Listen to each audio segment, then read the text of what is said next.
Okay, so, I was just eating breakfast, and now I'm running into the issue of just like last time, we appear to have broken chat. So I'm gonna need to fix this.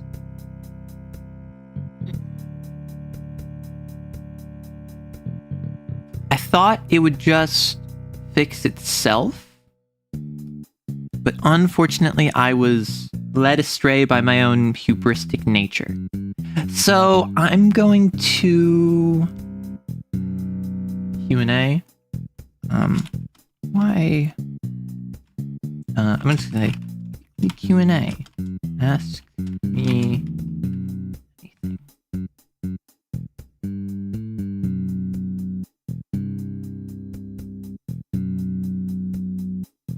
Yeah.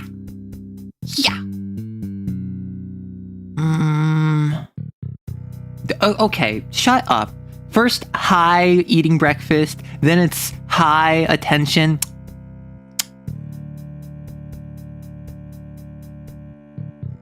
What's half of a baker's dozen? 6.5? Or are you trying to get me to say, 6, 7? That's the funny number now. You're not young anymore. You're old. The funny number is now a different number than the other funny number. Hey, I'm eating breakfast. Who the heck is breakfast? Breakfast my balls. Although, like, Sana, that relies on the person's knowledge of what a baker's dozen is, which in my experience, a lot of people don't know what a baker's dozen is. Okay, let me go put away my dishes.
I use dishes for Oh my gosh.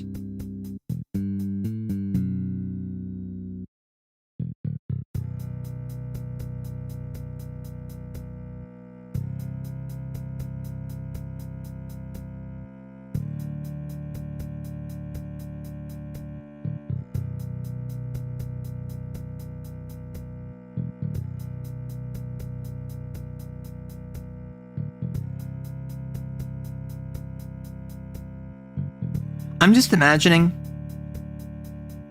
the meme where it's just like, sorry, I was busy with stuff. Hi, I'm stuff. OMG, no! Haha, you were banging my daughter. Like, that's what I'm imagining when you say, using dishes with breakfast? Because, like, what do you mean by that? What could you mean by that is my question. Dog. Big dog. I don't even know what's going on here. I guess I gotta, like, add in the chat manually again. Hi, I guess. What's up? I'm so lonely. Like, no one's even here. It's like I'm talking into the void again. Oh my gosh, I was going through my footage for the girlfriend video because I'm working on that now that the Neolithic is out in playtest, which you should check out right now on the Discord. There's a role you can grab, Arrow playtests, where I will ping you. My plan is sometime later today to be like, hey, start running playtests, and I'm gonna like ping you like a couple times a week. But I'm going through the girlfriend footage, which, if you don't know, first off, hi, I'm Arrow. I'm a VTuber. I talk TTRPGs. I talk writing. I talk game dev.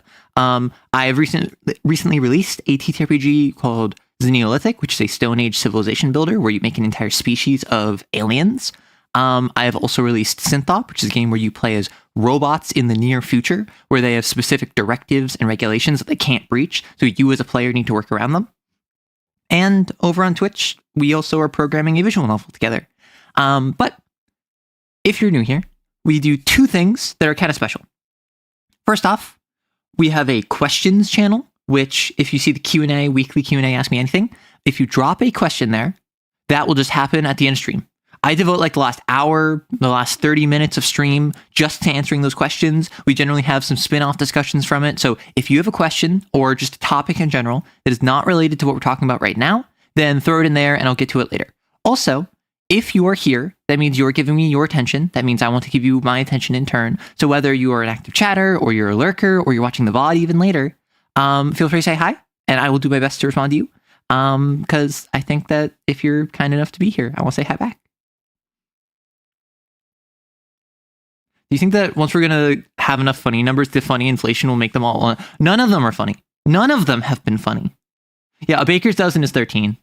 Good news, I'm getting my medical card and I'm going to talk to my family to help me get my birth certificate to get my ID so I can go to a dentist. Yay! Awesome!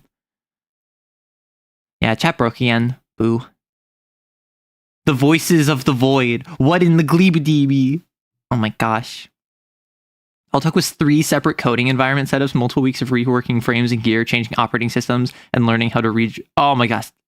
Listen, I'm not gonna lie.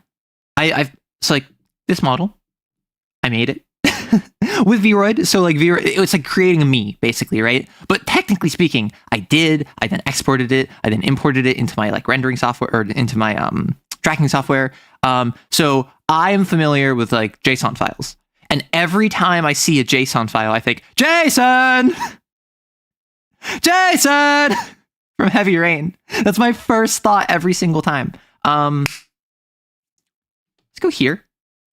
Because you don't want to see me yapping with nothing behind me. You want to see me with MS Paint. I know you. I know your game. Although, let me grab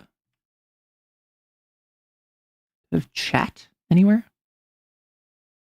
Where's chat? I thought I added window capture. Oh, right. I was being absolutely silly with it before. I forgot.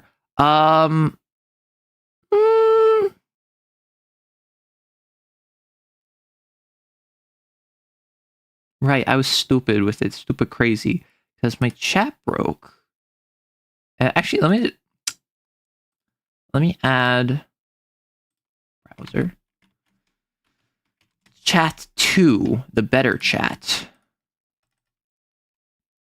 What if I just do this? What the frick? What the frick? Can I do this? Can I just make it a little? Whoa! Can you even read this? I don't think you can read this. No, frick, heck, darn. I don't want to move other things in OBS. So if I like make it like this, can you even read it? Is this legible? I don't think this is legible. That is not legible. What the frick? Okay, do you want to like... Idea.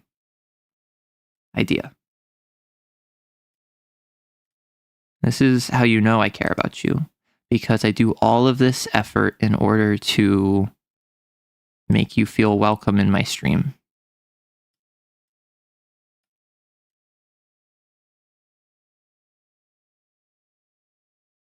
You are now in the soup. You are in the soup can. I mean, like, I feel as though, of anything, it feels kind of pointless if I have chat on screen and it's not readable, right? But I feel like if you became soup, like, that makes you feel like you're back on Twitch. And I know a lot of you have this yearning for the golden era, back when Twitch was the only place I streamed on. And I understand that none of you have been here since that time. It has been ages since I did that. However, I do think it's funny. Oh, and then with frick, I can have my little maw above me. And Do we want anything else above me? You let me know if you want any other assets above me, because I have a couple. I could have...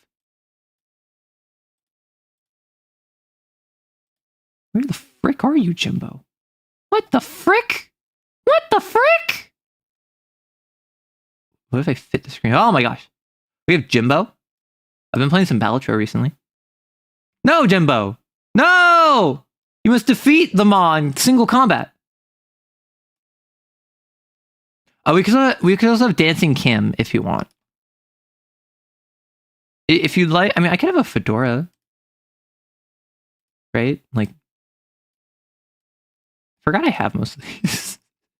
Hi. Yeah, this is our life now. Oh, what if I put... Wait, I'm a genius. What if I put the fedora on the Maw? Wait. I love when I have ideas. They're never bad. Although I did have a... Let me bring you up here and you up here. Okay. Okay. This almost looks intentional now. Hey, we finally got Emma's Pain! Woo! Sorry, has this been the least directed out of any of my streams beginning? This feels like the point. Why is Jimbo on screen? Well, maybe Jimbo wanted to be here. And maybe I'm not going to say no to Jimbo after I've been playing Bigotry recently. I had a game where I played checkered deck yesterday, and I accidentally started a hanging Chad build, and then I proceeded to go, or a photo Chad build, and then I proceeded to start pivoting into a Baron run. None of this was intentional. All of this was accidental. I was just going to go funny flush build because I wanted to get red stake on checkered deck. I need to say hello to you. Hi, Anne and Kali and Rami and Licorice and Milkshake and Minx and Beluga and Brat and Call Me Fox and Lilum and Real Robot and Anthony's and my throat dying and Yixtris and Farrell and Gwen and Monty and I think that's everyone that said hi. Oh no, Eltrian and Runius and B and Elder and Kemi and Sweaty Dynamite and everyone else and Sana and everyone else who's here. It's illegal? I don't think dying is illegal. I think inflicting death upon another or yourself are illegal. Actually, did you know? Drink some water. The reason my throat died, I had yogurt earlier, like 20 minutes ago. I had yogurt with granola in it, which yogurt with granola, never thought I would like it. Not a huge fan of granola, not a huge fan of yogurt. I'm old now. So like my palate has evolved, and therefore it's a very convenient breakfast to just like take some granola, put it in some yogurt. The granola softens in the yogurt gets more texture from the granola. Boom, bada bing. We chillin'. Hey, Army. Hey, Neko. Dying is illegal because you're evading taxes. Ooh, true. Hello to Arrow's parched throat. Oh my god. It's not parched. It's that I have like granola dust in it. But I never thought I'd like this. I never thought I'd be into this. But I rock it. It's easy. It's nice. It's convenient. Is this how alchemy works in Xeneolithic? I do have a question. Xeneolithic playtest is out. If you have Xeneolithic questions, ask me. Like, this is a perfect spot for it. So if you want me to run through alchemy, I can run through alchemy. I can show you how alchemy works, and I can even show you the official released playtest PDF.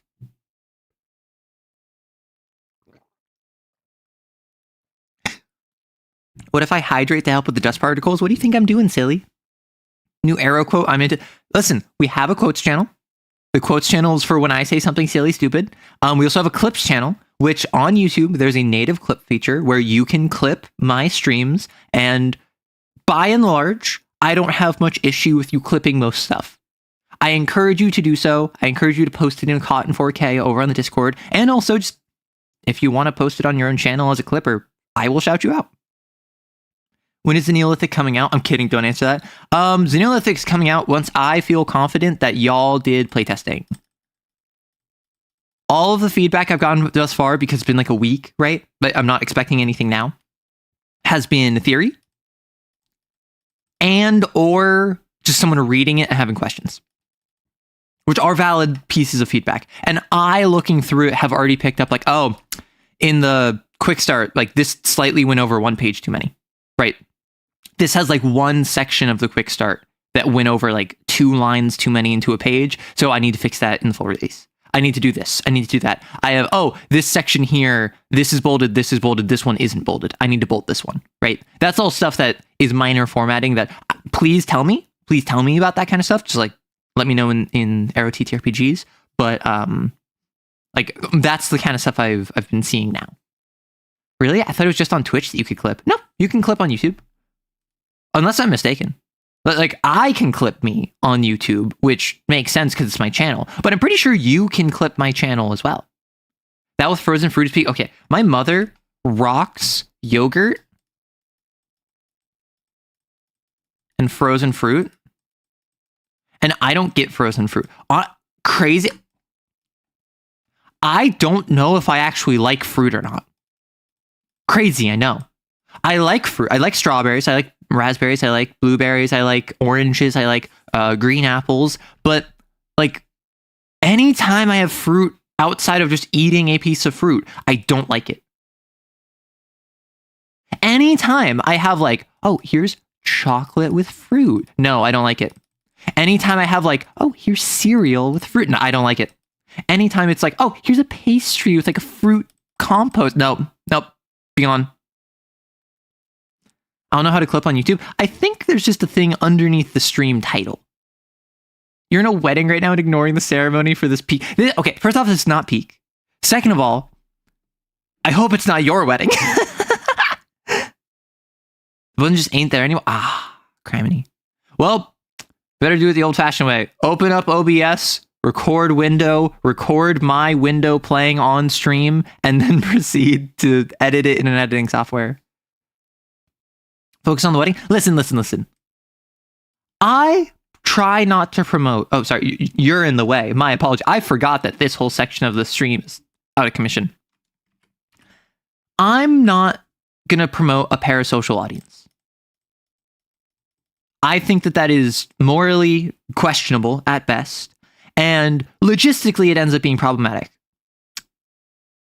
I ain't going to tell you to prioritize a wedding over me. Like, listen, that one CCV, that's going to do numbers. That's going to get my analytics up. That's going to get me like 0.0000002 cents of ad revenue. Like, come on. You think I'm going to like give up 0.0000002%? Cent? Per 0.0002.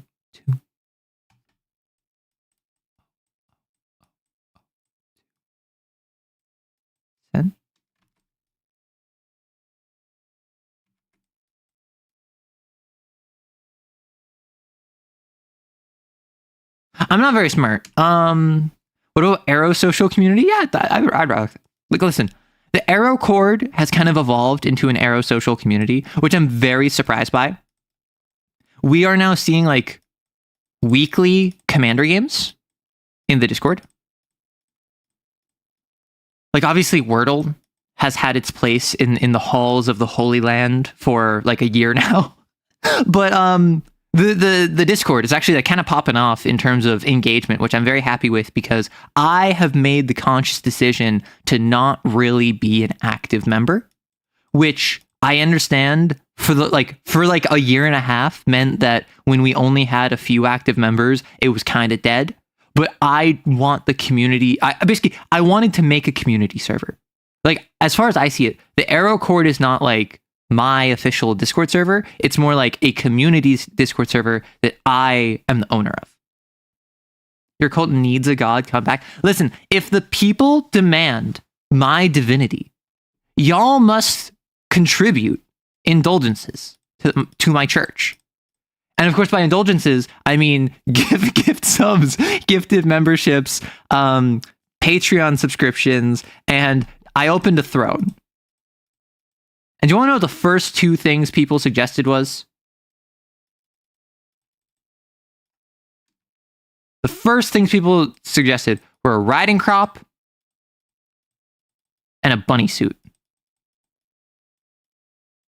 And I'm on record that if someone sends, because like apparently on Throne, like a whole section of things that people can get you is cosplay.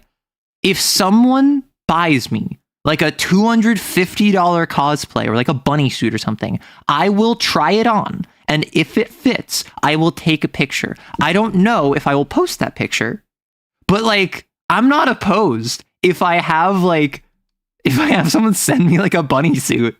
I will absolutely at least like look into posting it. You think bunny suits cost like $50 max? Maybe.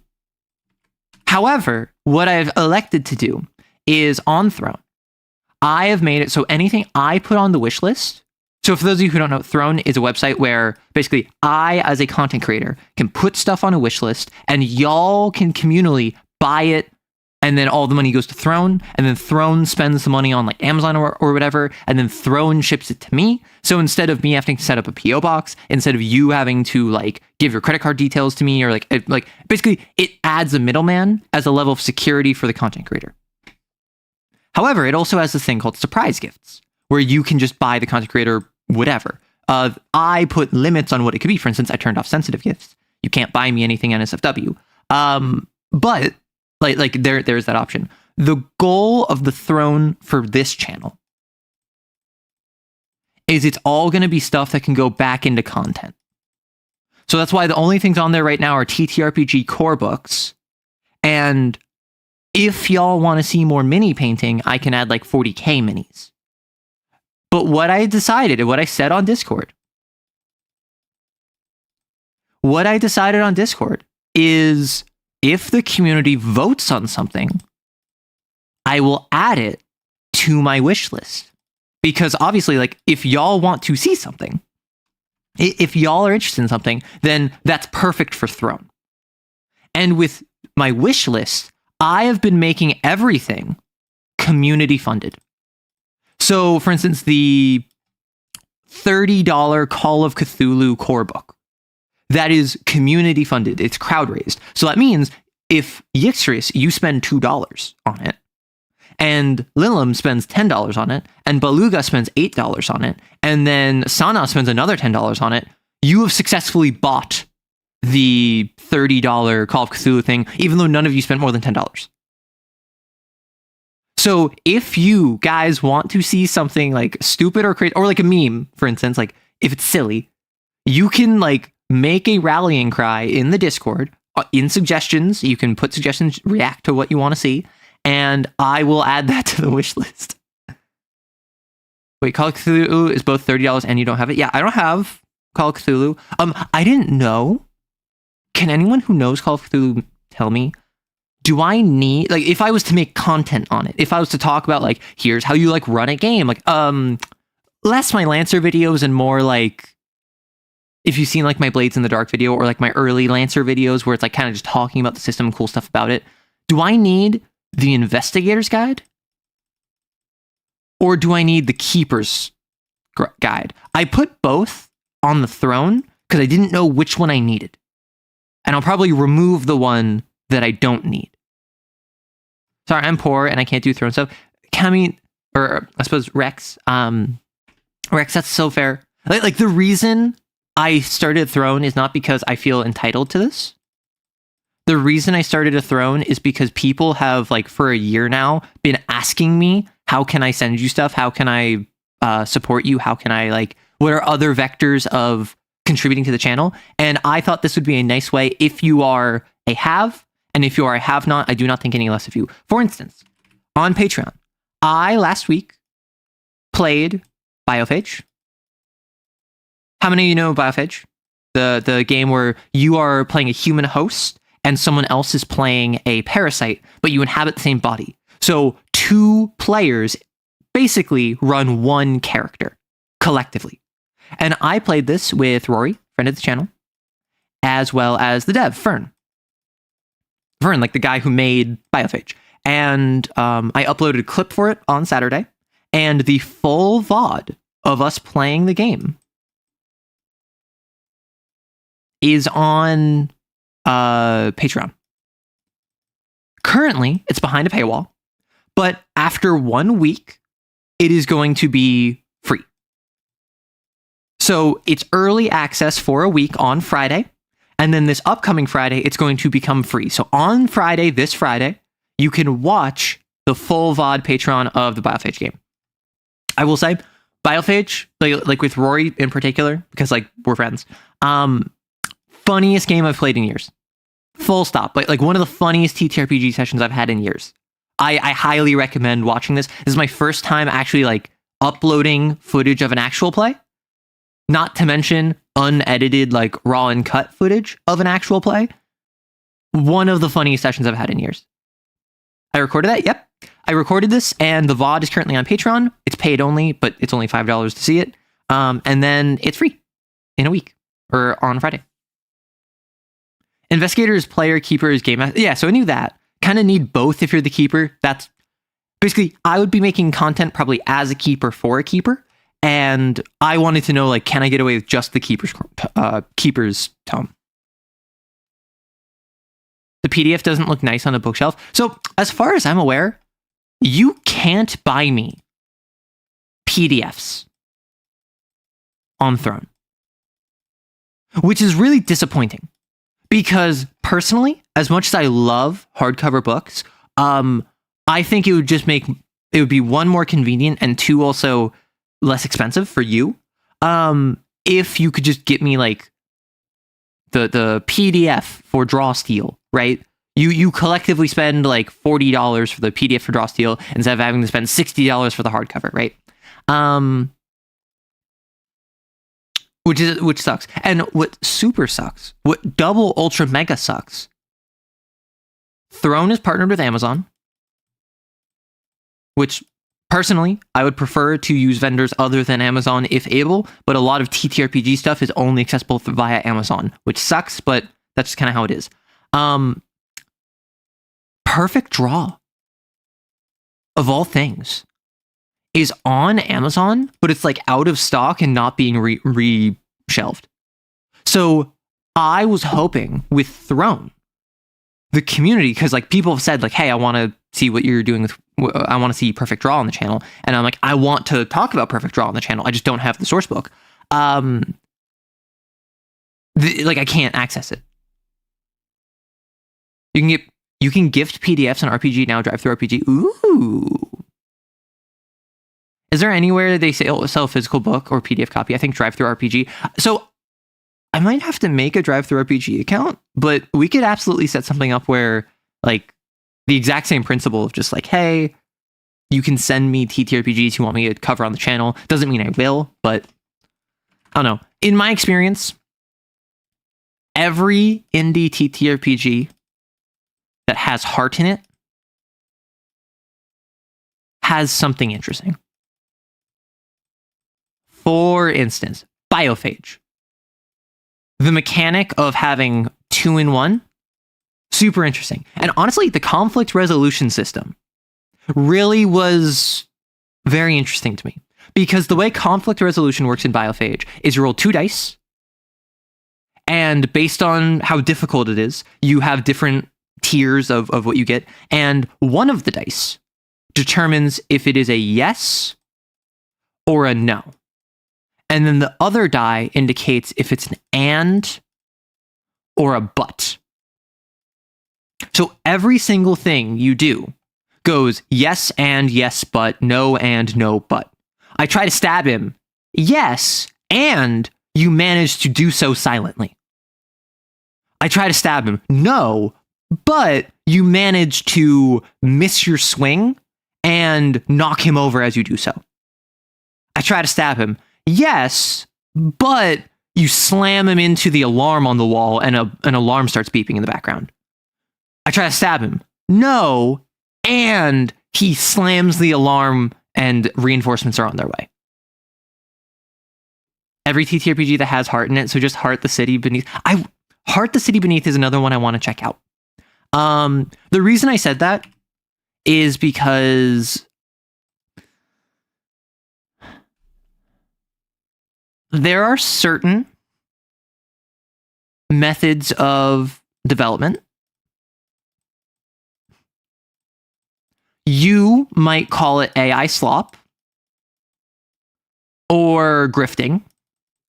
or a cash grab, or dare I might even say, you might call it a scam. I would never call it any of these things because as a public-facing figure, I have to worry about not pissing off people that have more money than me. But these are the sort of things where, like, you know, I don't really find much interesting in them, personally. Things that you might call these things, but I wouldn't, right? But if I just premise kind of reminds me of that Soul Eater fan TTRPG. Oh, I didn't even know there was one. Cool. You should check out Exalted 3rd Edition. It's like the game of great deeds, but Chinese as heck. The main power system is doing things the average person can't. Yeah, so Vivi. Doc Vivi Leandra over on Twitch. A mad scientist VTuber who's also a mad scientist in real life. Actually just worked on Subnautica 2. Was a science consultant for Subnautica 2. And she was in my DMs all of like the end of last year talking about Exalted and like getting me on the Exalted train, like trying to hype me up and getting me to do content on Exalted. And I'm like, girl, I have a girlfriend video to do first, and then I will like do this. And then she's like, sure. And then I didn't do the girlfriend video because I was focused on TTRPG drops, but I'm doing the girlfriend video now. So expect Exalted sometime in the future. Do you have any advice on getting through world building problems / hurdles? I mean, define what that hurdle is. I love world building, but I don't have time for it. I love world building, but I don't have any good ideas. I hate world building. It's so stressful. In world building, always feel like I'm derivative. For world building, always focus way too much on world building and never actually make a central plot or get to the actual game. I have world builder's disease. Like, all of these are very different problems, all of which have very different solutions. Like, we can talk all of them. I did not say girlfriend video tomorrow. I was up until 1 a.m. last night going through the footage.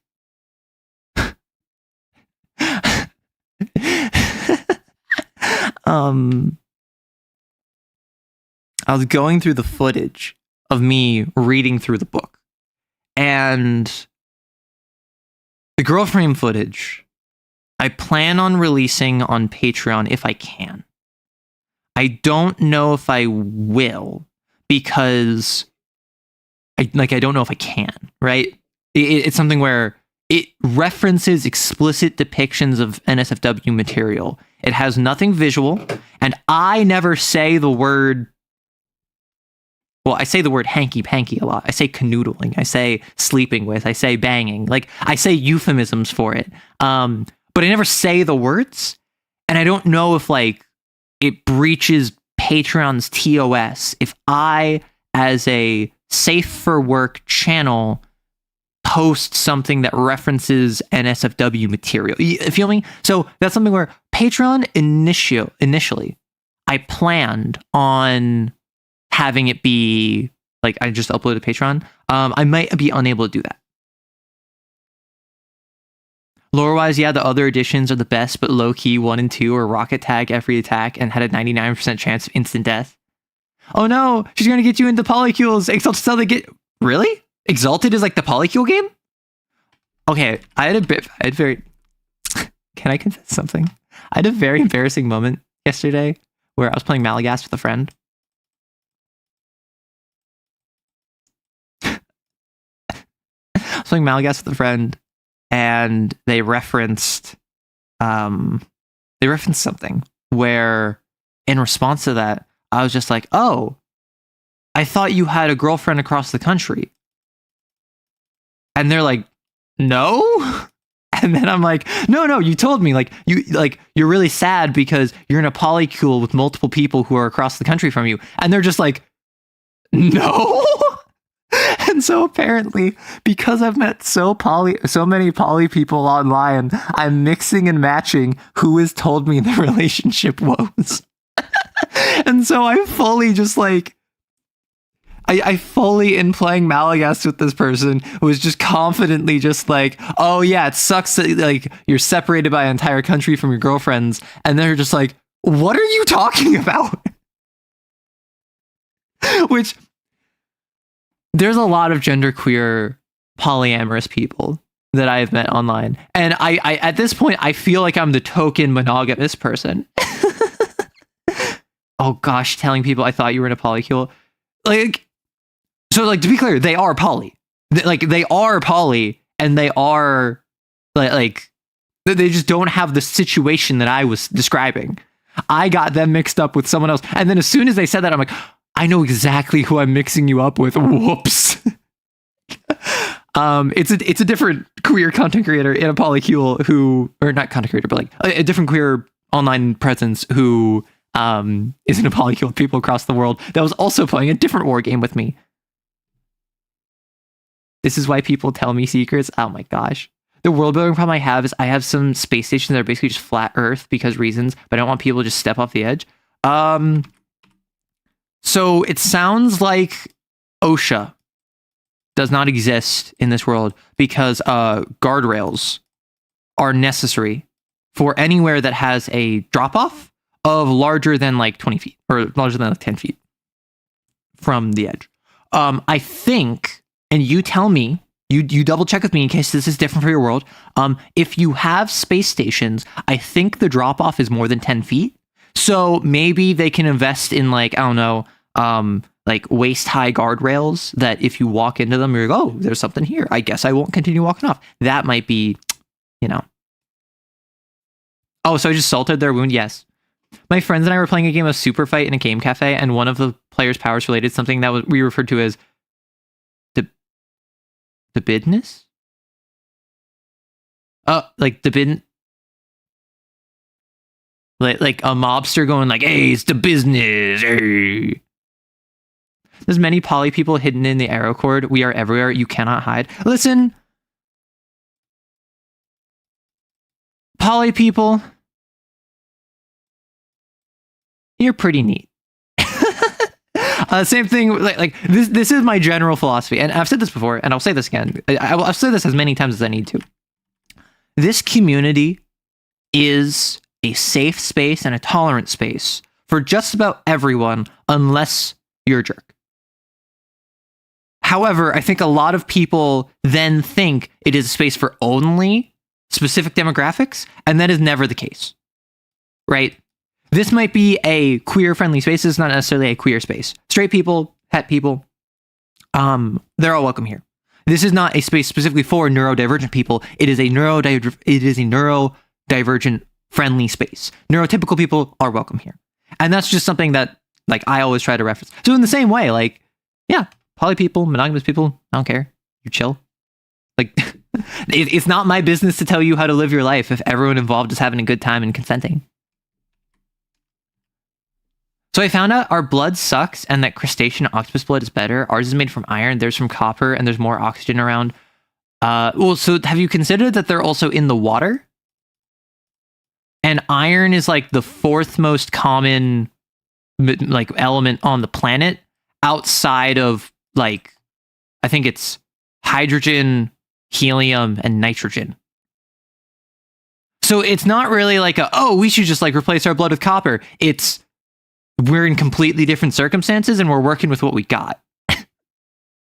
Copper is green blood. Darn, guess I'll leave. I'm a jerk. Okay, when I say jerk, that's usually a euphemism for like bigots or people that hold certain very problematic views. Have you considered Ian Nasir scammed our blood cells? Well, Mesopotamia was early civilization. In Mesopotamian civilization, no one goes for Ian Nasir's copper. Arrow's wrong. Copper is the future. Inject it straight into your veins. Okay, fine. Do you want to be a silicon-based life form too? Are we doing things just to be different? Are we doing things just so we can be quirky? Are you Quirk Chungus, silicon-bodied, copper-blooded, red American? I feel like the worst kind of person just filters himself out naturally. Well, so, yes, but also, hey, forgot to log out. Hey, Gray. Like, there have been instances, absolutely, of... There have been people who...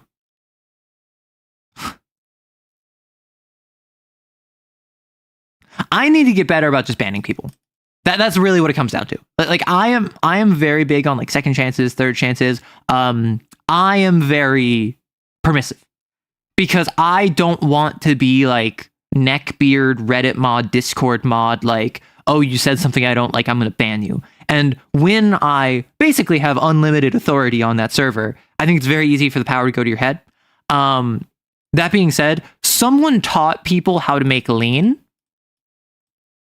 And someone was like opened freaking like applications for like, oh, like apply here and I'll like hit up your DMs and give you affirmations. And it's like, neither of those are acceptable on this server.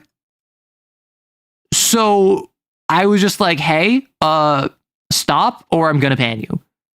And then they left, right?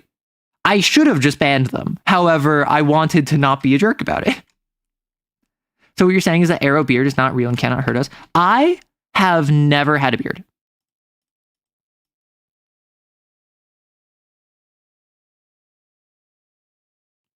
Beard, man, gay man, dating woman.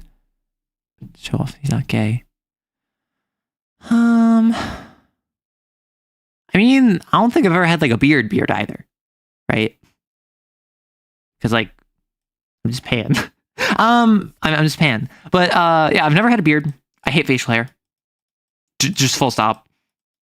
I appreciate facial hair on individuals that can pull it off. Like, if you have someone who rocks a beard, I would be like, that is a good looking beard.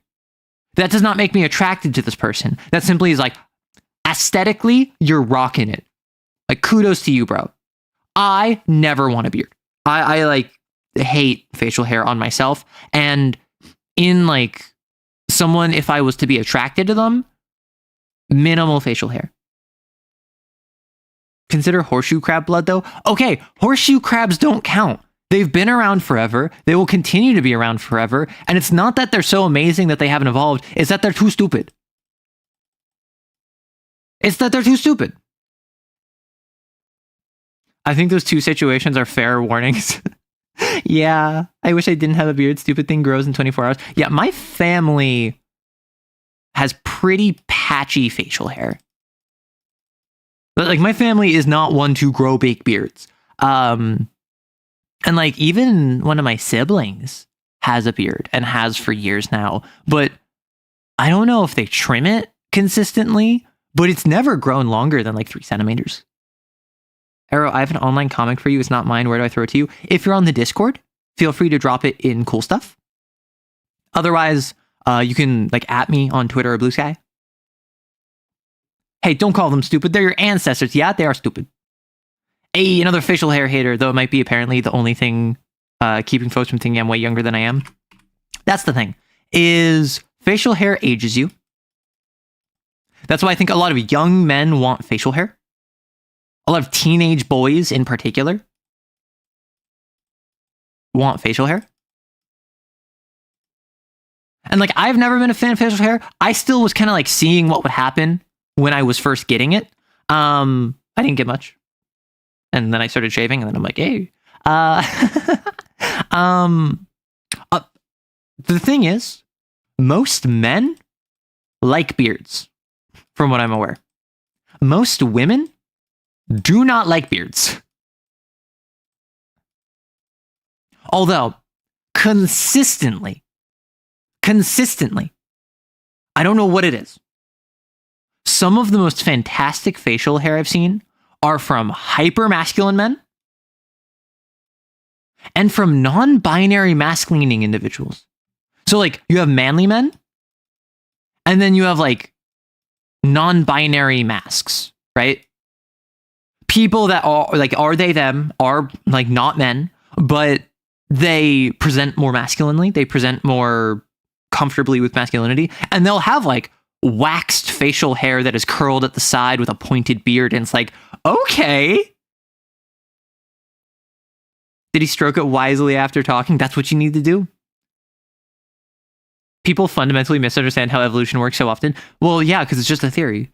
Like it's just a theory. It's not actually true. It's just something taught in schools, and you should always have an open and critical mind to these sort of things. Just like how being told the Earth is round is like just something a lot of people agree on without actually looking into the real science behind it. That's not actually what it is if you do your own research. Listen, if the big idiot spike works to keep yourself alive simply by flopping yourself over. My carcinization envy is showing. Okay, you can't call carcinization envy. I don't want to return to crab. Someone did say I should play the game Evolve to Crab. I don't know what that is. I saw like one person playing it for a couple minutes, and it looks like a Vampire Survivors game where it's like you evolve animal traits. Gravity is also theory. Yeah, gravity isn't real. I can just like float off if I choose. A beard is an excellent way to improve your appearance if you don't like your jawline. I don't understand not liking your jawline. I'm sorry. But like, you don't need a jaw that can cut glass, right? As much as like traditional romance fantasy make you believe. And like, I don't know. I feel like a lot of times, incels in particular, you know, the classic like incel face of just like,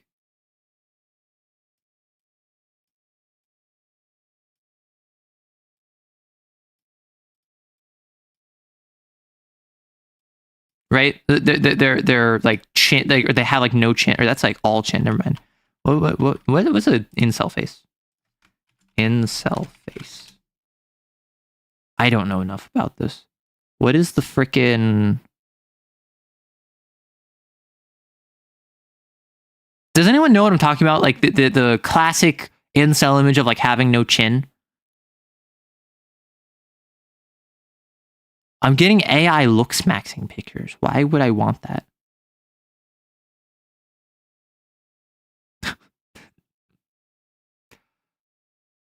Okay, I can't find it. Neckbeard? I mean, so basically what I was going to get at is that even if you have something where it's just like, oh, this is kind of like, like the face here where it's just like, there's just no chin and like, there's not a pronounced jawline. Like, okay. A lot of it is how you carry yourself. When you're facing someone like dead on, when you're facing from this direction, you don't notice that. When you're looking down on someone, you don't notice that. Really, the only times you notice that are when you're looking for a side profile and when you're looking up at them. Like, okay, you're like 5'6" and you have no chin. Sure. Cool. Have a personality and no one will care. Like, have a personality beyond hating women and wanting to sleep with them, and you will find more success than if you got a chiseled jaw tonight. The insane underbite. I know the kind of picture you're thinking of, but I can't find it either. Yeah, exactly. Where the F is your chin? Listen, the Crimson Chin stole it. He took all of the incels and like took the mass of their chins and added it all together. And he is the most giga Chad of them all. The idea of looks maxing, as in we have a good hygiene, good clothes, and good haircut, was good. It was good at moving at first. Okay, so like that wasn't ever the thing. Is the issue with that statement? Looks maxing, to my understanding, was never about good hygiene. Was never about.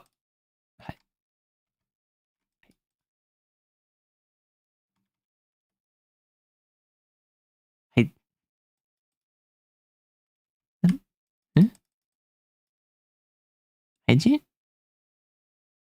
It was never about good hygiene. It was never about good clothes. It was never about like self-care, self-grooming. It was always about looking at traditional male beauty standards, saying, I want to look like that, and then choosing all of the aspects that you can't control. Bone structure, face shape, like eye tilt, and being like, brow ridge, whatever, like all of the stuff that you literally can't control, and fixating on that and ignoring hygiene and clothes and personality and going to the gym and eating right and like all of the stuff that you can control. You would be shocked at how like the most incel looking like bone structure, lycanthropal tilt, like nose upturned, whatever buzzwords they have, can look if they eat right, they go to the gym regularly, even if it's not every single day, they have a hobby that is beyond watching anime, playing video games, and wanting to sleep with women that are out of their league. And if they have some degree of social grace. But like, all of these are stuff that you can just work on yourself. Eating right, you don't need to go on like a keto diet with protein supplements and steroids. You literally just have to be like, okay, generally speaking, with the ballpark of my calories, am I getting the proper nutrients in the day? Am I bulking? Am I cutting? I want to gain muscle right now, so I'm going to eat like 300 more calories a day, and I'm going to make sure all of that is really high in protein. I'm cutting right now, so maybe I'll go, instead of like 2,000 calories in a day, I'll go like 1,800 calories in a day. That's not a big cut, but it is a slight cut, and like that will help you. Going to the gym 3 times a day. Monday push, Wednesday pull, Friday legs. Oh no, I missed Friday. Let me go Saturday. I missed Saturday. Let me go Sunday. Well, I did legs on Sunday and I want to do my arms on Monday, so I'll go and do a push day. Like, it's going to suck because my legs are going to be sore, but it's not going to be that bad. Like, 3 days a week, you're there for an hour. Maybe the gym is 20 minutes away, so you have to devote an hour and 40 minutes each 3 times a week. That's less than 6 hours a week, right? Hobby, something that you can actually not just talk about with people, but also meet people at. Maybe you're not into sports. That's fine. Maybe you go to like a comic shop and you start like buying comics and you start reading comics. Maybe you go to a community center and you just go to one of these places where it's just collective meetups. What if you go to the library and start reading at the library? Like, these are places where you can meet people. I have met people at like community centers, and I've had people hit on me at community centers and I had to turn them down. But like, I as a person was surprised at how like accessible meeting new people was. Now, making genuine friendships, that's kind of harder, right? Which is why you need social graces. You need, like, you can train yourself, even if you're autistic, even if you really struggle, even if you're really socially anxious, even if you really struggle to connect to others, you can train yourself to, at the very least, understand what is acceptable and what is not.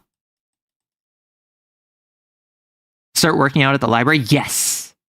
You can read manga yeah, exactly. I've been going to the library and getting mostly manga recently because, one, that's super easy to read, but 2, like, I've just been interested in getting into manga. Like for a couple years now, I've been wanting to get into manga. Also, fun tidbit, Arrow, my friend group finally bit the cane brain rot hook and we're diving in feet first. We got 2 doomed exos. One is a binder and one's a gate user. A doomed binder. Jeez. The wind's right. Gonna take your dogs for a walk. Awesome. I can test the training yourself to be better socially. Yeah. Like, I am someone who, I think y'all may have noticed this, depending on how long you've been watching me. I feel I have grown as an entertainer and content creator, but also just like socially, significantly over the past like 2.5 years. Which I think that you can't really appreciate the same way I can, because I have seen my entire journey. A lot of you have seen 6 months of my journey, 3 months of my journey, a year of my journey. Like, I have 2.5 years recorded. If you want to see Baby Arrow, which please don't, you want to go back and you want to go to my videos, or probably you want to go to my shorts, and you want to sort by oldest first.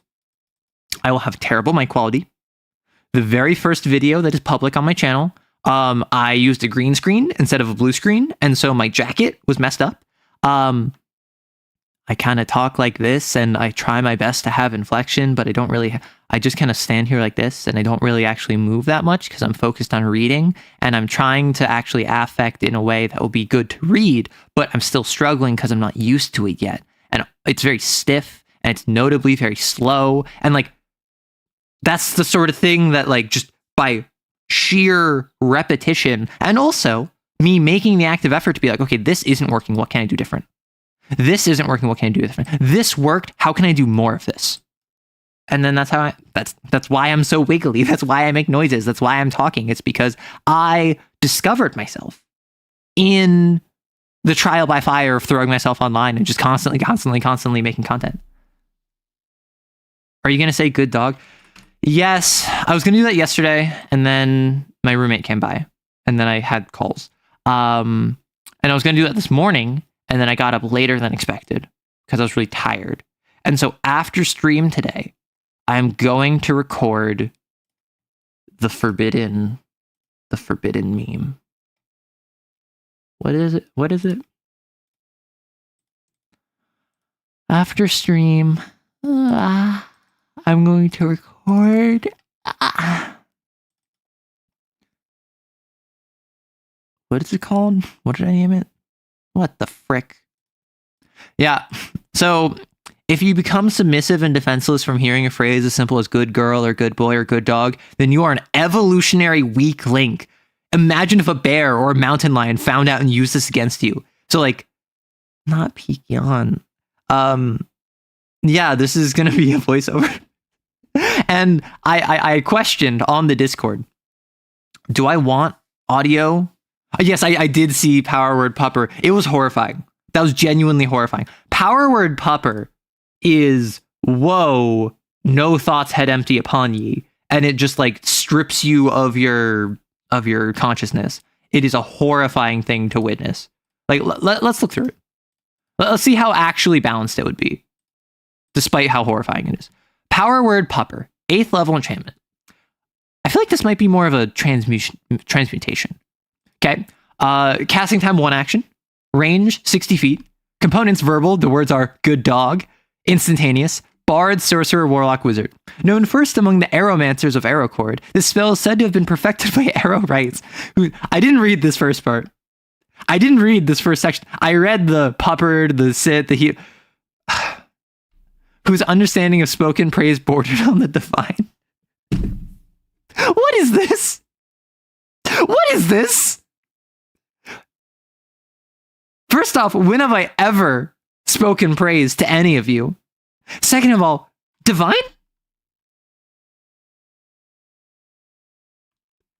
You speak a word of praise so potent that it overwhelms a creature's will. Choose one creature you can see within range. The target must be able to hear you. If the target has 150 hit points or fewer, it is puppered.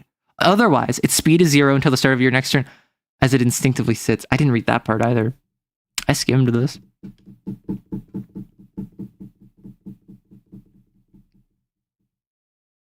Why am I the pet play VTuber? Why am I the pet play VTuber?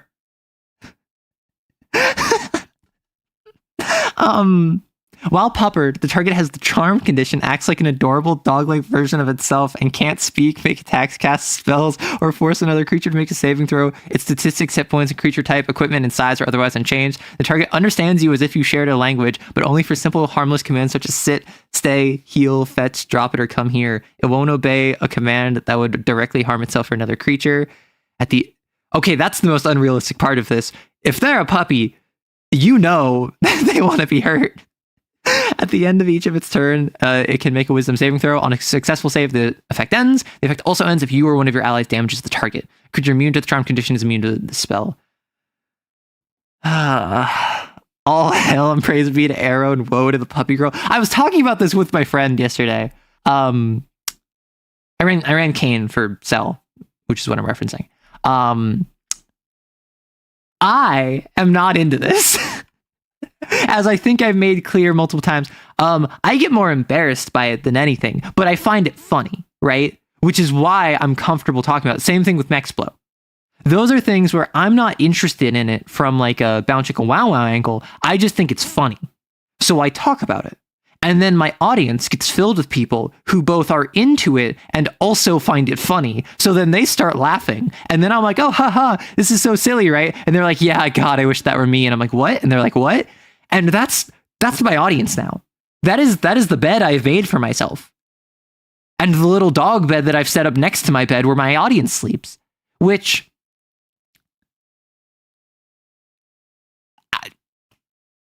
I like dogs.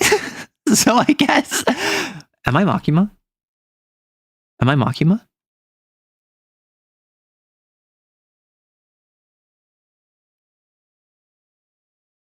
I might be Makima.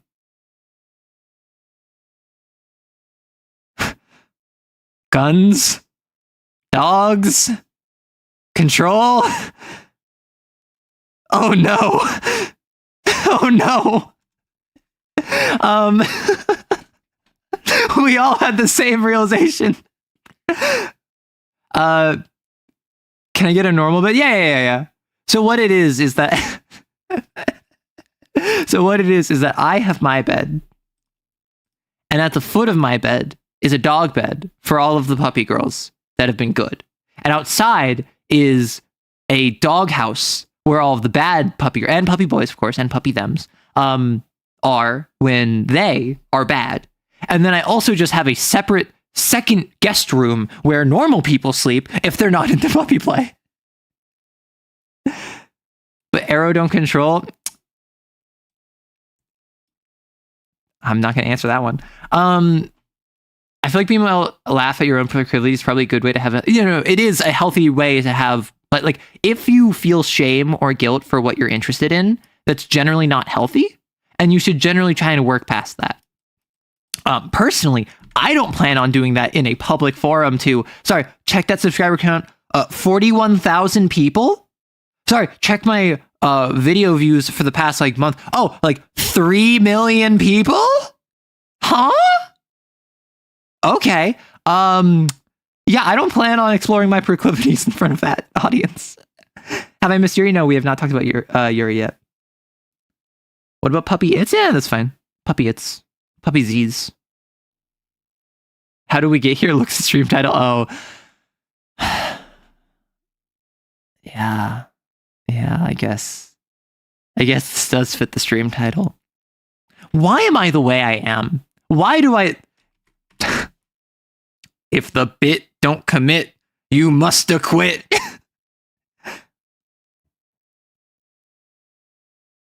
You know what, Arrow, the difference between us and the people who say that are simple. We're not cowards. I mean, I am very thankful that most of the community is very good at not being weirdo in the community. Some of you are, and it is kind of problematic, and which is why I've taken steps to curb that when I see it. But a lot of people are not being weirdo in the community because this is not a space for being that. In the same way that I was under the impression, oh wow, I'm shocked. I am non-binary. However, I'm somewhat femme presenting. I'm not very masculine presenting on the internet. Very few people have been weirdo to me, except for the odd pass that someone will hit on me in the comments. And then all of the comments in chat were just yeah, we do feel weirdo. We just don't make it your problem. And I'm like, that feels so reassuring. The bit has taken me places I wouldn't go with the gun. Why do you think I have the gun out? Do you think I would have this conversation without a gun pointed at you? Oh, and the cat call from the cat. Yeah. For those of you who don't know, I got catcalled the other day by a cat. I was walking just this way. There's this little fence here. And this cat was just yowling at me. Meow, meow, meow, meow. And I walk past it. And I'm just hello, cat. Hello, friend. And then I continue walking and it continues meowing at me. So I turn around and look. And it turned around to look at me. And was creeping along the fence towards me. So I'm hello? And it crept towards me. And then it hopped off. And I'm okay, bye, friend. And it was under a car. And then it dipped back and forth. And it was all around, all over. And it kept meowing. Would not shut up. And then eventually, I turned the corner. And it cut me off. It was there. Right? And as I'm approaching, I'm hi, kitty. And I squat down, and as soon as I squatted down, it just immediately approached me and just started nuzzling up against me, getting pets. I'm hi, and I give it scritches, and I give it pets, and I'm just like, I don't see a collar on you, so I assume you're a stray because I know there's much strays in the area. But the issue was, it was obviously very acclimated to people. Its tail. Wait, someone clip all of what? Its tail. So like, if a cat, if its cat's tail was something like that, its tail was like this length, right?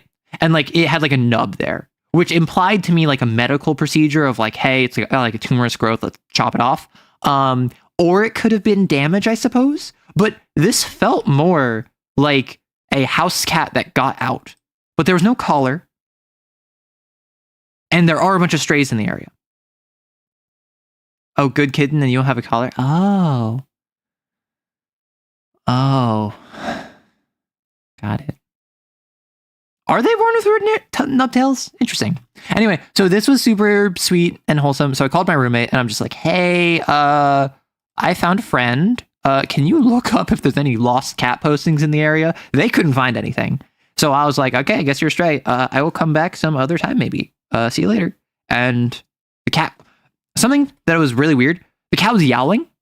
And as soon as I gave it the scritches, shut up. Immediately quiet, enjoyed the scritches, rubbed up against me, got its pets, sat down very patiently next to me. And I have a picture. I posted a picture on Twitter and Blue Sky. And if I grab the picture, this is what this little guy looked like. Little friend. Little wholesome friend. What purpose is there to medically remove a tail? What medical professional would agree to do that? So my first thought is like, if a cat has like a tumorous growth, for instance, like if a cat has a tumor growing here, it might make more sense for the cat's life and well-being to cut off the tail there, right? Like amputation, effectively. If it got infected on the end of the tail, if it got injured to some degree where the tail was like causing it distress. No, this cat was adorable. And like, this looks like a house cat. This looks like an outdoor cat. Like, this looks like not dirty, well groomed. The fur was really fluffy. Like, look at how handsome he is. Still can't believe that cause of those trials, Gargoyles got canceled. Gargoyles got canceled by the O.J. Simpson trial? I regret saying anything about that cat now. Such a ruffian. So, sorry. People want audio of me saying, you're such a good kitten. Oh no, you don't have a collar. Like, okay. Do I... like... How much would people pay for that? That was my first thought. How much money can I make from this? I think there are some cat breeds with shorter tails. I'm not sure what they're called. Well, we did get the audio now. Well, yeah, but like, I said it without any sort of inflection on purpose, is so that it's bad audio, right? You can't be sussy about it. Do you want to hear about how in my Kane game, the doomed Yuri is probably poly now?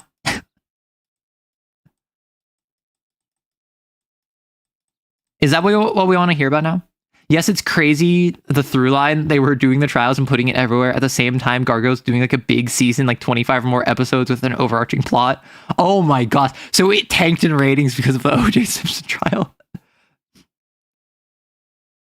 Tom Bloom is right. The people who play his games are freaks. Yeah. Although, no, I was going to say, I think I got it mostly from Lancer, but no, Tom Bloom was on Lancer too. I think, I don't know how much I got people into Kane. I think I mostly got the Kane audience, or I don't think I got a large Kane audience. I think I got a lot of my audience into Kane. Does that make sense? I haven't really heard a lot of people say like, oh my gosh, I'm so happy you're making Kane content. I've mostly heard people say, oh, thank you for showing me Kane. I appreciate like you introducing me to Kane. I'm very excited to play Kane now. Lancer, I think, is one where the Lancer audience found me. I don't think I taught a lot of you about Lancer. I think a lot of Lancer players found me. Wait, how did we come to Polydoom Jury? Who here has not been keeping up with my Kane game? I've only really talked about it on stream, but I have a Kane game that I've been running with a player for like 8 months now, on and off. We've had a couple months where like it was touch and go for a minute. So in my Kane game, it follows a one-on-one game with my player Cell and their EXO Hattie. Is Kane a meat grinder game? Kane is a investigative combat game that is horror battle manga. My best comparison is Chainsaw Man. A lot of people say JJK. So Hattie, the player character, is a part of Incite, Epsilon. And inside Epsilon, all of the EXOs call themselves the Valentines. The Valentines have a very strong culture of, in the site, it is basically like a fraternity. It's basically like a fraternity. It is very much like, until you earn your place by surviving one hunt, you hit Cat 2, we're not going to talk to you, we're going to ignore you, we're going to cold shoulder you, and then once you join, you're in it, you're now a Valentine, we are going to sacrifice everything for you, and you are supposed to sacrifice everything for us. The Valentines is like Valentine's v Sin, Valentine v Kane, Valentine v humanity, Valentine v other EXOs. Valentine's is like, once you're in it, you're in it. It is almost like a cult where you are expected to sacrifice everything for the Valentines and they will sacrifice everything for you. However, so like love bombing a little bit, yeah. And my player, like out of game, has had very conflicted feelings on the Valentines back and forth because Hattie went from being kidnapped by Kane to being cold shouldered by everyone in the dorm to, once she survived her first hunt, suddenly everyone's talking to her. She has friends now. They actually care about her. And then as time progressed, various EXOs died. Various EXOs got sin marks. Various EXOs fell over time. And so the core of the game has been Hattie bouncing being a Valentine with trying to go Gamma. There's a place called Site Gamma where if you're a black coat, you can be referred there and join Site Gamma. You can be transferred to Site Gamma. Most of the other sites, it's like, if you're at Epsilon, you're probably going to stay at Epsilon until you die. If you go to Beta, you're probably going to stay at Beta until you die. Gamma is like, I guess the best comparison would be like going up to, from like college level, every site is like college level, like football, going up to like the minor league, and then Virtues is the major league, if that makes sense. So to go Gamma, you need to be Cat 4 plus, so Cat 4, Cat 5. You need to have no sin mark, and you need to be referred by a member of Kane admin. And then that's basically your application to Gamma. They will accept you or they will reject you. And then if you're accepted, you go over to Gamma. Why would you want to go Gamma? Because they have privileges that make them feel human. Effectively, all of the stuff you can spend script on aesthetically, all the stuff you can spend script on for lifestyle choices, you get automatically when you join Gamma. You get your own private room. You get a larger room. You get meal plan B automatically. You have relaxed grooming instructions. Your handler will like call you by a name instead of by an XID. You are effectively treated like an employee rather than a weapon. In some cases, you are treated like a coworker, not a weapon. That said, you're Cat 4. You're a Gamma. You are going on, a Cat 5 hound is tearing through all of Chicago. We're going to ship you out halfway across the country, and you're our last line of defense before the Virtues. As a Gamma, you're being sent out from, like, you live in Florida. Like you're based in, I think Gamma's in southeast Canada. It's in Quebecois. So, like, you might have to, like, go all the way to Mexico to go fight a lord that cropped up because the local sites can't handle it, right? You are the cavalry as a Gamma. However, not only are you treated nicely, you also get something called pickups.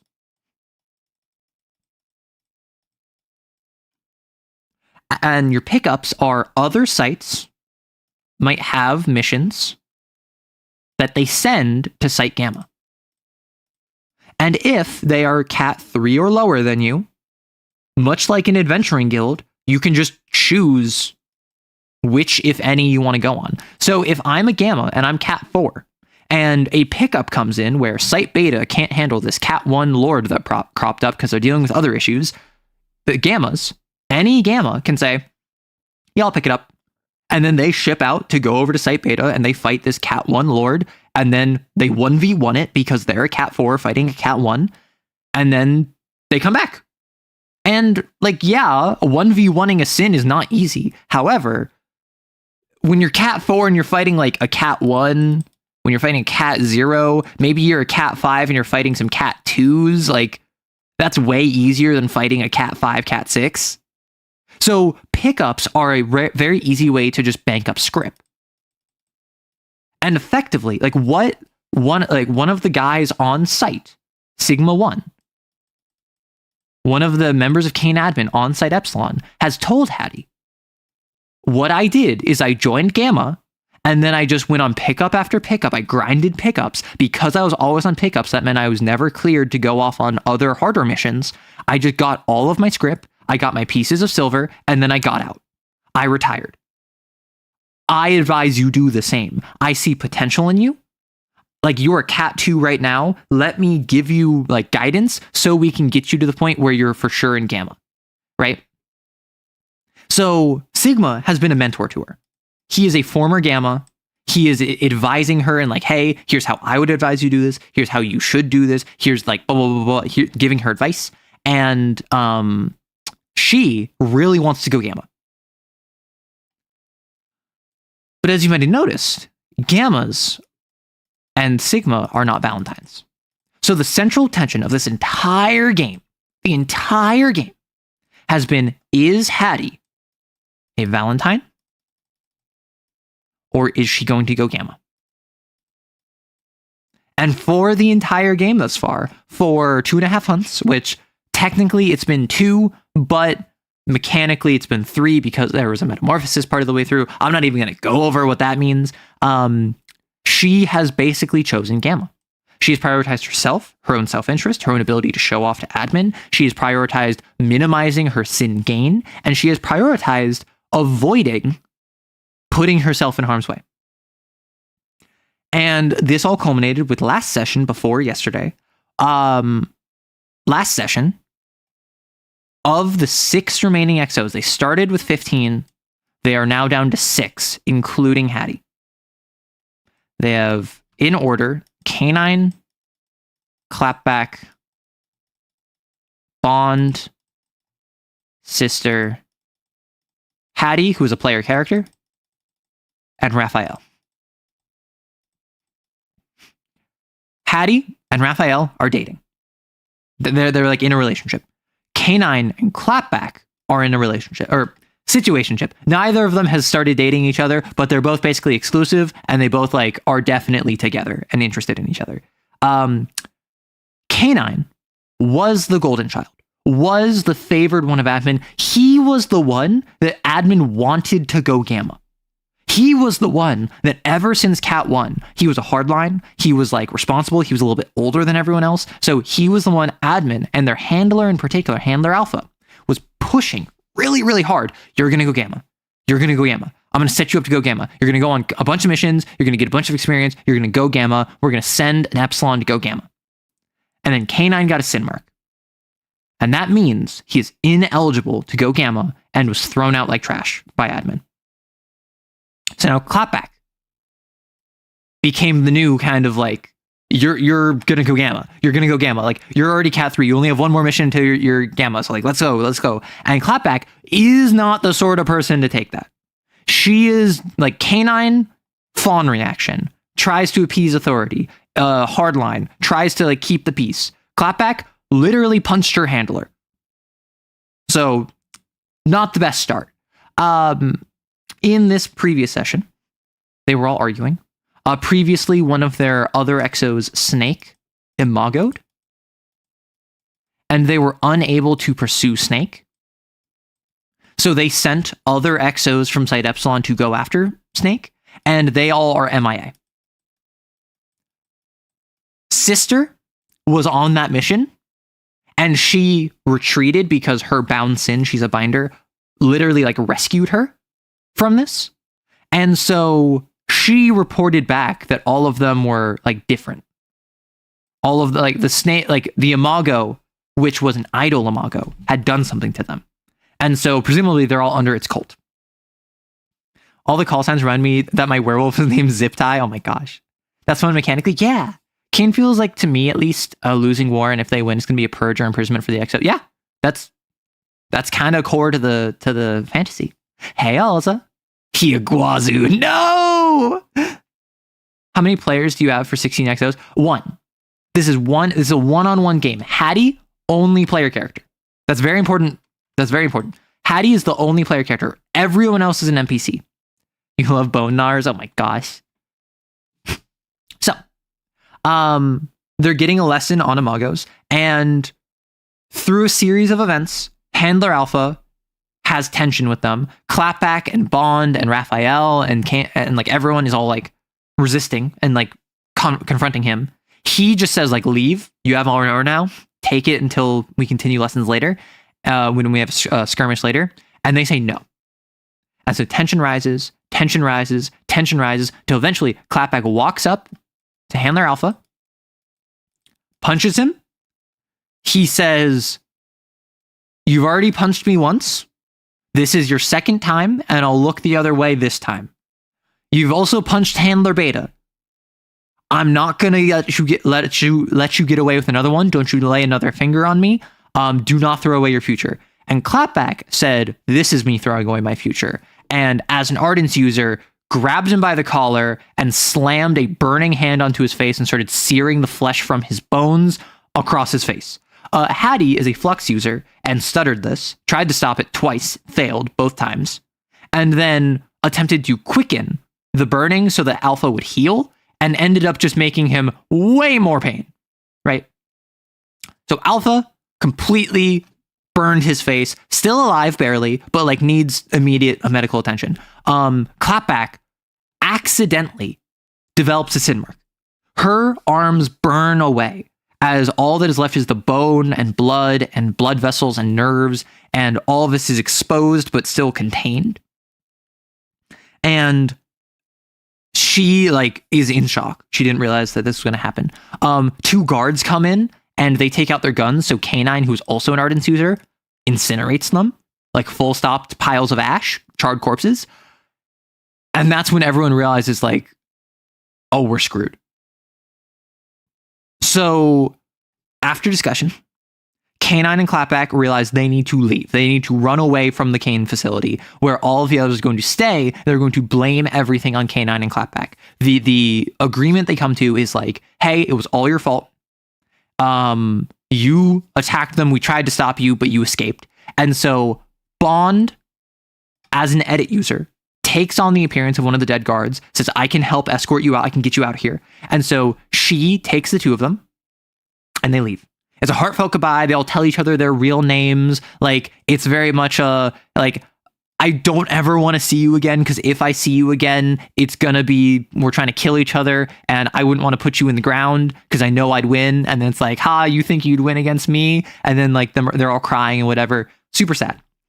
They take Alpha to the infirmary, and Alpha is like put under intensive care as a bunch of untouchables burst in the room, detain them, and hook them up to this weird machine that suppresses their levels of grace. And that is where we ended the session. They pass out. If Clapback was smart, she would have waited until she's Cat 5, then did something horribly irresponsible with her grace in the middle of a meeting, then imagoed all over the place. Yeah, but she wasn't smart. She was emotional. She didn't even tend to do that. Like Arrow, it feels like the Thunder Warriors from Space Marines. Yes, Trey, that's a great comparison to make. Currently in my Kane game, I am deafening, frozen legs, a black lung, depression from the ogre, and 1 injury. I'm having a wonderful time. On the bright side, at least we're not going through the branching future where Fortitude would get involved. Yeah, Yeah, Whisper and Flux leads to some interesting combinations of a choose your own adventure. Fortitude was one of the options. Anyway, so start the new session. Hattie wakes up in debrief room beta, which she realizes because like the way the door is positioned in relation to where she sat down, like it's on her right side, so she's in the right room, which is debrief room beta, the second one, and she is handcuffed to the table.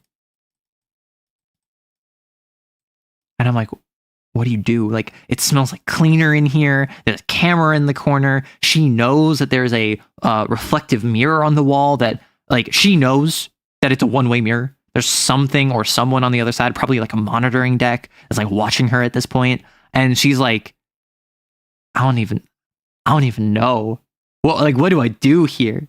And so she is just like waiting. And then the door opens. And she just like has her head on the ground. She doesn't even look at them. She's face on the table. And someone sets something in front of her and then sits down in the chair across from her. It's Sigma 1. And he set down in front of her a cane water bottle and a fruit leather. It's like apple. And like she's like, she feels sick. Her grace is drained. Because she's a flux user, I described that everything while she had her flux power was operating at like 1/10 of a second slower. And so now everything is like slightly too fast for her. She's slightly out of sync with reality now because she no longer has control over her flux powers in the same way. She is cat -3, which means as a cat 3, she's a cat 0 right now. So she's like lethargic. She feels weak. She feels kind of cloudy in her head. She feels like she has the flu or like she has a cold kind of deal. And he says like, hey, like drink, eat, then we talk. Like I know what suppressants feel like when I got my pieces of silver, I had to go on these daily. When you first start, you need electrolytes and fluids. You need electrolytes, fluids, and sugar. So like eat up, drink up, and then we'll talk. And the water bottle was already open and reclosed. And she's like,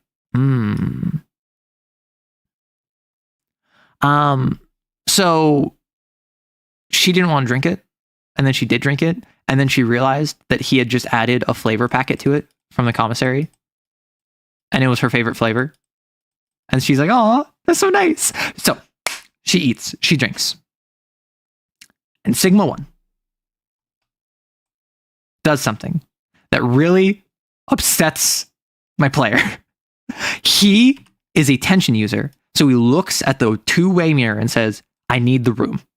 And from the floor, finger bones jut up from the floor, and this fleshy skin membrane grows between them, complete with blood vessels and nerve endings throughout it, and completely encompasses them in just this sphere of bone and skin. And they're like different skin colors, it's different lengths of finger bones, implying different sexes of them, and he uses his tension power, which manifests as like blood and skin, or bone and skin, and he basically casts Fortress around them. So you can't see in, you can't hear in, they're functionally enclosed. And he's just like, I need to know what happened. I need to know the truth. And he reveals that he went to the security cameras. He downloaded the footage, burned it on a CD, and then wiped it. The servers do not have the camera loop, the camera memory of what happened in that classroom. But he has it on this CD that he shows her. And he says, watching this will show me the truth, but it won't show me your truth. Tell me what happened, or else I will have to submit this to Kane admin, and they are going to make their judgments without your input. And so she tells him.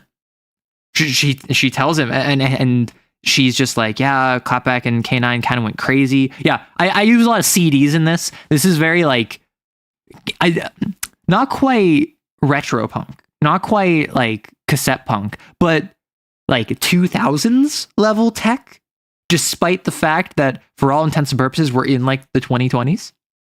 We're looking into Night Lords. Nope. That was just, I wanted there to be something weird about Sigma's tension. Because I just on a whim ascribed him to being a tension user. And I'm like, is he lying about that? Did he tell her the wrong blasphemy on purpose to like get her guard down? I don't think so. I think he was literally a tension user, but I don't want it to just be like psychic force fields. What can I do that's cool? And then I thought like, what if it manifested in something like creepy and weird, like bones and skin, and it's like impenetrable, just like all tension users, but it's like icky. Yeah, 2000s punk. That's a cursed tension description. Yeah. And so he's such a he's been such like a genuine character to her. Like he's genuinely just been like, hey, girl, like I am like 10 years older than you, and I have 10 years more experience, and I have like 15 more years of being an XO than you. I know what it's like. I know it sucks. I want to help XOs as best I can, and I can't help all of them, but I can help some of them. I want to start with you. I want to get you to Gamma. I want to get you out of this, and then afterwards, I will be able to help someone else. And so he's basically just like taken her under his wing. He's basically just said, I'm adopting you now.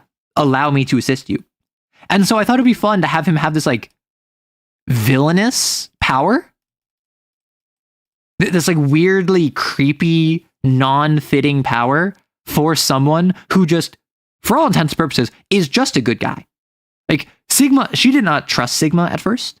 Hattie like really did not trust Sigma at first. And then over time, he has proven time and time again, he is legitimately just looking out for her best interest, and continuously is telling her like, I'm not your friend. I'm a member of admin. I'm just another XO. I'm just looking out for you as another XO. And she like at this point is fully just like, are you telling me that, or are you telling yourself that?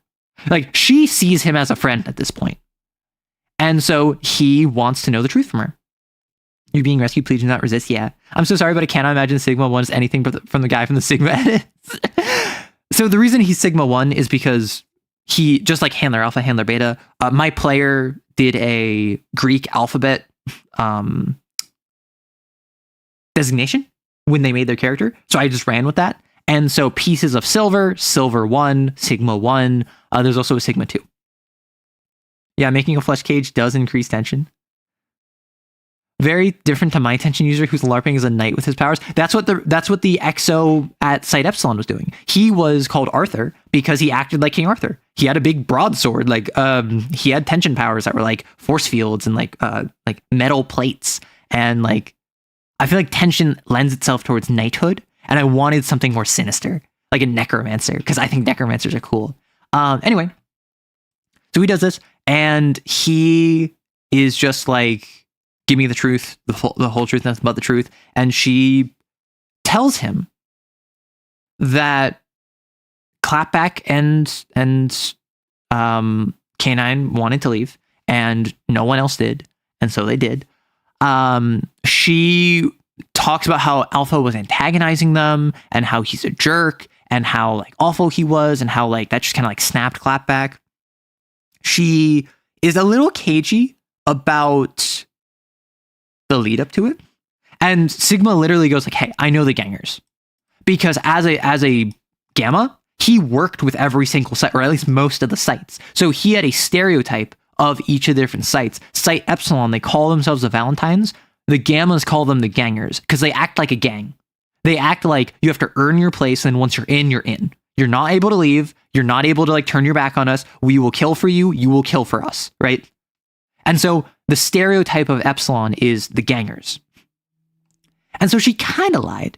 And he's just like, listen, I know if they were going to, since they did this, they would have had lead up. This would not come out of nowhere. And knowing the gangers, if there was a lead up to this, you would know about it. I need you to tell me, or else I cannot do anything to help you. And so she ended up telling him most of the truth. So Sigma 1 is a Dark Knight, a little bit. My XO is named Arthur. Well, so call sign Arthur, not name Arthur. Right? So he's just like, listen, I need the truth. And so she tells him most of the truth.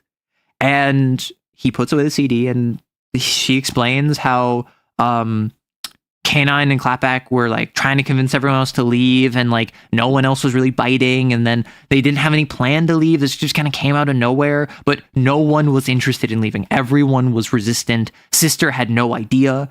And he like Sigma was like, so none of like all of you knew beforehand. And she goes like, no, Sister had no idea. And then he's like, got it. So Sister completely, she's the little one, right? She's like, yeah. So she did not know what was happening. Everyone else knew and just rejected it. And he's basically just getting a lay of the land because he's admin.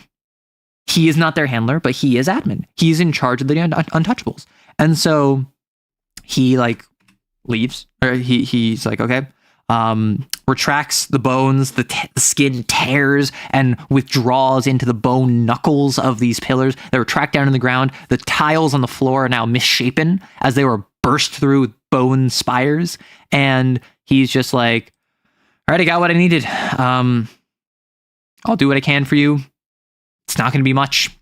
And then she's like, yeah, I know. And he's like, I will make sure that all of you survive. Where you end up, what happens to you, I can't promise anything. And she goes, thank you. And at this point, there was another thing where he mentioned like, hey, remember, I'm not your friend. I'm a member of admin. I'm just another XO. And she goes like, do you really believe that? And he's just, yeah, whatever. And then he gets up, walks away, and she goes, will I see you again? And he says, of course. Remember, I'm just one big POS. And he like gives her a thumbs up over his shoulder, opens up the door, walks outside, door closes. Nope, there's no blade remains. It's all just retracted into the ground. And as soon as the door closes, she hears a shout out through the door. There's a boom against the door, and then a pop that reverberates through the entire room. And she just like tries not to think about it and then bursts out crying. And she just starts sobbing. Because she thinks that Sigma just got shot. So yeah, Cell was just like, oh no, these are death flags. These are death flags. These are death flags. No, he's going to die. He's going to die. So yeah, that was what happened. And then I'm like, yeah, what do you do next? And she's just like talking to chat. Cause Hattie, is a former streamer in game. And so when she's bored, when she has nothing to do, she talks to chat, and she's just like summarizing what happened with the understanding she's being watched, summarizing what happened in the classroom that day where Clapback and K9 burst out. And then Handler Beta comes in. And he's just like, listen, I'm going to tell it to you straight. I was going to ask you what happened with 01, 02. What happened with Sigma? And she just goes, is he, did you kill him? And he goes, no, we just detained him. We had to tase him, which was quite the issue. But until we figure out what's going on, we're going to have to detain him just like the rest of you. But just like the rest of you, if you tell us the truth, we will be able to work through this. And so now Beta is asking her basically all the exact same questions. And Beta is someone who Alpha was basically the villain of this game. Alpha was basically someone who like was constantly causing problems. Beta was always in the background, was someone who basically just picked up the slack whenever Alpha couldn't manage. And Beta is very direct, transactory, doesn't really care about the XOs. The XOs don't really care about him. Clapback punched him in the face one time because he was being mean to Sister. So no one really likes Beta. They don't really have the same animosity towards him, though. And he mentions, or she's just like, sorry, I need more time. And he just goes, well, take all the time you need.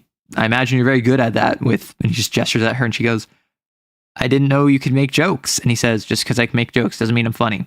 Now, if you could continue with the explanation. And he just like grills her and goes through all the questions. And she basically tells him truncated information. Oh my gosh, like Clapback went crazy and like just attacked Handler Alpha, and I tried to save him. I tried using Flux multiple times, and what she didn't know at the time, but with Kane, they have grace detectors. They can basically sense, oh, a blasphemy went off. A Flux blasphemy went off, and then it went off again, and then it went off again. So when she says, I tried to Flux multiple times and stop it, but I kept failing, he believes her because he knows 3 Flux powers went off in that room. And she is claiming she stuttered multiple times. Right?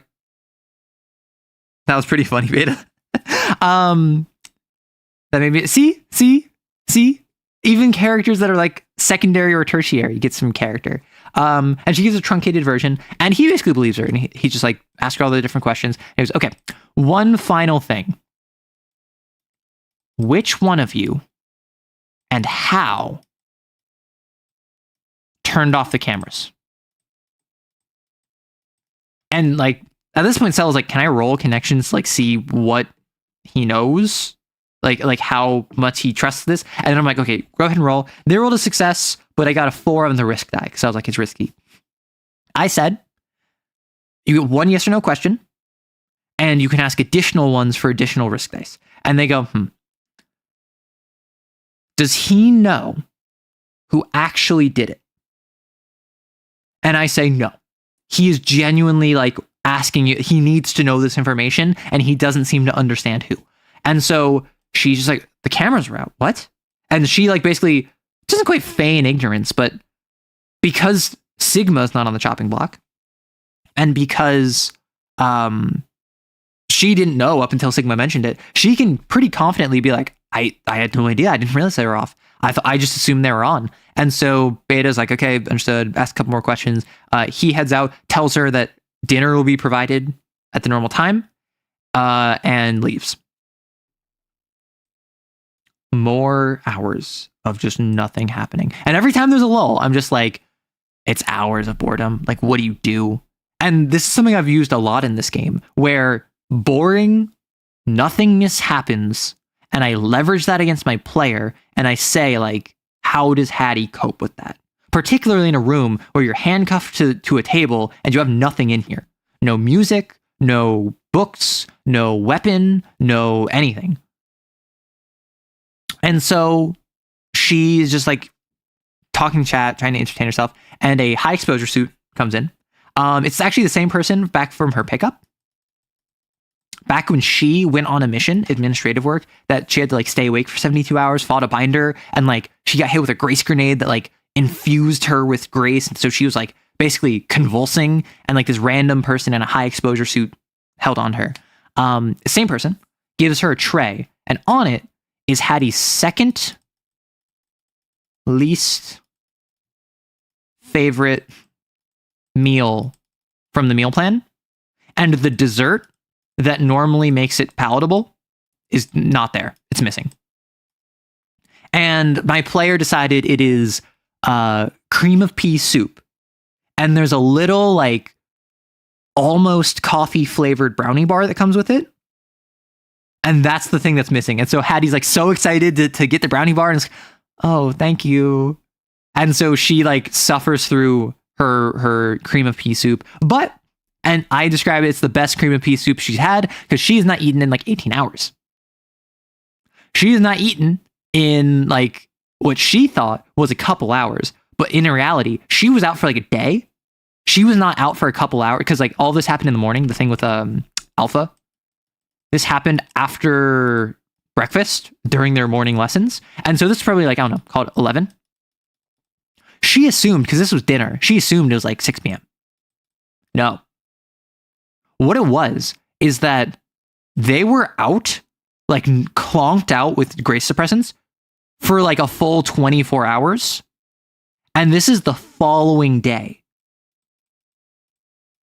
This is the dinner of the following day. So all of them were like out of it, starving, hopped up on grace suppressants. Yeah, I like, listen, horror in Kane does not have to be a big scary monster. It can be getting your second least favorite meal, where the one thing that makes it better than your least favorite meal is missing, right? Anyway, this high exposure suit person is just like, yeah, I'm sorry, you got to deal with this, and just heads out. And then Hattie asks for her name because it's like the second time they've seen each other. And she goes, I'm not cleared to give that to exos. Sorry. Closes the door after her. And then she seemed a bit young, like maybe green, newer. And Hattie's like, oh, okay. And a couple hours later, again, the same person comes back in the high exposure suit. And she goes, well, good news for you. And grabs her wrist and unlocks her and says, you're free to go. So I'm supposed to escort you back to the dorm, but I think you know where that is. So you can lead on. And Hattie's like doing this weird walk where she's like doing like leg raises as she walks. And the person in the high exposure suit's like, do all exos walk like that? And she's like, no, I've just been sat in a chair for hours. And so they have a bit of conversation. And she's like, do you not watch anime? This is like the classic like anime delinquent walk. And then she's like, no, my brother watched anime like 10 years ago, but like I haven't seen anything recently. And they start talking about anime. Was that my fire alarm chirping? What the frick? Do I need to place my fire alarm batteries? Criminy. I thought that was my chair for a second. Okay, well, it just started right now. So I'm going to deal with this in a bit. You come back to fire alarm. So they're talking. Hattie's talking to this like person in the high exposure suit. And that's not good. Yeah, I mean, I have 2 fire alarms. Like we have multiple fire alarms in the apartment. This one's in my room. There's one in the kitchen. And the kitchen one is not the one that went off. Arrow burns and arrow dies. No! You thought it was your car? I thought it was my chair. I should hurl the fire alarm into the dual. I should. So I'm going to deal with this after stream. Hopefully it doesn't bother me. And if it ends up bothering me, I will just take 5 minutes to go get some batteries for it. You thought it was a shoe? It could have been a shoe. Arrow flames. So they head back and they head back to the dorm, and I'm just like, do you ask for anything else? Do you talk about anything else? Do you ask for her name again? And Hattie's like, yeah, I asked for her name one more time. And the high exposure suit person says, well, I'm not really supposed to tell you this, but Pochan, Private Pochan. And then Hattie goes, awesome. And then gives her name because Pochan asks. And is just like, well, so I know I'm supposed to call you your XID, but that seems really inconvenient. And Hattie's just like, yeah, the other XOs call me Hattie. And she goes, but that's not my real name. And she goes, really? Why don't you just call each other by your real names? And then Hattie goes, why don't we just call each other by our real names? Why do we give each other call signs? And like Hattie didn't have an answer for that because it's just a thing the Valentines did. When you got into the Valentines, they just give you a name. Hattie was called Hattie because people recognized her as her online handle of Hat Trick from when she was a streamer. Raphael is called Raphael because she had a bad attitude when she got in Kane, and one of the XOs was reading a TMNT comic at the time. And so it said like, calm down, Raphael. Right? So there's this sweet moment where she gets to like just have a normal conversation with a member of Kane. And I like doing this. I like adding in like just random nice people in Kane, particularly when the organization as a whole is pretty nasty. And as she walks away, like Hattie gives her a salute and she salutes back at Hattie and walks away. And Cell just goes, I'm never seeing her again, am I? And I'm like, so what?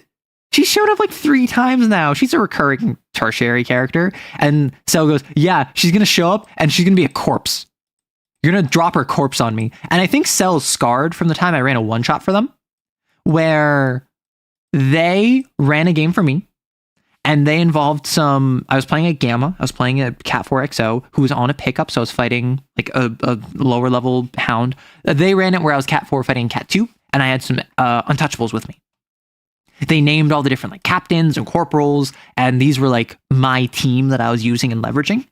And when I ran a one shot for them, I ran Gammas for them. So we're building out the Gamma roster.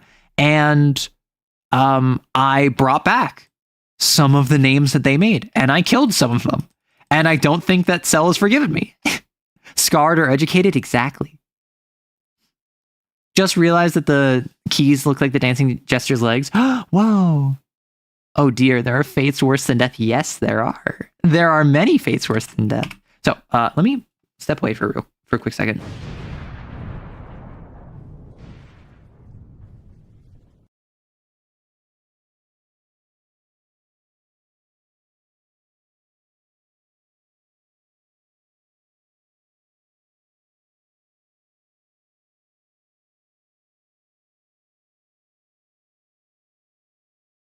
Whoops, I messed up.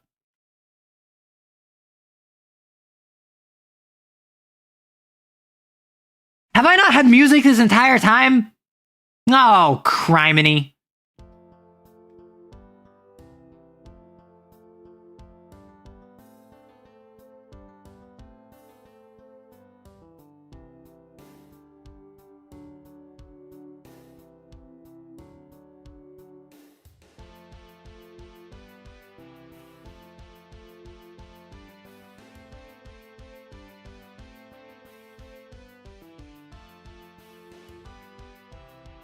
I went to blow my nose, and then I realized I could just do my fire alarm now, because I'm already stepping away from my device.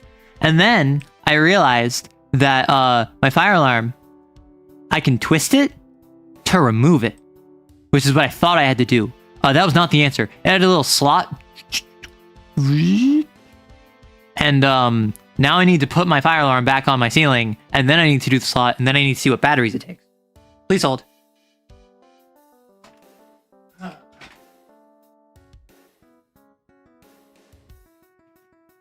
What the frick?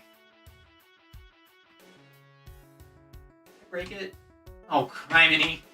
Oh, criminy. Oh, no. Oh, gosh.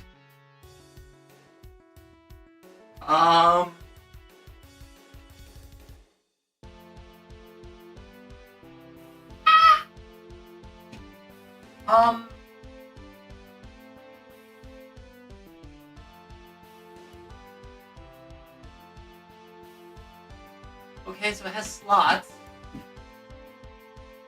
This is not working. This is not working.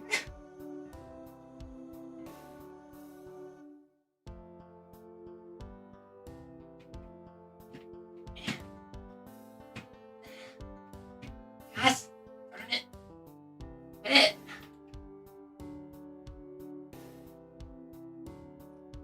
Get in there. That wasn't good. Oh no. Oh no! Did I break it?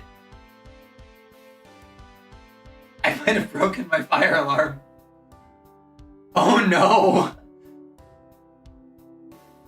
There's a wire hanging out that I don't think was hanging out before.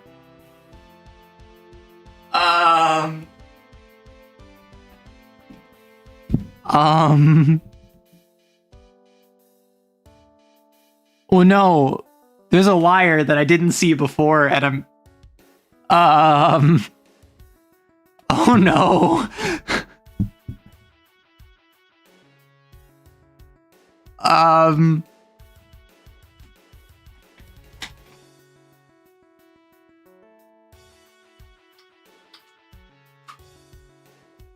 I don't even have a 9-volt, no!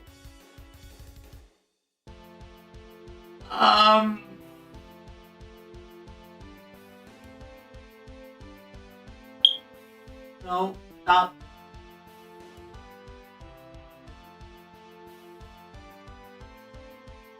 Get in there.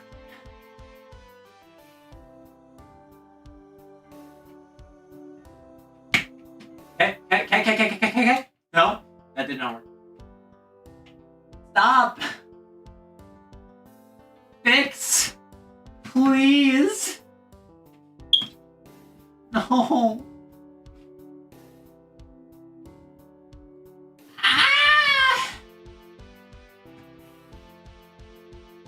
How do I do this?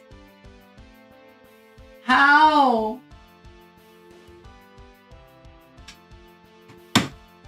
Oh. I did it. I'm back to where I started. I have made 0 progress, except I might have broken it in the process. Sometimes electronics just have spare wires packed in. Okay, that's good to know. I'm gonna go check if I have a 9-volt.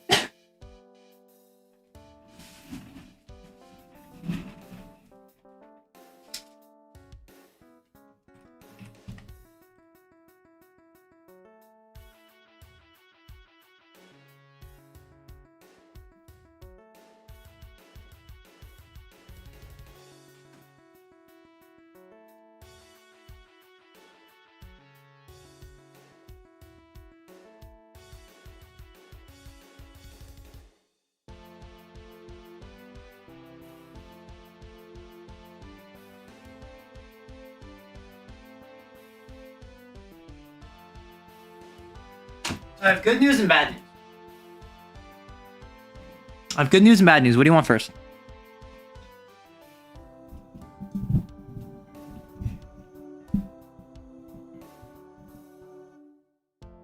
Good job, Arrow, on 0 progress. Woo!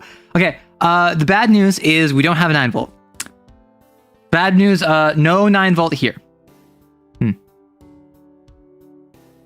good news is, there is no good news. I just don't have a 9-volt. So that's what we're dealing with now. We have music now. The good news is we have music now. Good news is that we can go back to talking Kane now.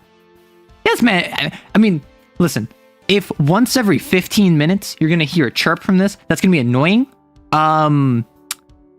It's nothing to call the fire department over. Like, because I can just go to the store after stream. Can I? I am going... I'm not going to go to the library. I don't have a book to return that I want to return. What the frick? Why am I so confused at basic things in life? Why am I like this? Oh, right, I was talking about Kane. What was I talking about, Kane? Right, we were talking about... people. Untouchables. There's still no music? There should be music. Am I going to a bodega? I don't have bodegas because bodegas are corner stores in New York specifically. However, oh, actually, in Malagast. I was playing Malagast yesterday. And it was like my 3rd game and my first win. Pog. I'm not going to give the play-by-play. I really only did the play-by-play of my very first game in Malagast just because I thought it'd be fun. I played Dead Souls and I was up against Helminth. However, the only reason I won is because the person I was playing with went 10 pages. Which, if you don't know what that means, in Malagast, there's a unit type called Thrall. These are generally really weak units, but you get 2 for 1, and you can activate 2 of them at a time instead of 1. The Thrall for the Helminth is pages. So they went 10, like, loser units. 10 babies. And their whole goal was to evolve them into actually good units, because that's Helminth's core mechanic. And I played Dead Souls, where I just built walls. And my list name was Fat Mass White Girl. my list name was Fat Mass White Girls because I piloted a black mass. So Fat Mass White Girls. And my necromancer's name was Kawaii Kitty _X3 because the whole thing was e-girls. So I had guilt and shame, I had parasociality, I had degradation and humiliation, and I had regret as my unit names. I put them in a baby cage. No. My vampire unit. My vampire character that I'm playing with my siblings is in baby jail. Have I talked about baby jail on stream? I don't think I've talked about baby jail on stream. Anyway, Malagast. I did... So one of the things in Helminth is they have like knaves and they have huntsmen, right? And these are the 2 unit types that my opponent kept evolving their pages into. And the knaves have an ability which allow you to teleport into corpses. And they had a bunch of abilities to make corpses, drop corpses around. They could teleport behind you, Nothing Personnel Kid. However, because it was funny, and because they forgot they had this ability until like round 4, and then we ended on round 5. We ended the round on round 5. I took out their Nephilim. They forgot until like round 4. I kept building walls, and I just kept body blocking them with walls. So like they try to go up and I just block them. They try to go around and then I just block them, and they'd have like a unit here so they couldn't move. And so they have to go all the way around, and then I would just block them. And then eventually got to a point where literally there was a unit where it's all on a grid, right? I had a wall here, I had a wall here, and the unit was there. And I just, for the heck of it, I just put a wall there because I had nothing else to do with my action. So I literally just put one in baby jail. You talked about the vampire social baby jail on stream and your crypto bro vampire. No, she's not a crypto bro. She is simply financially advantaged. I looked under angle and thought the Balatro clan was a pan flag. No. Like, I can kind of see it if I squint and purposely look for it, but I'm sorry. That one's fully on you. Music is faint. I made music really quiet on purpose. Would you like it a bit louder? Because I feel like every time I'm editing a clip, the music's really loud. You're like this because life is weird and also ADHD. All right, I forgot. Yeah, did you know I have ADHD? Did you know that the doctor said I have ADHDs? I looked, fun fact, you can rig a 9-volt with 6 AA batteries wired in series. Do not recommend. Sure. A house fire is kind of doomed here if you think about it. What? Are you pointing the gun at us to make us go for you? I mean, if one of you could... Hey, I know this is a big ask. On my throne, could someone get me some 9-volt batteries? I love the ADHD vision. I envy you. Is that a joke about ADHD or is that not? Hey, every pony. I'm back from touching grass with the boys. We saw a duck and some blue jays. I think if you call people every pony, you do not touch grass. I'm sorry. Like, that's a My Little Pony thing, right? I feel like that's a perpetually online thing, though. Because I know what that means. I have heard that before. And I'm not in My Little Pony circles, and I never have been. I've actually seen one episode. Fun fact, back when like bronies were a thing, my older sibling was into My Little Pony and showed me the first episode. And the one thing I remember from My Little Pony is Pinkie Pie had the power of laughter, where she could laugh even in the face of danger. And I thought to myself, why is this not just bravery? Like, why is this just not courage? You know? If her whole thing is that like, oh, even in the most dire circumstances, she can laugh in the face of it. Why not just like call that bravery or courage? Like, I get wanting to make it more distinct. I think like Rainbow Dash was special. I think Rainbow Dash was like bravery or courage or something. But like, you could have just made Pinkie Pie about like the ability to laugh in the face of danger as opposed to just laughing. Today on Arrow's Throne, groceries. See, that's the thing. I don't want to do that. Has anyone seen the memes where it's just like an e-girl or like an influencer or whoever, and they're like, hey, here's my bill list for this month. Who wants to pay for what? And then their like audience like actually does it. And like they pay like $50 for like this thing, or like $200 for a Claude subscription, or like $20 in a month for Netflix. And it's just like, wow. Is more joy throughout the rest of the series? Because sometimes laughing in front of danger is deranged, not courageous. No, that's a thing. There's a meme I saw. I think it was a tweet. Who wants to pay my bills meme? I wouldn't be able to find it. Like, who wants to pay my bills, e-girl? No.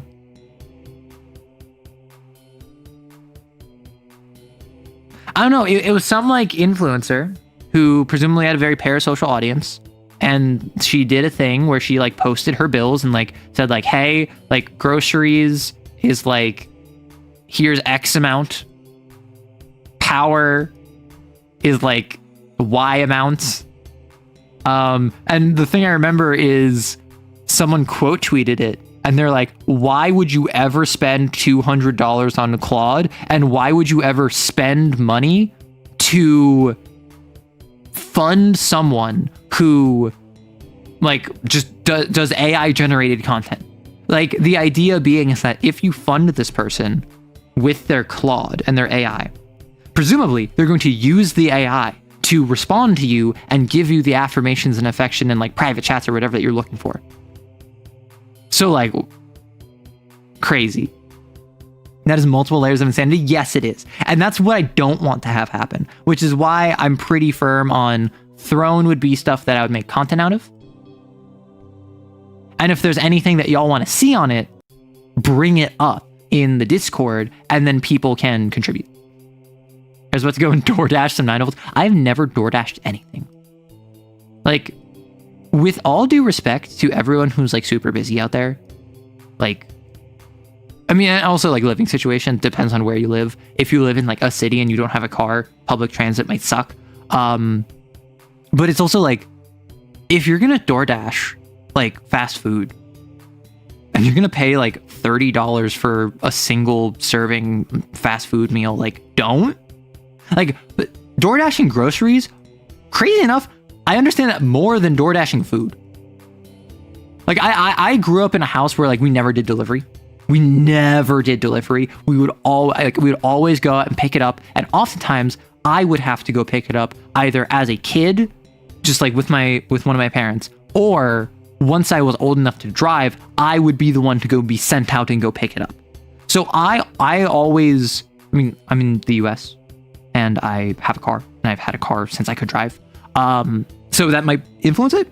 But to me, DoorDashing food with any regularity is so foreign to me. It's so wild to me. And like, obviously, like, I'm on a budget. I can't afford that. Not to mention the increased price from DoorDash normally. But it's like, if I want to wait 30 minutes for food, why don't I just spend 30 minutes cooking? Or even if I'm not in the mood to cook or I can't cook, why don't I spend the 20 minutes it takes to put breaded chicken in the oven? To put rice on the rice cooker? You make a good point. I'm gonna go get lunch or something. That's crazy to me. Why pay someone else's content that, one, you don't really know, two, supports AI generated content like art and things? See, that's the thing. The weirdest part about that is you're a simp, right? Put yourself in the mind of a simp. You spend money because a influencer parasocially gives you the gratification of feeling like you're wanted. They might have private DMs with you. They might send you pictures. They might do whatever it is that influencers do. Honestly, I don't get simps. I don't know what keeps simps. I think it's the emotional stranglehold, but I don't know what vector that emotional stranglehold is grabbed by. Put yourself in the headspace. This influencer says, hey, pay for $200 so I can use AI, which is like the top of the line AI for writing chat messages and generating images.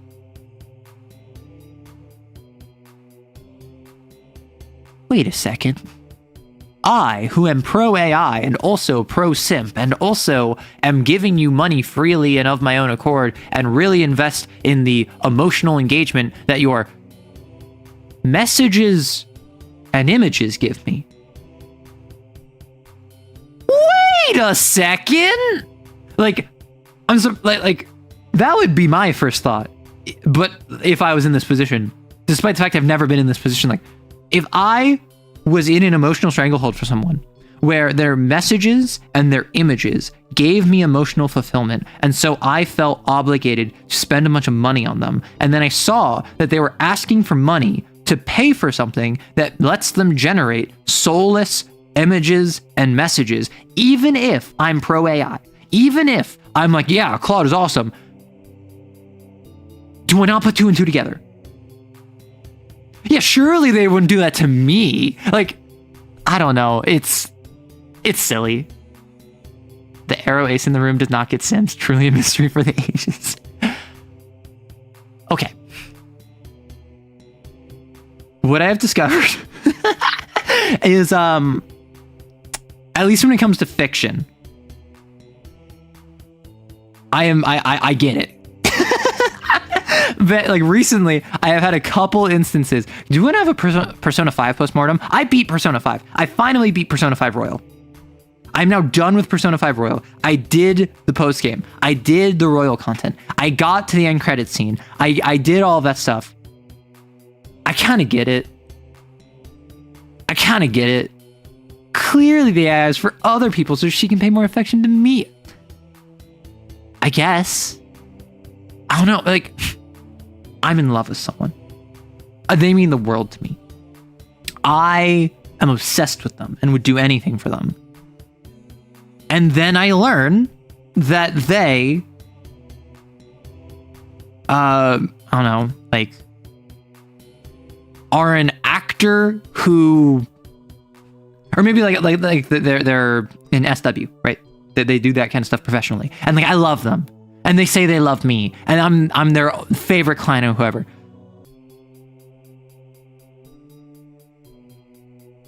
I love them, and I might be in denial, but I feel like I have to genuinely be delusional to not even genuinely consider and have doubts of, oh, is this real? Do they feel the same way about me? Like even if it's like fully like I'm in it deep, I'm a simp or whatever.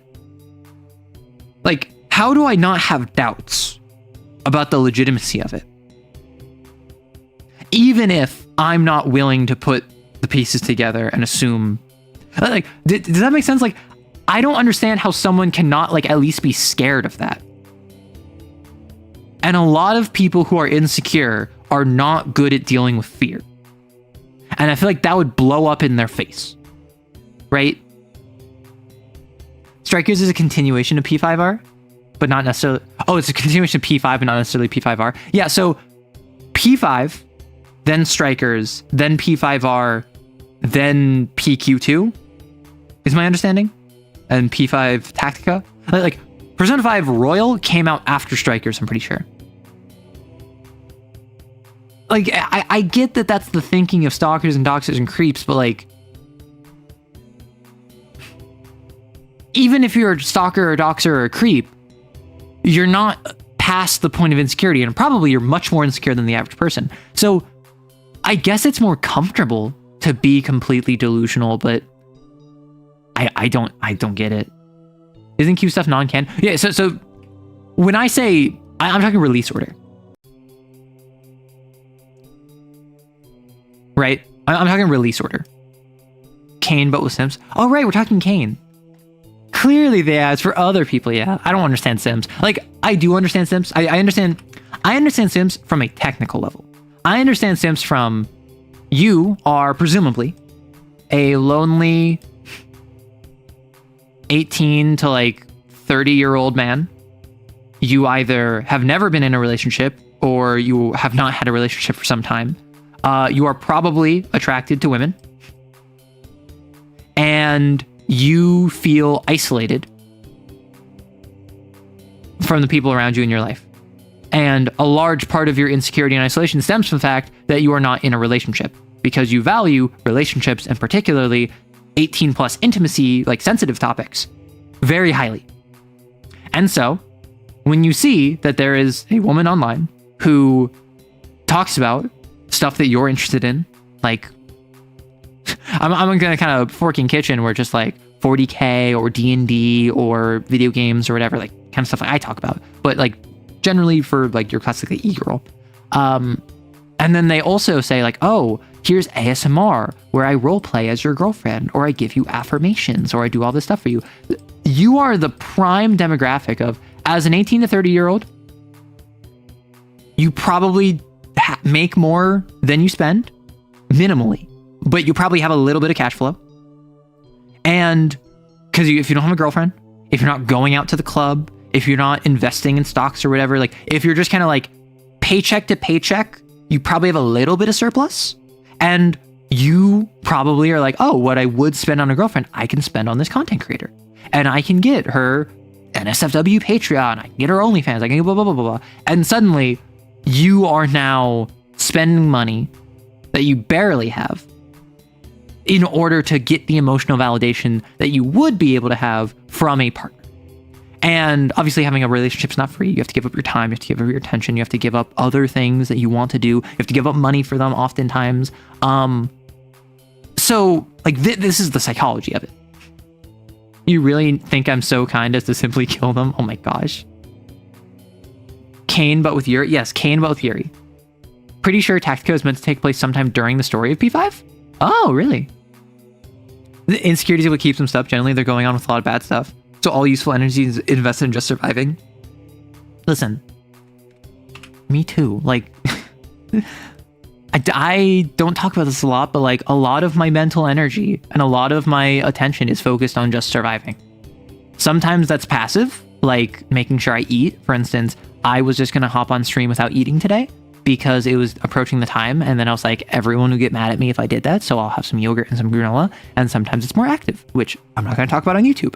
That doesn't mean I'm simping. Like, I hate not having empathy, but sometimes it is just a skill issue, right? Like sometimes it is just a learn to find fulfillment with your own internal locus of control. Stop relying on pretty woman who says that you're cool, and then use an AI chatbot to continue that conversation. That's why I firmly believe that parasocial farmers are more akin to lords than idols. Lords and idols. I'd say, but they're part of the cult though, right? Arrow not mentioning their fight with saber-toothed tigers on their commutes. You know it. Every day is saber-toothed tiger. I mean, I did get catcalled yesterday by a cat. That's basically like fighting a saber-toothed tiger. I gave it scritches. I gave it pets. I made it my friend. I really need more protein in my diet. I do. But like genuinely, there are times like I am on the cusp of eating too little, generally. And my relationship with food, kind of all over the place. Here, there, everywhere. Very variable. And some days I will be doing my weight workout. And like I physically can't lift my weights, which is like is a caloric thing, right? Like it is I did not eat enough. I did not have enough protein. I did not take in more energy than I expended, because these are like 15-pound weights, which is like what, 7, maybe 6 kilos. It's not that heavy. I don't have like intense weights at my house. I just have 2 like 15-pound, 10-pound. I think they're 10-pound. I think these are like 4 kilo. Yeah, I think it's like 10-pound weight. So I have like 10-pound dumbbells that I use, and I just do more reps, and I do like weighted squats with them, kind of deal. And there's days where I just can't pick them up, and I'm like, ugh! And that's not because I'm so weak. That's because I don't have the energy for it, which sucks. Which means I need to eat more. But as anyone who struggles with eating too little knows, it's not that simple. And that's all I'm going to say on that. Yes, but the second negative feedback loop with their coping mechanism are contributing directly to their stress, which, I mean, is fair. Yeah, exactly. Like tough problems in systems with self-correction tend to be the ones that self-reinforce. And I'm not going to sit here and be holier than thou when I have done much stupider stuff than simp. Just because simping was not the poison I chose does not mean I was not like trying to cope via killing, like drinking poison so it would kill someone else. Like I did dumb stuff to cope. So I'm not like gonna be so blasé as to say like, oh, if it's simp, it's genuinely a skill issue. But it is something where it's like when I look at simping, I'm just like, why would you do that? Unrelated from the convo, but I'm thinking about how Lancer has a major missed opportunity in combi mechs. We only have the Goblin, which barely counts. I mean, like, the issue with combi mechs, which I assume what you mean is I am mech, I have a little mech friend. This is player 2, this is player 1. That's what I assume you mean. The issue with that is you can't play that in isolation. And remember, everyone's simping ain't pimping. You can't play that in isolation because it necessitates them being together. That's why the Goblin can attach and then detach, right? Otherwise, if player 1 is not available for the session, player 2 is just kind of stuck playing both of them or only their mech. and then if they're meant to be a combi mech, they wouldn't really have that. I think what would be more interesting is a system to allow you to Voltron. I think that would be the most interesting bit, a Voltron system where you can combine your mechs such that your total mech size does not exceed size 4, right? A Barbarossa can combine with a Nelson. A Lancaster can combine with an Iskander. But a Kid can combine with a Caliban, a Goblin, a Tortuga, right? Like depending on what size differentiation you can have different combinations. And then there'd be rules for what Voltroning did. It would probably be damage is divided among all participants, but everyone has resistance. You all move as one, and probably you're permanently slowed. And like, it would have weird rules about it, but I feel that would be more interesting and also more modular. Because then if we have a team of 4 size 1 mechs, all 4 of us can Voltron together, like Voltron. But if we have like 1 size 2 and 2 size 1s and then a size 3, well, maybe we end up doing a situation where it's the size 1s and the size 2 go together. And so now we have this fun little dynamic of we have 2 giants on the field. Or maybe we have one of the size 1s and the size 3. So we have a size 1, a size 2, and a size 4, right? Now let me play a suit of armor that can bolt onto an ally and give them crazy buffs. Gosh. What was I doing? I was talking about Kane. Don't look for a reason, a matter of emotions, a waste of time. That's my thing. Like, I am so... I feel like I'm very expressive.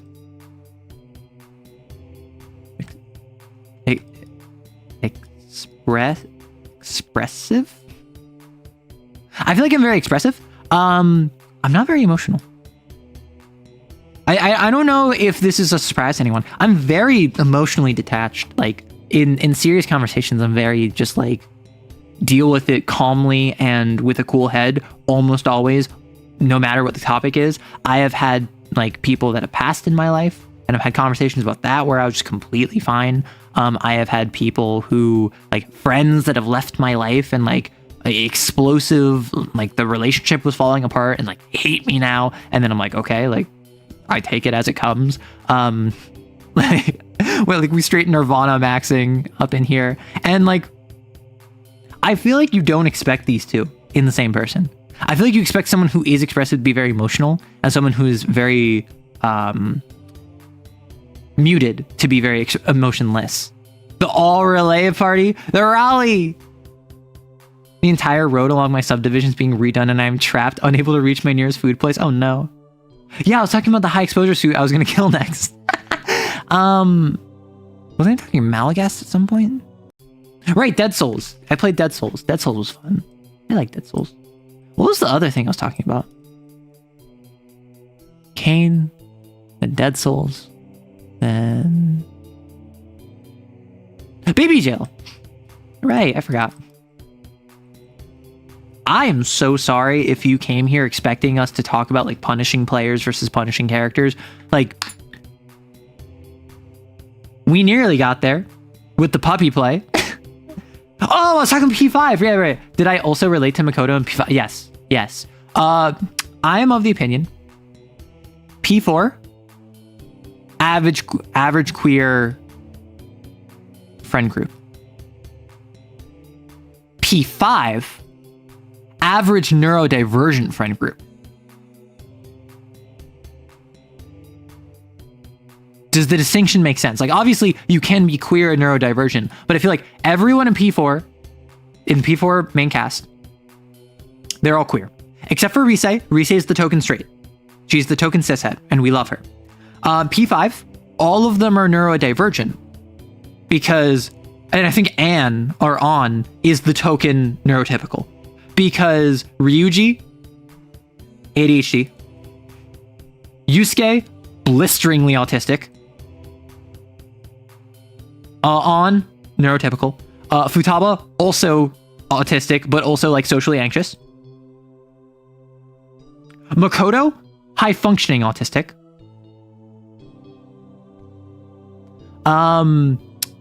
Akechi, sociopath or psychopath. Like, literally has psychopathy and does not feel emotion. Haru?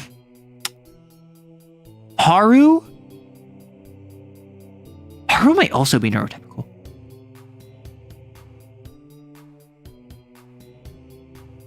Haru's sweet. Someone asked me before what my thoughts on Haru were. And I was like, she's fine. As I did her social link more, as I learned more about her, I actually really liked her. I really like Haru. I did not have her in my party at all. My party from the get-go was Ryuji, Yusuke, and Makoto. And I only swapped that out once I got Crow. And then once I got Crow, I swapped out Yusuke.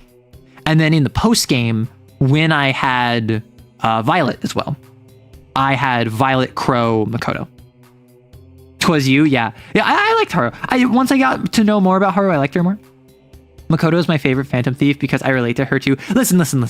Makoto was like, did not understand socialization in such a subtle but still present way. And obviously it came out more in her social link. All of the confidants kind of in their S links, it becomes a bit more forward facing in what it is. But like, Makoto is like passing a lot of the time, but just doesn't really understand social etiquette and intricacy. She's very good at masking. Haru depression.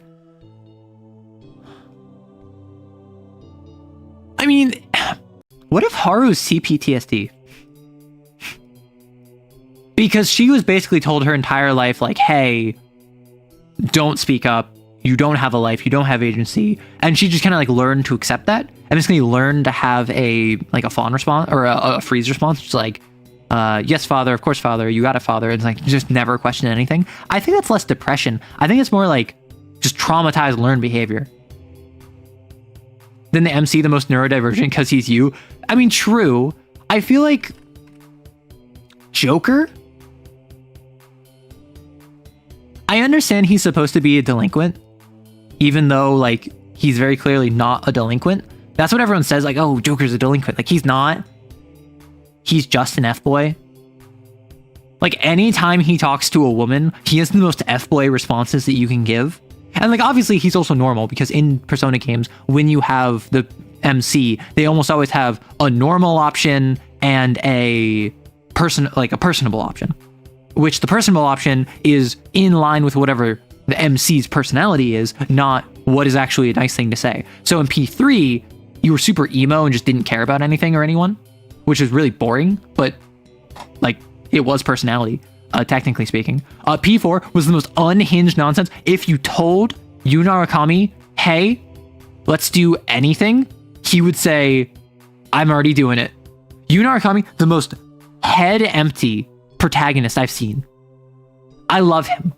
He is my, like genuinely, in the anime, they turned a voiceless, nameless, basically faceless protagonist that was just a blank slate into the funniest character in that anime because they just gave him all of the funny dialogue options. In P3, I want to watch the movies. I haven't seen the P3 movies. I think they just make him like emo and quiet. And in P5, like, Joker, he's silly, but he's no P4. You can switch them around depending on what you need. You always want a healer and a physical DPS. Honestly, like, even after getting like the party swap stuff, I rarely party swapped until the final fight of P5R, which for anyone who doesn't want spoilers for Persona, leave for like 10 minutes, mute me for like 10 minutes, whatever. When fighting Maruki, and specifically with Azathoth, which I was shocked when Azathoth came out. I was like, wait, Azathoth? Like the blind idiot god? Like, because generally speaking in Persona, I don't know about in SMT specifically, but in Persona, the more powerful the deity or entity in lore, the more powerful it tends to be in Persona. And so Azathoth is like a big deal in the Cthulhu mythos. And I also had noticed that like Haster was a persona, and I was like, wait a second, are the Cthulhu mythos Great Old Ones royal content? That's cool. Did they add it with royal? When you were talking about Cthulhu and all that stuff, it took everything not to say. No, I was so surprised because like I fought Haster and I got Haster and I'm like, oh, I didn't realize that like there was Cthulhu in this. And then I fought Azathoth and I'm like, because like obviously like Izanami is like the patron god of Japan, and so in Persona 5, Izanami is super powerful. Izanagi is the patron god, and then Izanami is his wife. Izanagi super powerful. So in real world mythology, they're super powerful. In game, they're super powerful. Odin is generally one of the most powerful personas. Surt, one of the most powerful personas. So like the Norse god, the Norse fire giant that would like cause the destruction of Ragnarok, like caused Ragnarok. It's like all of the big players, Michael, Uriel, Gabriel, Raphael, like the heavenly angels are like really high level personas. So generally, if you're powerful in real world culture, in like mythology, you tend to be more powerful. And then in game, like the low level personas are stuff like Sandman, right? Where the Sandman is not very powerful mythologically, like Slime, and like various like creatures representing like an incubus or succubus. Those tend to be lower level. About Raphael. Oh, right, about Raphael and Cain. Yuri, yeah. Persona is its own breakoff thing, but there's so much overlap. Yeah. So the reason I said I don't know about SMTs because I haven't played SMT, but I know Persona is an offshoot of it. Can I talk about Maruki for a second? Persona 5 Royal is not only the best expansion of a Persona game that I have played. So Persona 3, 4, and 5, Royal takes the cake easy. It is by far the single best expansion I have ever played of a game. Now, that doesn't mean it's my favorite game ever. It just means of expansions for existing games that got added on as additional content, it is probably my favorite. And like, for instance, I played like the other one that comes to mind is like StarCraft Brood War is another great one that like overhauled the game and gave more content and all of this stuff. And like, I love that. But Royal genuinely added a main character in the form of Yoshizawa, which, can I just say, all of the lines about her affirming, like, in her magical girl transformation when she first awakens to her persona, she's like, I am Kasumi Yoshizawa. Like, I am Kasumi Yoshizawa. And I'm like, okay, girl, you're Kasumi. Chill. Right? Like I wasn't expecting all of the references up until that point. All that stuff. The villain of it, I clocked instantly that Maruki was going to be a villain because he had a... I clocked instantly he was going to be a royal villain because for 3 reasons. 1, he had a Arcana that was not in the standard deck. He was the counselor, which generally in Persona, when they release an expansion, whether it is like FES or P3P or Reload or Royal or Golden, they generally add more Arcana for extra characters that represent non-standard characters you can interact with. So he had an Arcana that was not standard, which implied to me he is important and was added in Royal, which means he's going to be more than just a random fun extra character. He's going to have like plot importance. Second thing, they made him really likable. Like they went out of their way to make sure you like him, which indicates to me they're going to make you not like him later.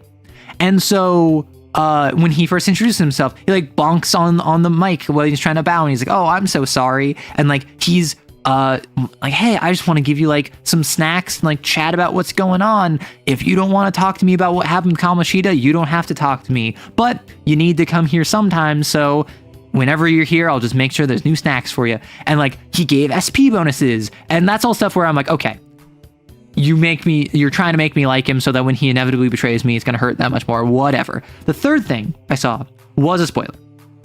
I was probably like a third of the way through the game at this point. I was looking up the Maruki theme because I wanted to listen to it, and I wanted to listen to the counselor theme. And one of the autofills was Maruki boss theme. And I was like, okay, so he is a boss. Understood. Like, I assumed, but I did kind of get that spoiled. I was not expecting it to go at all the way it was. SMT deals with more macro things, good and evil, order and chaos, and everything in between. The Persona's more micro relationships. In the newest series, Metaphor. Yeah, I want to check out Metaphor. Metaphor seems good. Best antagonist in any game I've ever played. Yeah, so, yeah, unlucky. Same thing happened with, or a similar thing happened with P4. When I played P4 Golden, I was looking up Backside of the TV, because I really like the TV theme. The dun dun dun dun dun dun dun dun dun dun. Like, so I had that on, and I was reading the comments foolishly and saw a bunch of spoilers, right? And so I knew who the killer was in P4 like halfway into the game. And so I've been avoiding that every other Persona game I've had. And I've been very good. And I deserve to be praised for not looking at comments or spoilers for P5R, even though I've been playing this game for like 7 months. I have avoided spoilers. I have avoided watching stuff beyond my means. I've avoided looking at comments. I've avoided all of that for like the 7 months I've been playing this game, on and off, no matter how much I wanted to. So anyway, I had all this in mind. Maruki ends up being genuinely likable. I understand his motivation. He tries to reach a peaceful solution. And like, he is like a 5-stage boss fight, right? I kept waiting for him to like have his third act breakdown and be like, oh, well, if you're not going to accept it, I'm just gonna make you accept it, blah, blah, blah, blah. And like, no, the entire time he's like, listen, you're fighting for your belief, I'm fighting for mine. I'm not going to back down, and at this point, you've made it clear you won't either. I'm going to defeat you because I'm doing what I think is right.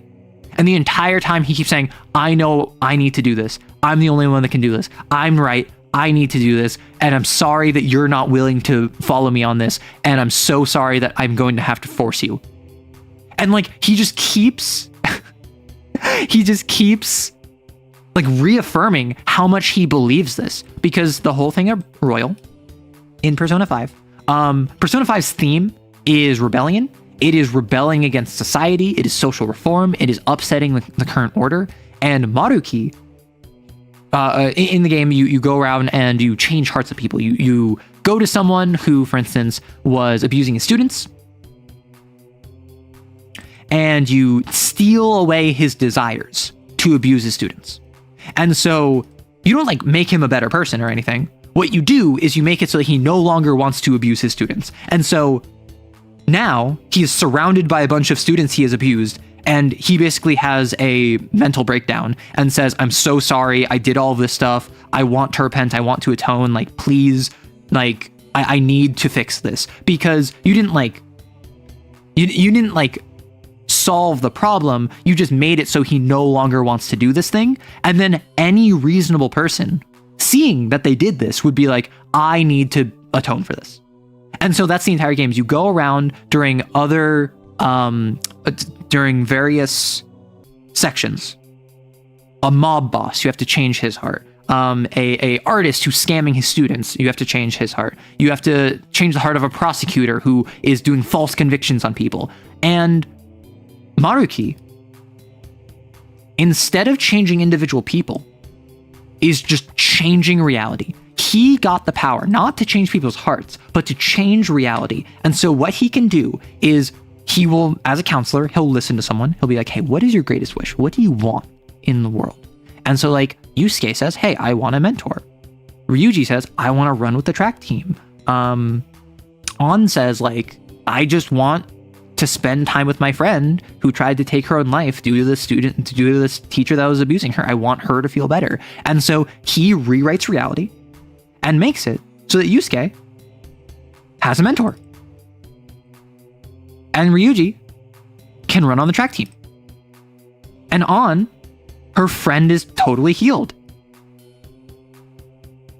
But the thing that like genuinely made me be like, oh, this might be the best expansion I've ever played. The way they handled Ketchy. Because I knew going into this game, Akechi was a fan favorite, and I knew going into this game, he betrayed the party, or was evil, or had like a second persona. He had like Loki, and I knew something was up with Akechi, and I knew something major changed with Royal. So I actually didn't know what his thing was. All I knew is that something about pancakes, and I think he's like betrays the party at some point. And then once it was brought up that in the casino palace you get betrayed, I'm like, okay, so Akechi's gonna betray us there. Oh, he joined the party, right? Understood. So he's gonna betray us. Understood. And so I'm running with that. Then in the ship palace, SMT is pretty political, as is a lot of alignment reps in especially the early games. True, but I feel like they throw away all that in the alter games, and Metaphor picks that up. Interesting. I've heard great things about Metaphor. I watched a little bit of it, and I actually avoided watching like the final fight and stuff. I watched a streamer I watched play it, and obviously it's like 100 hours, so I didn't watch all of it, but I watched like bits and pieces. The premise of Metaphor sounds super interesting. The premise of Metaphor is the king is dead, the prince is like deathly ill, and the only way we can solve it is by killing the guy who poisoned him, or something like that. And the issue with that is there's this giant competition to see who is the next king. And the top 3 contenders have a spell put on them that if you try to kill them, you turn to stone. So you can't just kill your opposition, you have to decrease their popularity, and then you can kill them. So the top 3 people are effectively totally safe. You cannot kill them. They're untouchable, they're bound by a spell that protects them, and the dude who poisoned the prince is one of these top 3 competitors. But it changes over time. And so the whole point of the game is you have to go around solving people's problems, getting their support.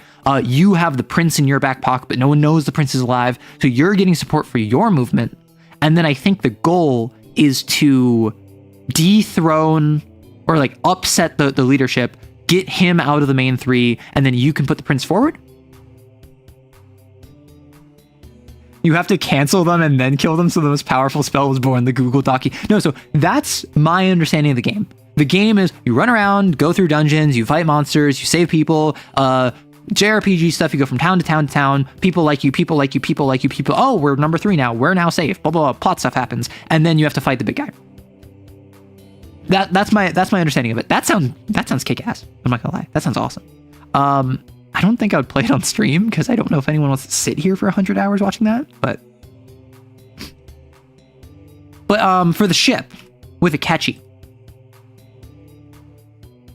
at some point on the ship, Akechi fights you, he goes crazy, and then it's revealed that he's doing this all for like petty revenge, and like the Phantom Thieves basically forgive him. They basically say like, hey, we are not going to let you off the hook, but we are willing to work with you now. We have the same goal, even though we have vastly different methods. You have done reprehensible things, but you were being manipulated. So we want to support you if we can. And Akechi's like, stupid, you're not my Nakama. And then you proceed to his an evil version of him shows up, or a more evil version of him shows up, fights him, and he basically self-sacrifices by closing off a door that is like a bulkhead that closes, that seals him and the evil version of him away from the rest of you. And then on the other side of the bulkhead, you hear 2 gunshots, and all life signs are negative. And it's like, oh, he's dead, right? Akechi died. Sad. And color me surprised when at the end of the game, December 24th, we did the whole thing. We fought God. We won because it's a JRPG. The prosecutor in charge of our case walks up to us and says, hey, listen, I know you're a good guy. I know you did all this for good reasons. You have to turn yourself in. Not because you did anything wrong, but because you need to confess. And your testimony will confirm the arrest and conviction of this other criminal who is otherwise going to get off scot-free. We need you as effectively a subject matter expert, but you need to turn yourself in to do that. And so you agree. And then Akechi comes up out of nowhere and says, actually, I think I can do that. And I'm like, what? I thought you were dead, bro. Like, I get this as a JRPG. I didn't realize that you like survived. And he comes back. And I'm like, huh? So Akechi's alive. And he turns himself in my stead. And I'm like, that's crazy. I mean, I guess it's a JRPG. They always want a happy ending. Akechi didn't actually die. He's just incarcerated. I get to go scot-free. That's just standard Persona nonsense, I guess. That's cool. Whatever. That's a bit disappointing. And then, turns out, reality was being rewritten by Maruki. Which leads to all of your friends having their greatest wishes met. So like having the mentor, joining the track team, all that stuff. And you break them out of it. You're the only one not affected for whatever reason. Because you're main character.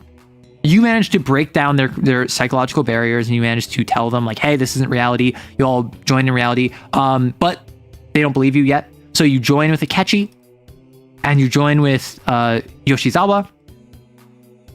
And you go off in this like cute little like, oh, it's just the three of us like palace adventure. Akechi's your navigator, but he's like all like psychopathic now and like he's evil and it's like really fun. And so three of you go. You fight Maruki, then your friends come by, your friends join you, you have a whole palace ahead of you, you fight Maruki, blah, blah, blah, blah, and then you have to send the calling card. Phantom Thieves, they send calling cards. That is what lets the target know you can steal their treasure. You have to send a calling card in reality, and then you can go into their mind, steal their distorted desires, and then they change as a person. What happened next shocked me, genuinely. Like, I was in disbelief. I was not sure what I was reading, because it's not explicitly said. What is revealed is that Akechi shows up as I'm meeting with Maruki, because Maruki like reaches out to me and is like, hey, we need to talk. I know you're gonna come for me tomorrow, and you need to give me something. So I'm gonna come take it, because I believe in this being fair and I want to talk to you one more time. So he talks to me, tries to convince me, and then Akechi comes by. And Maruki reveals, Akechi, you know what's gonna happen once this reality goes away, correct? And Akechi just says like, yeah, and I'm just like, wait, what? And Maruki says, you know, I named my character, I named my character Jimbo Balatro, because I'm a Joker, baby. He says, Balatro, you know, you were affected by this reality too. Like, I wanted your dreams to come true as well, just like I wanted Akechi's dreams to come true. And then I'm like, what? And then it flashes back to the ship where it shows the gunshots. And then it flashes back to when I was being told to turn myself in, and Akechi showed up out of nowhere. And I go, wait, no. And it's revealed, Akechi died. Like I thought he died, and then he actually did die. And Royal added him back in for like another 20 hours of content where he wasn't actually alive. Maruki was rewriting reality to have him be alive, because he's like, listen, I understand that you two have a special connection, and I wanted you to be able to experience that. I didn't want him to be robbed from you.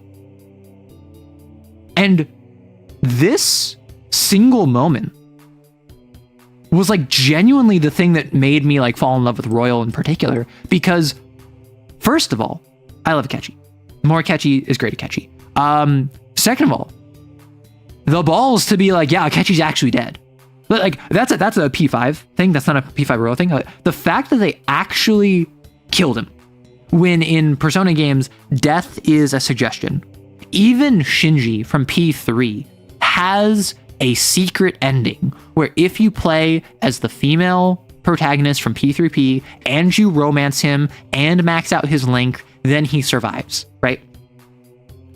Chihaya from P3, the death game, survives with no memory. Like no one dies in Persona. Nanako does not die in Persona 4. Akechi actually literally died. And why was Akechi brought back? Because the community loved him. The community was in love with Akechi, and like I think Joker x Akechi is like the biggest Persona ship by a country mile. The devs took fan favorite character and literally took into account the wishes of the audience and rolled that into the wishes of the main character. Which just on a thematic level is incredible. And then you like Maruki says like, hey, I'll leave you to think on that. If you don't want this reality to go away now, don't come to me tomorrow. And so he leaves. And then Akechi's like,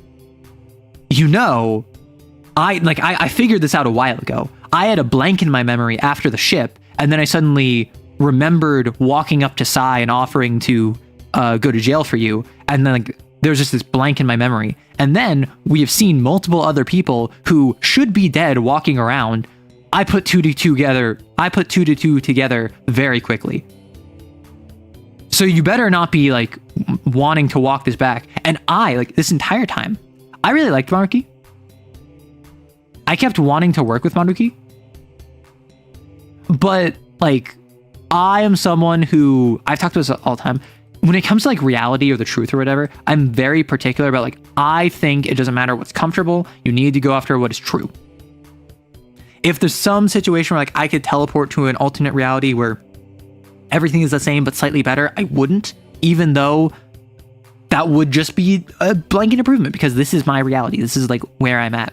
So I was firmly against this entire time. And the thing that brought this on,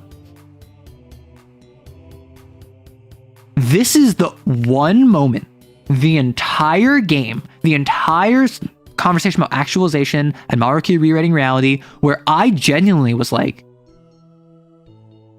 I get it. I wanted Akechi to live. I wanted Akechi to be alive. And Akechi literally had to be like, no, I don't want to live like this. I don't want to live under his thumb. I would prefer to die by my own path and agency than to live on in construction of someone else's fantasy. I walk my own path.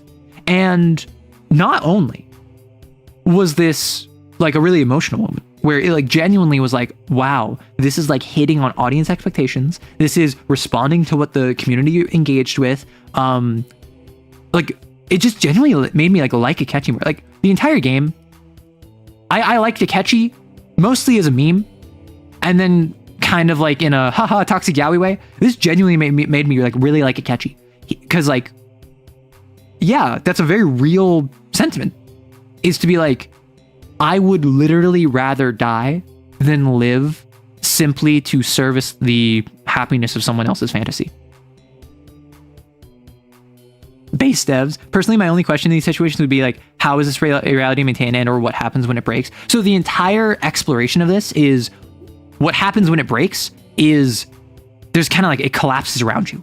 So the various characters, the Phantom Thieves, you break their reality for them. And like Futaba's mom is dead. And her greatest wish is for her mom to be back around. And so when Futaba realizes that's not reality, her mom disappears again.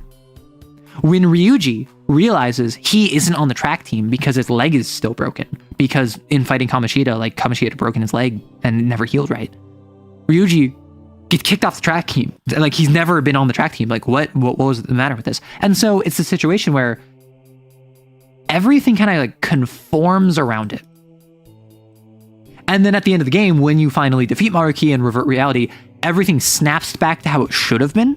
And so everyone has weird overlapping memories of what happened. But for instance, at the beginning of actualization, would have gone to jail. So for the past 2 months, I've been in jail. For the past 2 months, Ryuji hasn't been on the track team. So he wasn't on the track team. But everyone has like weird mixed memories of like, well, no, I remember running with Ryuji, but he's not on the team. Weird. And so like everyone has like weird mixed memories. What's fun is the reason Maruki allows for the palace investigation and all that is because he believed that people with access to the metaverse had a moral obligation to use that power how they wish. Yeah, that was something I wasn't sure. He has this part of his palace where it's you have to answer questions. You have to do like a personality quiz. And if you get it wrong and he thinks you need treatment, you have to fight something. And you realize very quickly, it's not what you actually believe. It's what do you think he believes is the correct option. For instance, you see your friend talking to some shady people and your friend looks scared. Do you go up to help your friend, or do you go over to try and find a trusted adult to help your friend? And with going up to your friend, you might get hurt, but you're immediately helping your friend. But you also might not be able to do anything. And with finding a trusted adult, you might find a trusted adult that can solve this for you. But what if your friend gets taken to a secondary location first? And so Maruki believes you should minimize pain and risk to yourself. So the correct answer, so to speak, in that personality question is go find a trusted adult, because the trusted adult might not work, but also going up yourself might not work. One is riskier than the other, so you should do that one. And then one of them is like, you gain the power to change hearts like the Phantom Thieves. What would you do with it? And it's like, would you get money? Would you get someone to love you? Would you not change anyone's heart? Would you change your own heart? Or would you do whatever you wanted? And I chose, I think, don't change anyone's heart or change your own heart, because I thought he wanted the answer of like, oh, like solve your problems with it. I could never confirm what the correct answer was. When a game shakes your foundational belief, you know, that's the thing, is that like genuinely, I was firmly just like, no, I refuse to accept another reality. Like the closest I got was Maruki was really nice and I understood where he was coming from. So I really wanted to just talk him down, and he kept wanting to talk me down. So it was a very cordial relationship for a protagonist-antagonist relationship. And then Akechi, as your kind of like deuteragonist, was constantly like, let's just kill him. Clearly, this is the best solution here. And I'm like, no, Akechi, we can fix this. And then we fought Maruki a bunch of times. But Akechi is like, I need to know you're not going to fold. And one of the options is like, I won't fold. And I literally looked at that and I'm like, I can't say that. I'm not a liar. I'm absolutely folding right now. But like, the prospect of keeping Akechi alive genuinely gave me pause. Genuinely made me consider not going back to the old reality. And I gave him my answer and I'm like, but you die. Or like, you die. Like, it's not a trivial matter that you die, because he's saying it's like a trivial matter, don't worry about it. And he's just like, I am honestly offended and disgusted that you would even give this thought. I thought we were on the same page here, where we both refuse to live under his thumb. I need to hear you say to my face, you are not going to let this continue. And then the two dialogue options are like, I'll stop this or I can't.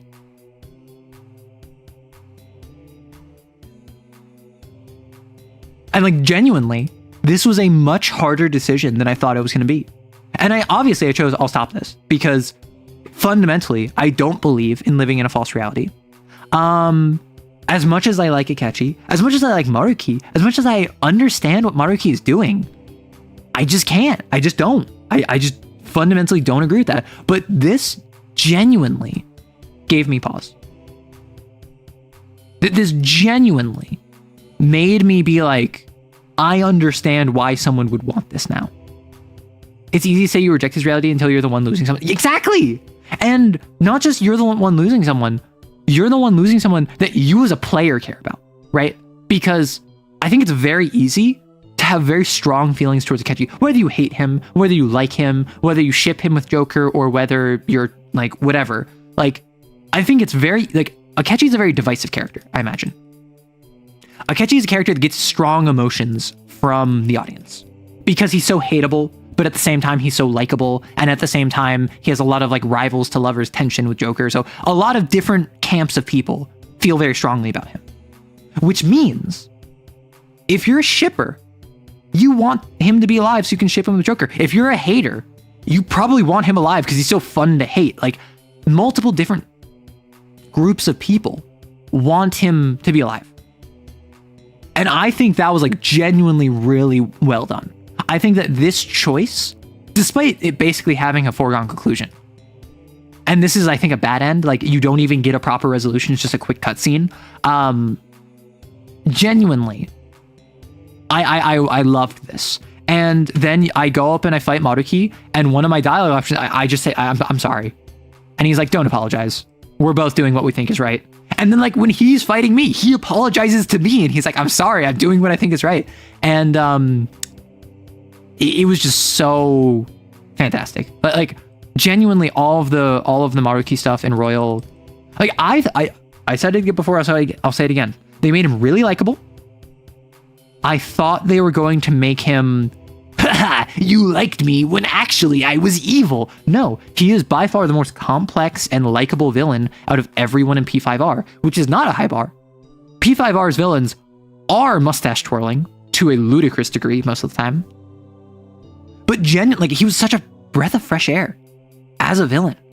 As like a complex character who had his own desires and his own motivations that I understood but disagreed with, and he understood my motivations but disagreed with them. And like, I liked him well enough.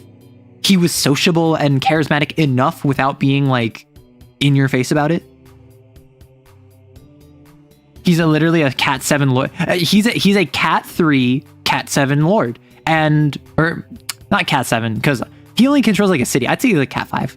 It's also complicated since I firmly believe a lot of suffering is meaningless, and so to me the issue is more that he did it without people's permission. That's the other thing. Oh, the various characters were like, hey, I want what he was giving me, but it was without my permission and without my consent. It might be nice to have like a dead loved one come back, but ultimately that's not fair to the people who mourned them and moved on. Like all of these different reasons for disagreeing with him. He low-key has a trauma to connect with every fantasy. Does he? Like, he himself, he has the whole funding thing. He has the whole thing with Rumi, his ex-girlfriend. He has... And those are the two big things, right? Low-key, look up the Maruki ending. I cannot, in good conscience, call it a bad ending. I mean, I want to watch it. Era, were you intentionally talking about this in context of your inability to understand the willful ignorance of Sims, or was that a happy accident? No, so it was intentional, but not to the extent you're saying it. Basically, the reason I thought of this is because the closest I've been to simping, I would say, like one of the closest things I've been to simping is like with that Akechi choice, right? That was a situation where it was against my better judgment, but because I had strong feelings about Akechi and Joker, and like I liked this as a character and I wanted to see him continue, I was like basically willing to compromise my morals for that. And obviously I didn't. And clearly this is a video game, so it's not really high stakes, but that's the kind of mentality, right? I'm very normal about fictional men. But that's kind of what dovetailed into this, is the conversation about Sims. And how, like, and then obviously, like, Royal operating off of this kind of very strong feelings the community had towards Akechi. Fair to clarify, I was saying Akechi had a trauma linking him. Oh, sorry. Understood. Yeah, Akechi really is tied to each of the Phantom Thieves. Well, Azathoth was using Jaldabaoth fusing mementos with reality to do what he was going to do, so I'd argue it was worldwide. I think it's pretty confirmed to only be in Tokyo, and his goal is to go worldwide.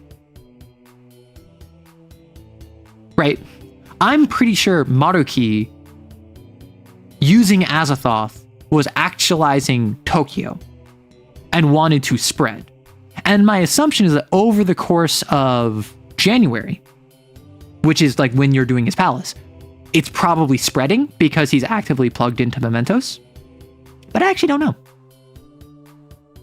Maruki is a perfect lord and you almost fell for his scripture of narration. Literally, like, and that's the kind of stuff that I love. Like when a game can fundamentally change how you think like that. I think that is genuinely fantastic writing. Because it was a bunch of different things. It was a bunch of different things together. Maruki was likable.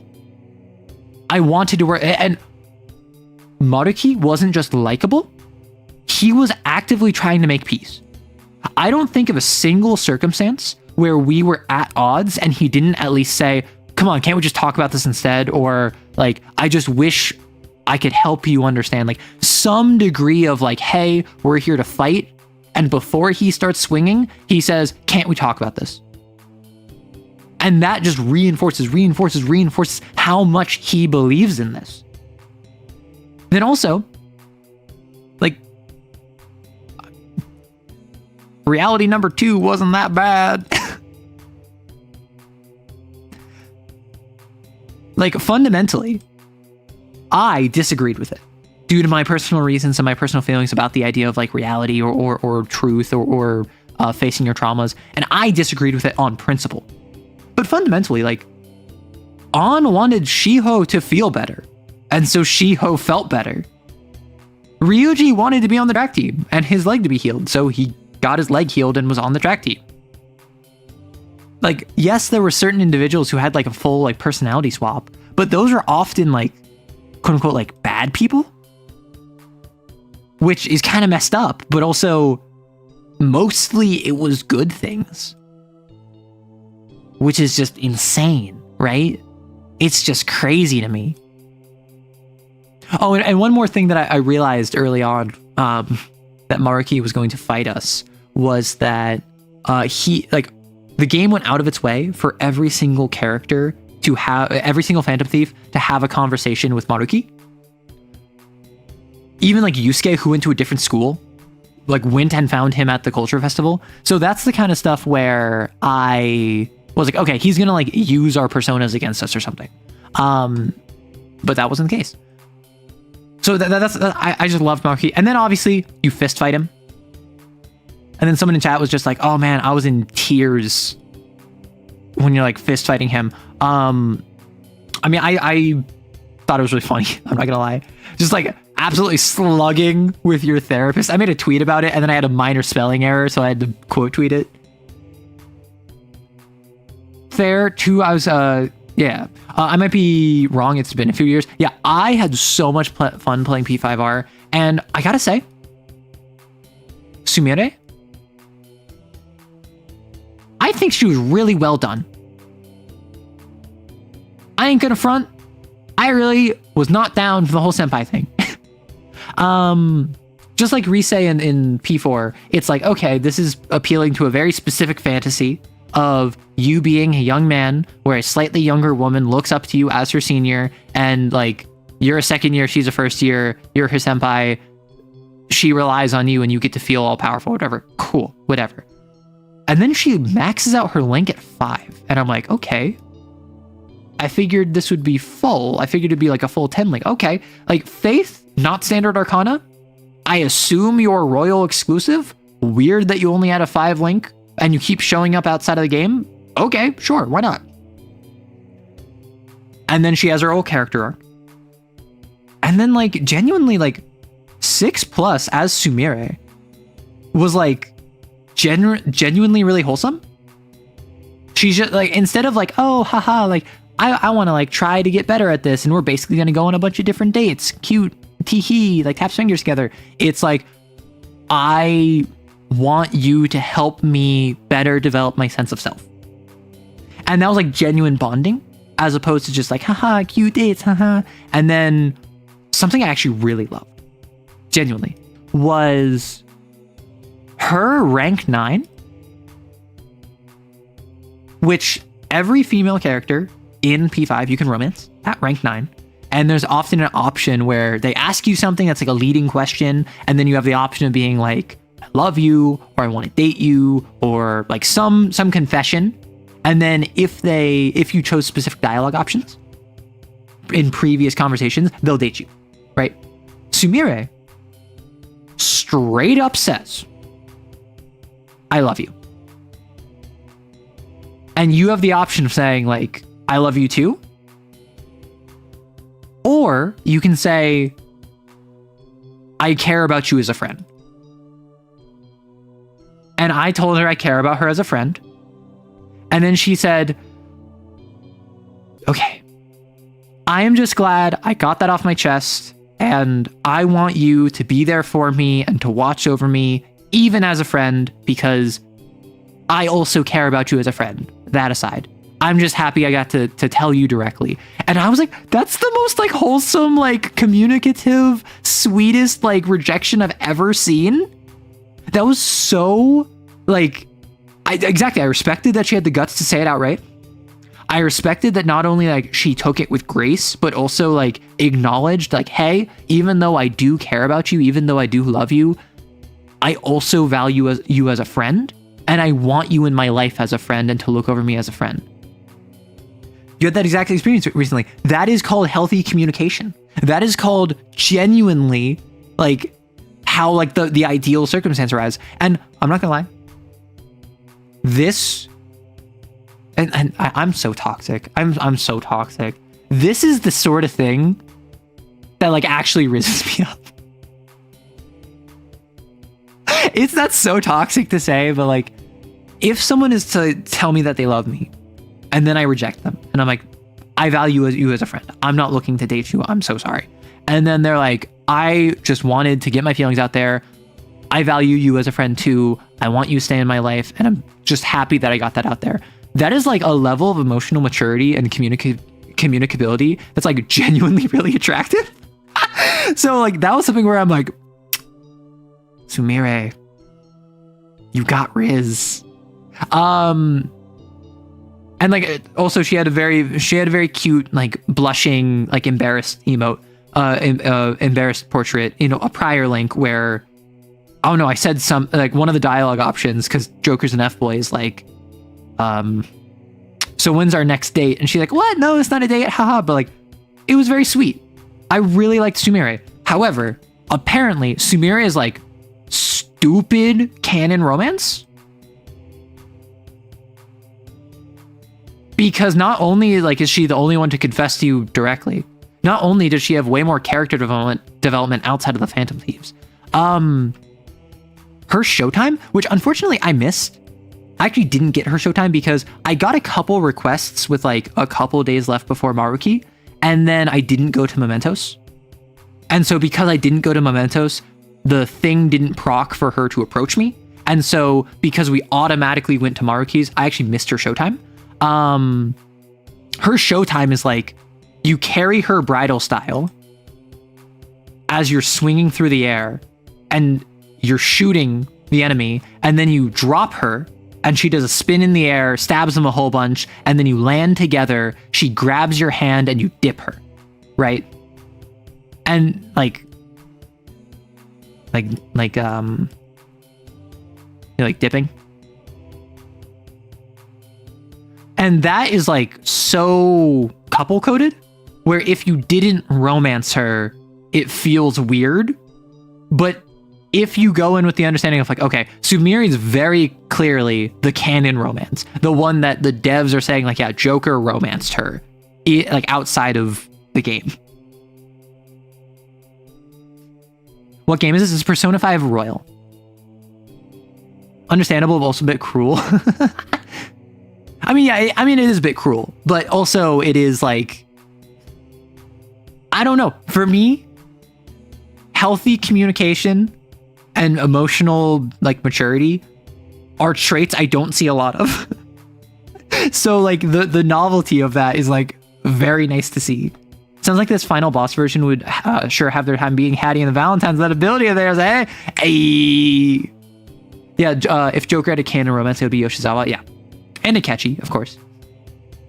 I maintain, like, I think genuinely, like, to take away the memes, I think Joker x Akechi is a fun ship. I don't think it should be canon, if anything. Like, I think that they're toxic for each other. I think a lot of people find it very attractive because it's two young men who are like rivals to lovers, like, ooh, spooky. But like, I think that genuinely from a character's perspective, I don't think either of them are interested in that. If anything, Akechi strikes me more as the archetype of like the arrow ace psychopath. the arrow a sociopath who is not interested in anyone. And I just realized it's been like an hour. It's been like an hour, and my smoke alarm has not been going off. I don't think that this should actually happen. I think it would be really funny if it happened, and I think it probably, like, Persona Q2 probably has jokes about it. But I don't think that it should be canon by any means, as much as the community would love it. Polyuri train has left the station.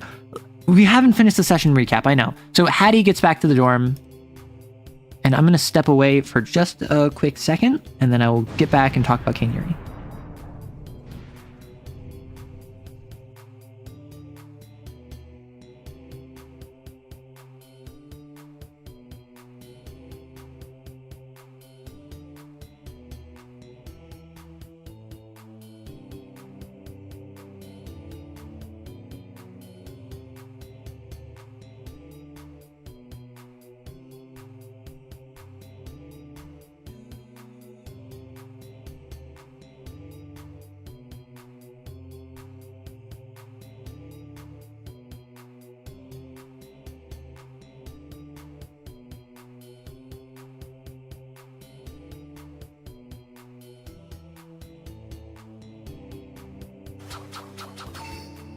Why did I sat down, thought to myself, I'm going to drink some water. Immediately pressed the button that allows me to ninjutsu back, and realized my mistake, where I cannot drink water while I am supposed to be talking. Everybody's holding their breath, too afraid to say anything in case they invoke the ADHD. Well, okay, so I was sneaking while I stepped away. So Showtimes in Persona 5. I really like Showtimes, and specifically, I like the fact that it allowed me to involve characters that I didn't normally use in a small way. So, for instance, I ran Ryuji, Yusuke, and Makoto for most of the game. So, Makoto has a Showtime with Haru. So, Haru would feature in my games. Yes, haha, yes. Well, okay, so I was gonna talk about Kane, but then I want to talk about Showtimes first. So, Makoto and Haru get to have this Showtime where it's a little animation that plays where they attack an enemy. So Makoto activates the Showtime because she's in my party, and then Haru helps her out. And so I get to have Haru feel like she's participating. I get to feel like Haru's participating. Ryuji only has a Showtime with Yusuke and Makoto. So I saw those two a lot of time. And Yusuke has one with On. So I got to see On a bit of the time. So I got to see my backup members actually participate in the fight a couple times. Morgana, sorry, bro. I was able to walk half a mile and eat an entire burrito in the time Arrow was on that tangent. Yeah, Haru participation trophy. Honestly, I softened on Haru immensely. Like, I talked about this before. I really like Haru now. I don't like her enough to, like, put her in my party. But, like, I really like Haru. I feel like Haru's cute. I feel like Haru's sweet. I feel like Haru has, like, genuine struggles that she pushes through and, like, tries to work past. And, I like the ending of her wrestling.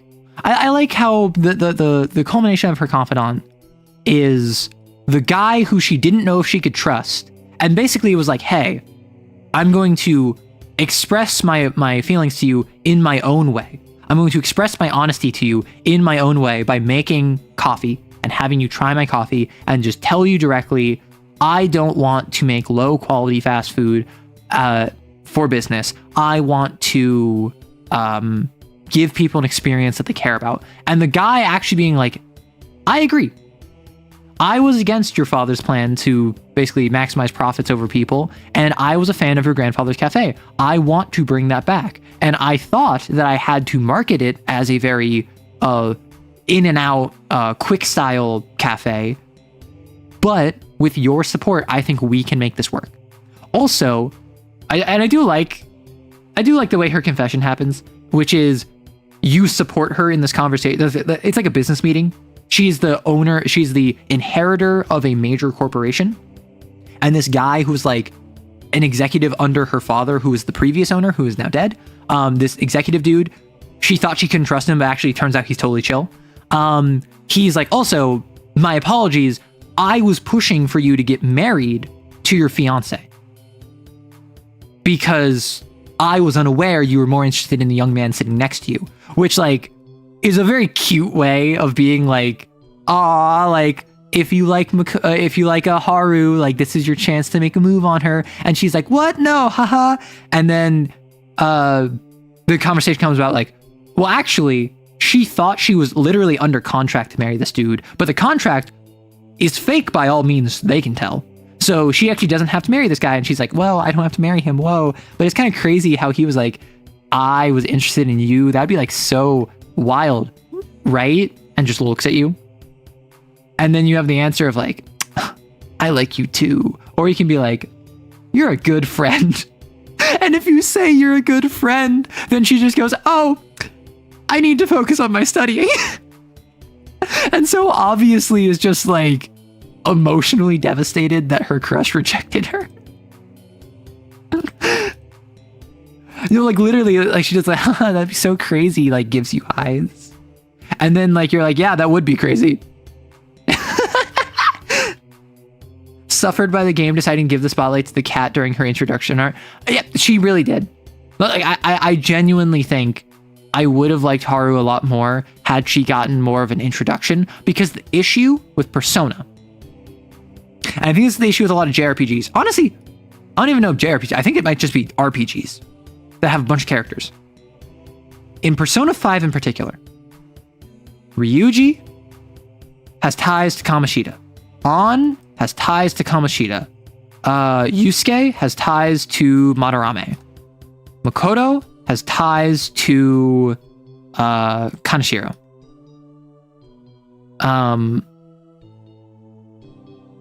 Futaba has ties to herself. Haru has ties to her father, Okumura. And then Makoto has ties to her sister Sai. And Akechi has ties to Sai. And suddenly, Akechi is the brains, and Makoto's also the brains. Makoto and Akechi, outside of Morgana, but Morgana doesn't really count, because like Morgana's your tutorial character, he's a mascot character, he's your navigator. Makoto and Akechi are really the only two party members, and I guess Futaba, kind of, are really the only two party members who, like, every single palace after they join, they have consistent contributions. They have consistent ties to what goes on. So, like, Makoto isn't really tied to, like, Okumura Foods. But Makoto is, like, the brains of the operation at that point, is your decision maker. Akechi has ties to Sai, because he's, like, worked with her. Akechi is a villain, and he's, like, has this chip on his shoulder against Shido. And, like, everyone's tied back to Shido. Makoto is one of the few characters that, like, genuinely after her introduction continues to, like, contribute. Ryuji mostly just makes jokes because he's dumb. We love Ryuji. He's boyfriend number 2 after Akechi, of course. An doesn't really contribute. Yusuke doesn't really contribute. Futaba, background. Haru doesn't really contribute. And that's just kind of like an RPG thing. All the girls to me in Persona feel really well written. I wish you could also date the guys, though. You say that. I think Persona 5 did romance better than Persona 4/Persona 3, but I don't think it was particularly good. And obviously, you say the girls are well written. That doesn't necessarily mean just the romance angle. Something that Persona does, and this is mostly the case in Persona 4, which I really did not like. This like genuinely like really soured me on the S-links of Persona 4.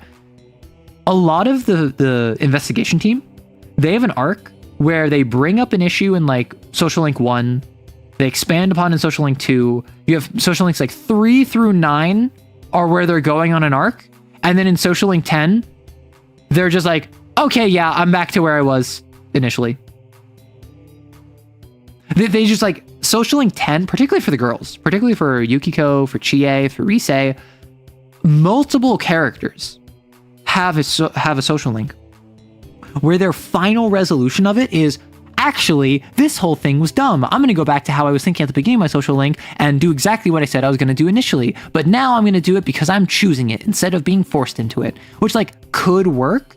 But when it's multiple characters and it's almost always just reinforcing the ideals of like kids subscribing to what their parents want them to do, really struck me the wrong way. In Persona 5, there's significantly less of that, but there was still kind of this like, it was the same principle.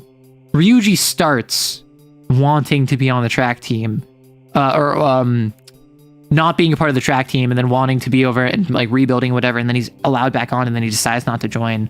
Makoto wanted to be a police commissioner, kind of came out of nowhere, but it was whatever. Haru deciding to step down from Okumura Foods. Yusuke with his painting. I mean, Persona 5, I think, does it better. I still think a lot of Persona social links really flub the ending. I think a lot of Persona 5, or a lot of Persona social links in general, really don't stick the landing. Yeah, I also don't like it that you can't do couple stuff. Yes! Like, okay, in Persona, at least in Persona 5, you can go on dates with them, where like you take them either back to your room or out to a location, and literally all it does is waste time. Right? Literally all it does is waste time. You get affection points with them, and you can give them a gift, but like the first time you do it, they have a couple lines of dialogue, and then every subsequent time you do it, nothing happens. And then in terms of like actually romance stuff, there is rank 9 when you actually confess to them. There's rank 10, which is the end of their social link, their confidant. There is Christmas Eve. There is the walk on the beach in Hawaii. There is Valentine's Day, which like boss helping you out in Valentine's Day, huge. Genuinely, was not expecting to say this. I think I'm walking away from Persona 5. I like boss more than Dojima. I like Sojiro more than Dojima. Because boss is such a bro, and boss is so involved in the story. Right? The character reset is the same problem they suffer in Persona crossover stuff. Yeah, so in Persona Q... Hello, Columbia. In Persona Q, I understand it's flanderized. Like, the whole point of Persona Q is, oh, Akihiko's the dumb jock who loves protein. Ain't that wacky? Like, Naoto is, like, super, like, in their own head, and they're, like, a detective and doesn't know how to relate to people. Ain't that wacky? Like, everyone is just kind of a one or two character traits, ain't that wacky? Which I think for a spin-off game is fine. I think for a fan service spin-off game where the whole point of the game is ain't that wacky, is to have all the characters be ain't that wacky. Persona 4 Arena kinda did that. I don't love what they do with the P3 cast in Persona 4 Arena, but I think that it wasn't the worst. Boss rules always. Boss does rule. Persona would be way better. Phantom Valentine's. Hey, Grave. Persona would be way better if you could be buy-in games other than... Wait. You could be buy-in P3P? Oh, wait. Is P2IS... Is that where you play as Maya? Because you... Can you only be buy as women in this game? That's crazy. That's crazy. Valentine's Kane reference? Yeah, we love boss. Honestly, I love boss. I ended up not cheating on anyone because I think that that's cringe. In Persona 4, I actually ended up technically cheating. I rationalize it as I broke up with her. I accidentally started dating Yukiko. I started dating Yukiko because I didn't realize that I was in a dialogue option where I could date her, and I hadn't dated anyone. So I started dating Yukiko, and I'm like, okay, I guess. And then I wanted to date Naoto, and I'm like, okay, how do I break up with Yukiko? And I can't. So I just ignored Yukiko, and I started dating Naoto. And just every single romance thing, where it's like, oh, you have 2 people you can go. Bye, Yukiko. I'm gonna talk to Naoto. And like, I wanted to break up with her, but the game wouldn't let me. Boss? You mean boss, baby? Oh, P2 is Tatsuya. Understood. But he's such a bro. Like, apparently if you cheat in P5, he covers for you. Which clearly, like, I'm not gonna sit here and advocate for covering for your friends cheating, but that is something where if you're the person who is being covered for, you're going to feel indebted to the person who covered for you, regardless of the topic. For Valentine's Day, or for White Day, rather. Right, because it's the White Day date. A month after Valentine's Day is White Day, which is in Japan. Valentine's Day is girls give chocolates to guys, and then a month later is guys reciprocate and like give a gift or go on a date with girls that gave them chocolate the previous month. That's my understanding of it. So for White Day, you're just like, I don't have I didn't plan for anything. And Sojiro is just like, listen, buy flowers, take her on a date, give her flowers at the end of the date. You have restaurants are going to be packed. I didn't want to do this. Call this one place, tell them you know me, they will get you a seat. And like, he sets you up, he gives you dad advice, he like tells you how to like take a girl on a date. That's awesome. Dojima ends up becoming an obstacle at one point, which I think is a different, like, Dojima feels more like an authority figure you have to work around,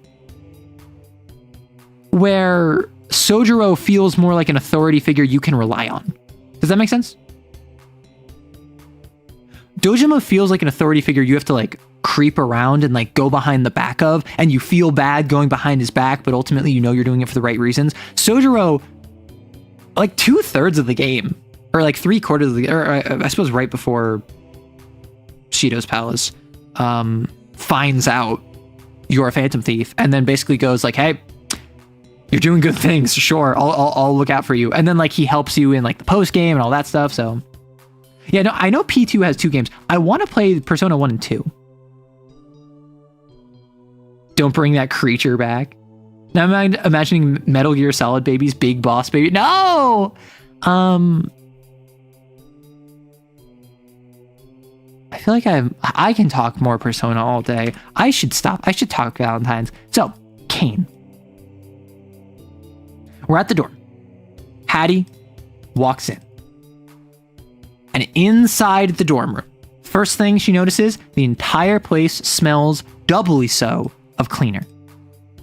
The entire room normally always smells like cleaner, like it's been like antiseptic wiped. It smells doubly so. She walks in. The tables are cleared. The entertainment unit that has the TV on it with like, it had a little DVD player that had a CD player attached to it. Sorry, I need to blow up for a second. My buddy is reaching out to me, and I need to let him. Easy. Sorry about that. Like, I love my friend, but he will just call me without warning, and when I'm streaming, I can't pick up. So like, tables are clean. The entertainment unit, gutted. There's no DVD player that can play CDs but no longer cassettes because it's the new hot thing. There's no more a collection of like 5 old school movies. Bond had a rack of CDs that was like 2000s, like pop punk, rock punk. Those are all cleared out in their chamber. So like the entire dorm, it's like this. Door here. Big picnic table, entertainment unit with a TV and like accoutrement. And then in the corners, there's like dividers.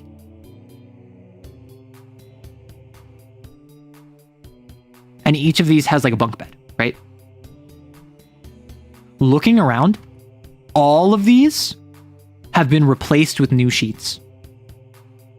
All of the beds are completely like replaced.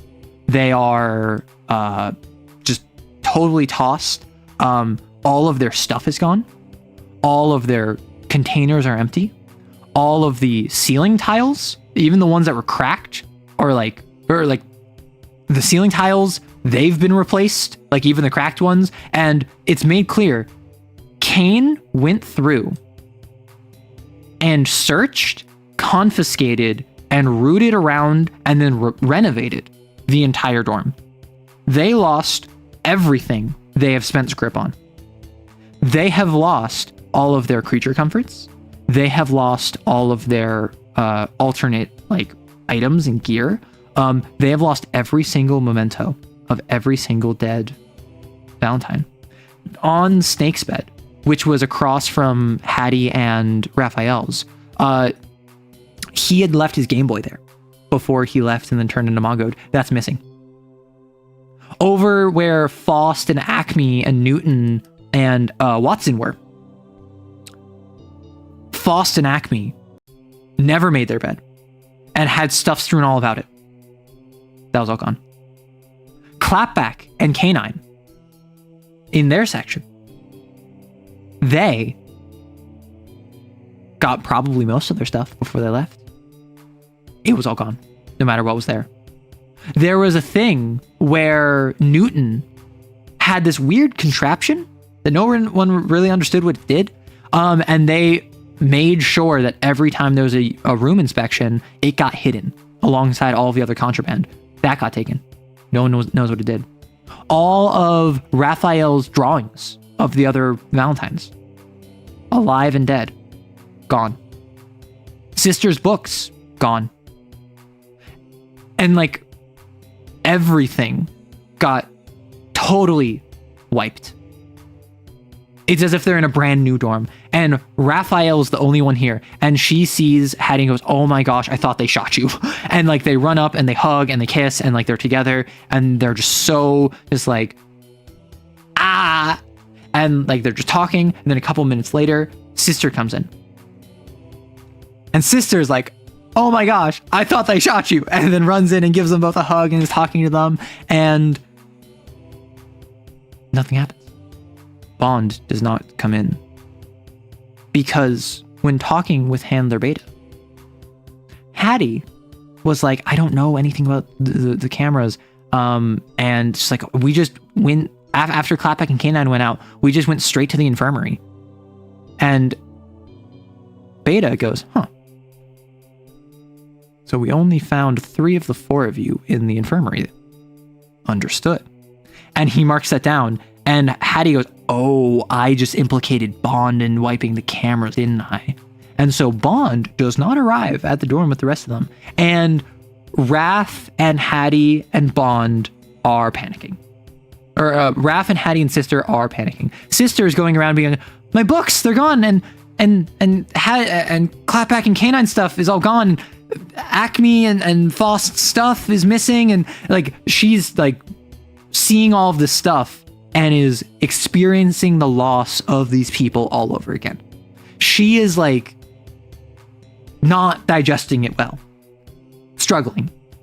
So she's talking with them and they're trying to comfort her, and Hattie is really struggling to comfort her, and Raph at this point is not leaving Hattie's side, always has at least a hand on her, an arm around her, side to side, hip to hip. And my player picked up very quickly that Raph needs attention and comfort, and Hattie is just not giving it to her because my player's just like, Hattie is such a bad person. She's such a bad girlfriend. But Hattie was like focused on Sister.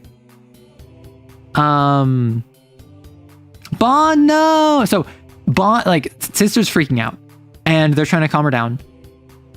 And eventually the door opens and Bond comes in. And literally Hattie runs up to go hug her, and Bond stops her, and they both fall backwards, right? Because if you recall, Bond has a sin mark from a hound, where her chest and torso is covered in knives and thorns, spikes, And so she's like, if you hug me, you'll get stabbed, and like knocks her back. Right. And like Raphael's also being there for sister, and like Raphael's basically trying to hit sister with like the don't cry because it's over, smile because it happened, and sister's struggling with that. But Bond comes in. Hattie tries to hug her, pushes her back, and Bond's like, what is this about? And Hattie's like, I was worried about you. And then sister runs up and gives Bond a hug around the arm. Raphael goes up and gives leans on Bond on her other side, and Bond is like, okay, I didn't realize I was going to be center of attention here. Door opens again. Handler Beta walks in.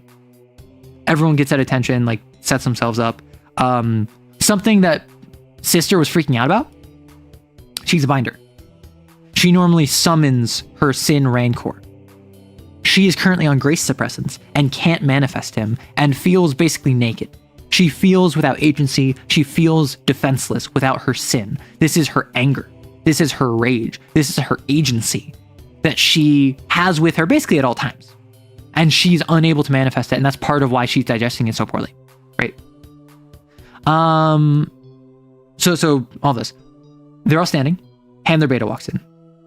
And he says couple points of order and just goes down the list. He says, first off, Handler Alpha, out of commission. For the time being, I am going to be acting as the new Handler Alpha. And what he mentioned in his conversation with Hattie was like, he's not really a handler. He was more so just like an extra set of eyes and hands for Handler Alpha. When Handler Alpha was occupied with other stuff, Handler Beta would take over. So he's not really like a handler. He is a new handler, effectively. He was like an assistant handler. And now he is the main handler, their primary point of contact. He mentions that Handler Alpha is now out of commission.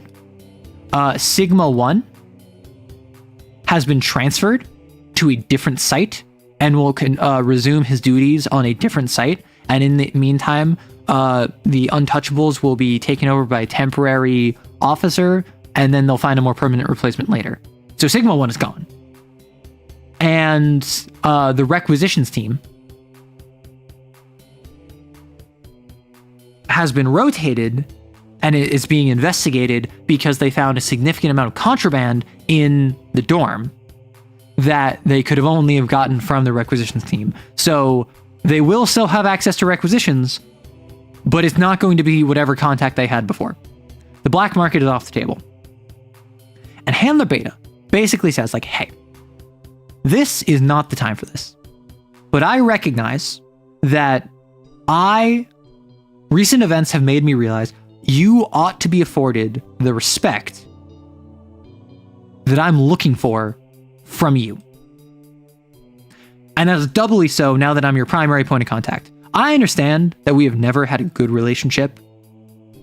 I've always been fairly direct and hands-off. I've always been fairly hands-off and transactional, and I've interacted with you because I've been treating you as weapons, and I understand now that is not fair to you, nor is that effective. I am not going to be the next Handler Alpha. I don't want to be, Jason. Handler Alpha's name was Jason, and they all knew that. I'm not going to be the next Jason. I don't want to be.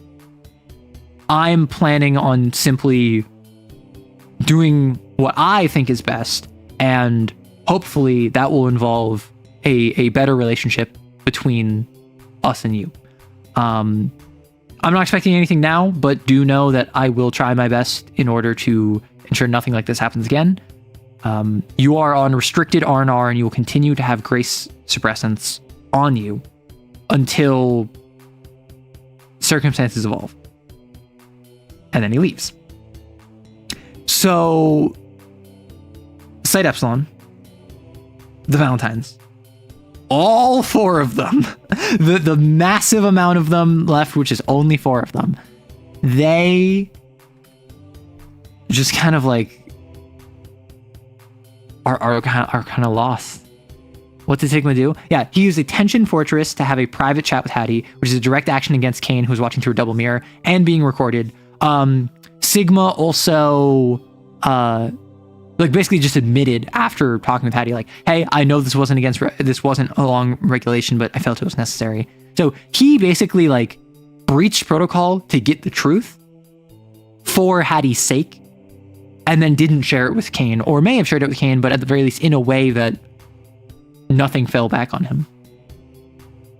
That's the worst feng shui I've ever seen. Yeah, it's supposed to feel bad. It's supposed to feel exposed. I guess the Bond could really use the new mattress. Yeah. Let me check my notes real quick. I want to make sure that I'm getting this right.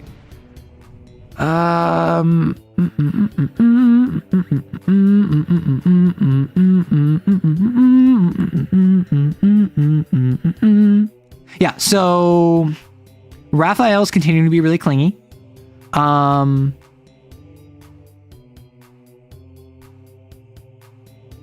Sister walks over to her bed, and they hear a full-chested, full-throated scream into a pillow as Sister is just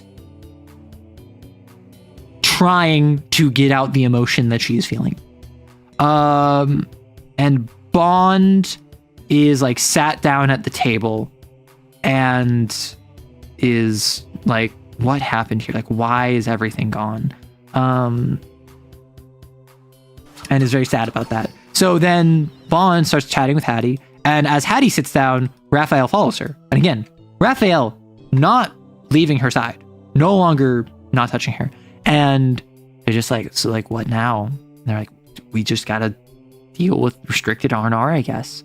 And they're talking, and Bond is like, do you want to know what happened when we went? And Hattie is under the impression that they added a bunch of new cameras, because clearly, if before they were able to smuggle contraband, the area was not as well surveilled as they thought. So now she assumes like every inch of this place is covered by camera and microphone. So she doesn't want to talk about anything here. And what they end up deciding, let's go to the showers. Because what she did with Clapback one time was they went to the shower together, they turned on all of the shower heads, and then they whispered. So even if there were mics in the showers, they don't see any cameras, and the water would drown out whatever they're talking about. So they decide to all go to the showers, and like Bond is like, do we want to bring Sister? And Hattie's like, I mean, we can check. Goes over to Sister's like, hey girl, do you want to take a shower? She's like, okay. It's like, you don't have to if you don't want to. It's like, no. I just feel weird about like getting naked without rancor. And then she's like, and then they're talking, and then it's the idea of like no agency, not having a weapon, not having your anger and your ability to do that. And then like basically she gets a hype from her older sister, because everyone is the older sister of Sister. So they're like, don't worry, like we'll all be there. It'll be okay. It's like, okay. So then they go off, they all take a shower. Sister's very confused why all of them just turn on all the shower heads and start talking, because no one told her that they were going to go talk in the showers. And she doesn't have an outlet for her anger anymore. She now has to handle her feelings herself. Exactly. And she doesn't know how to handle that, and she feels weird with that, and she feels exposed and vulnerable with that. And so they all go to the showers and start talking. And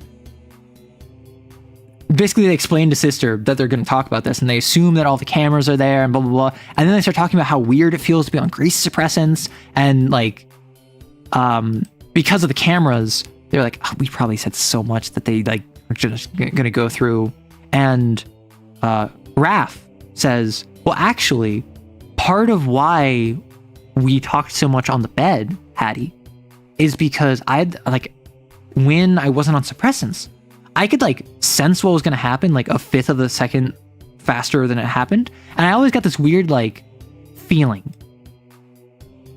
that like in the room, like I could just like tell I was being watched. And then on our bed, if we were quiet and our faces were together, I didn't get that feeling. So I think we were mostly confidential. But now I don't have that feeling. That's why I feel so anxious. Why I feel so like I need support right now is because I don't have access to my shadow effectively. I'm at Cat 0. I am so out of it that I just don't feel that. And Hattie's like, yes, I feel like everything's moving slightly too fast. Without my flux powers, I feel like the time stream is off. Like I can't react to things as quickly. And Bond is just like, I feel like I'm not piloting my body.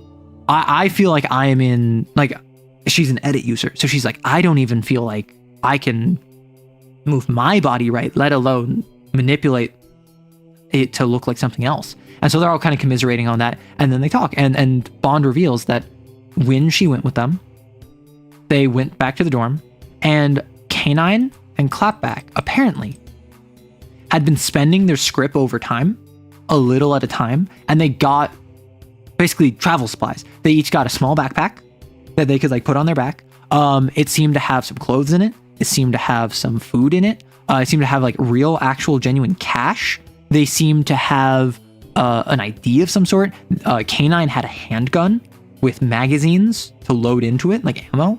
And it looked like they had like a phone. So like, or of some kind. So they had gear that they like had prepped to leave. And so they plan on going through the hole in the fence. Clapback's like, let's go through the hole in the fence. And Bond is like you never make it. Like they're already on high alert. They're gonna just like track you down. K9 says, well, what if we go to the garage and jack a car? Gage taught me how to like repair a car, do an oil change, like change a flat. Like Gage was a mechanic. Gage loved working on cars. I kind of learned some of that from Gage. If we just drove a car out of here, I could probably handle if anything minor came up. And then, so they go over there, and then they go over there because they know that in the garage, like obviously no exo is going to steal the car. So they just have a little like hanger, like a coat hanger that has all the keys hanging from it. Right? So they steal car alpha, the one that they generally take for their missions. And then they see that by the keys, there's this like 3/4 full box of those like Nature Valley, like really crumbly granola bars that they've been given when they go on other hunts. And they have like a half case of water bottles. So they just take those too, because like, hey, why not at this point? And Clapback is worried about it being tracked. And so Bond's just like, oh, well, we can just ditch the car at some point. And K9 goes, our chokers. Back in the very first hunt, back in like the first 10 minutes of hunt 1, it was revealed by Arthur that in Kane admin tells them that the choker has like a proximity sensor that will kill them if they leave the investigation area, basically as a scare tactic.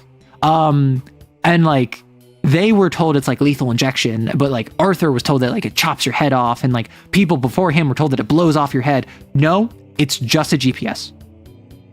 So they would have left with these GPSs on their necks had they not remembered this. So Bond reaches into her chest, takes out one of the knives. That's what her sin mark does. And she hands it to them, and Clapback cuts off her choker. K9 cuts off his choker, and Bond is about to cut off her choker. And then they're like, no. And they say that Sister needs her. Clapback says Sister needs Bond. And then K9 says the Valentines need Bond. And so Bond, caught up in the moment, wanting to help them escape, wanting to assist them, wanting to be there for the Valentines, was going to just leave with them. And they said no. Like, you stay here. Like we will, like, this is our mistake. This is our issue. We will deal with the consequences. You stay here and make sure everyone else is okay. And Bond is like, all right, sure. And she backs off and then goes to a different, and they drive off. And the last thing she saw of them was as they're driving, Clapback like leans out the window and blasts apart the gate that is closing the road, and they smelt it into slag, and they drive past it, and they're out on the road. The Valentines need Bond. So is that intentional symbolism or not intentional? But basically, it's all the same theming. So Bond like goes to another location, goes back to the classroom, and on edits, looks back at her normal self and gets detained. And so then she was stuck in interrogation. She was found separate from all the others. And then also, Hattie had mentioned that after Clapback and K9 like burned Alpha, they all took him to the infirmary. So the only person that could have done the cameras was Bond. So Bond was getting like extra grilled. You're not only not with the others, you're not only we have to figure out what happened to 0102, you probably did something with cameras. And they detected an edit spike, an edit usage in the room when she like took on the form, but they couldn't place what it was. And so they're like interrogating her, so that's why she was there for longer.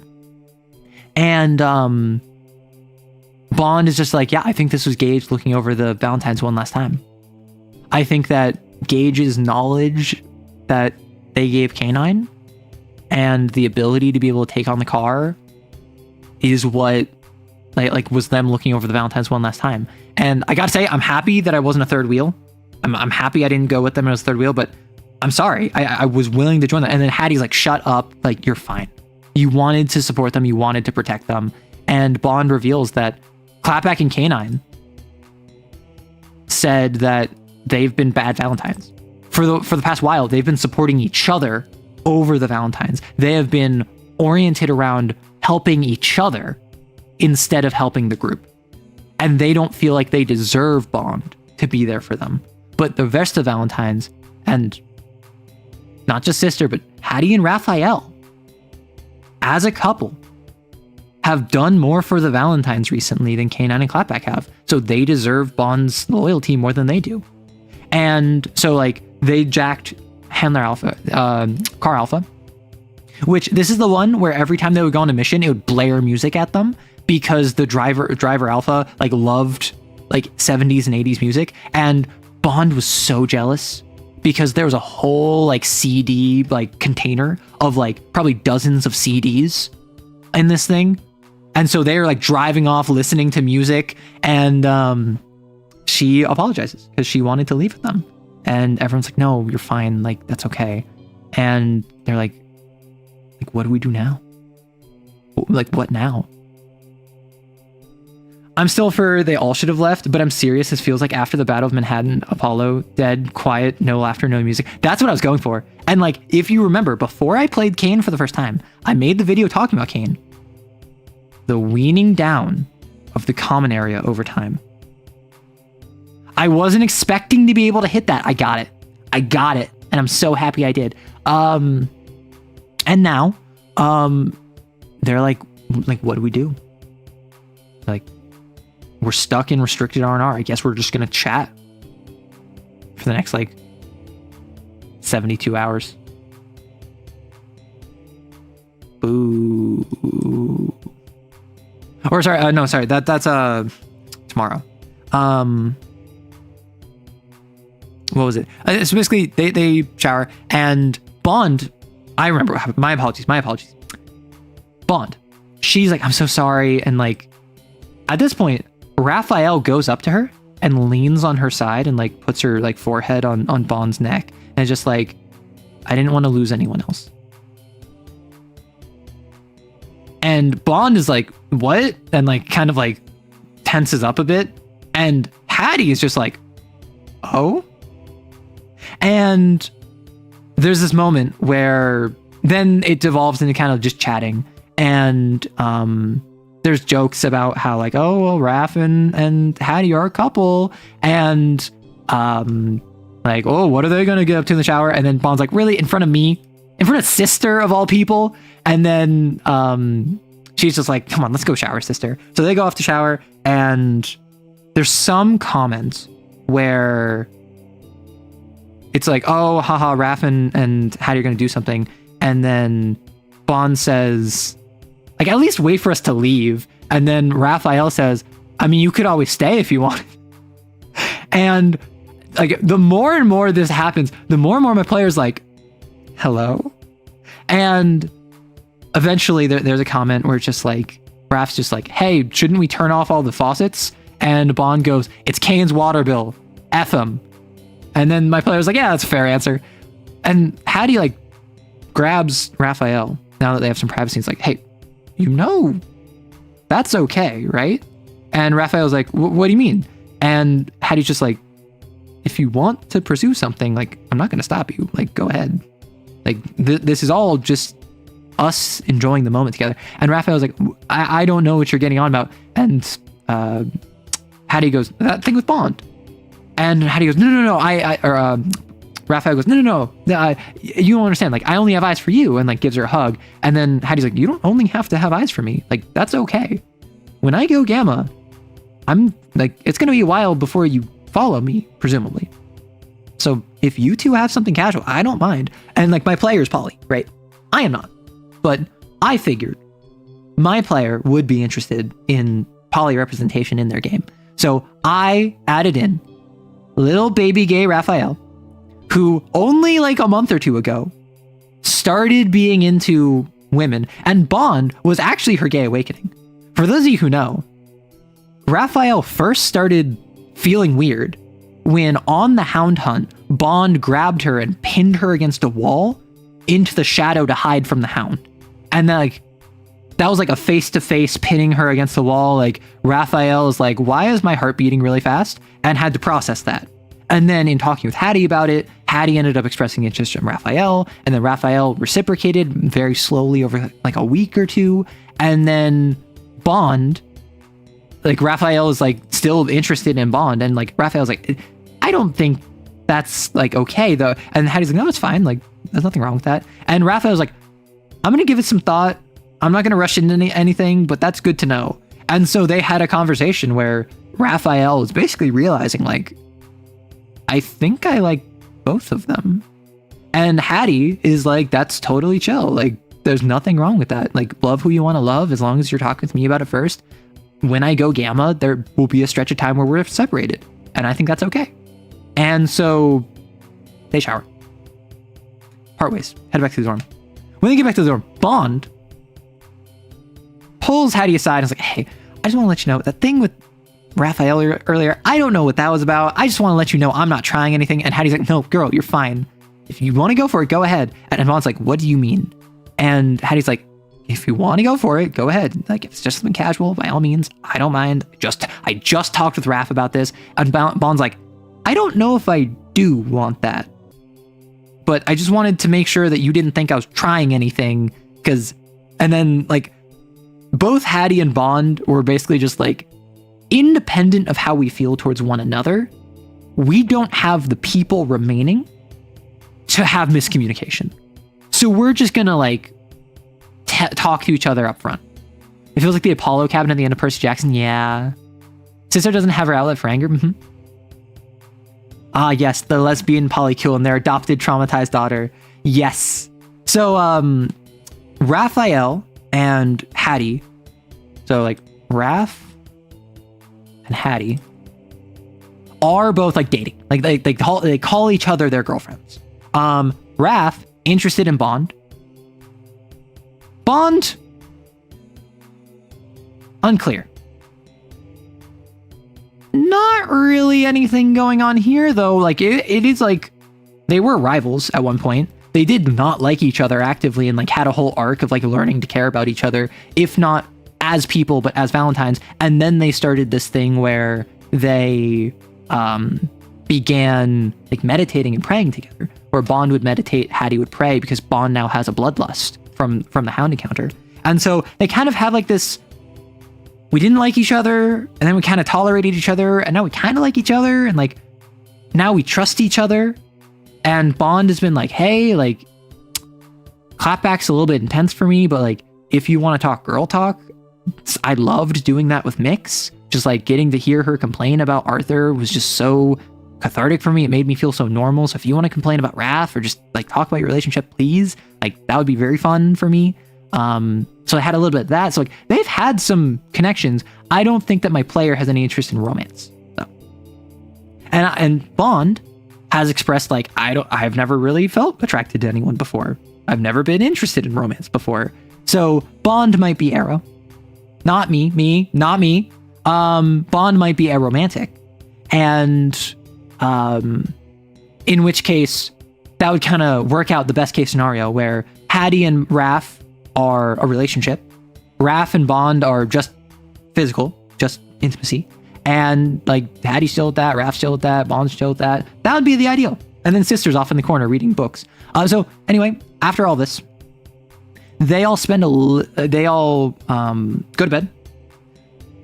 And they wake up. to a note.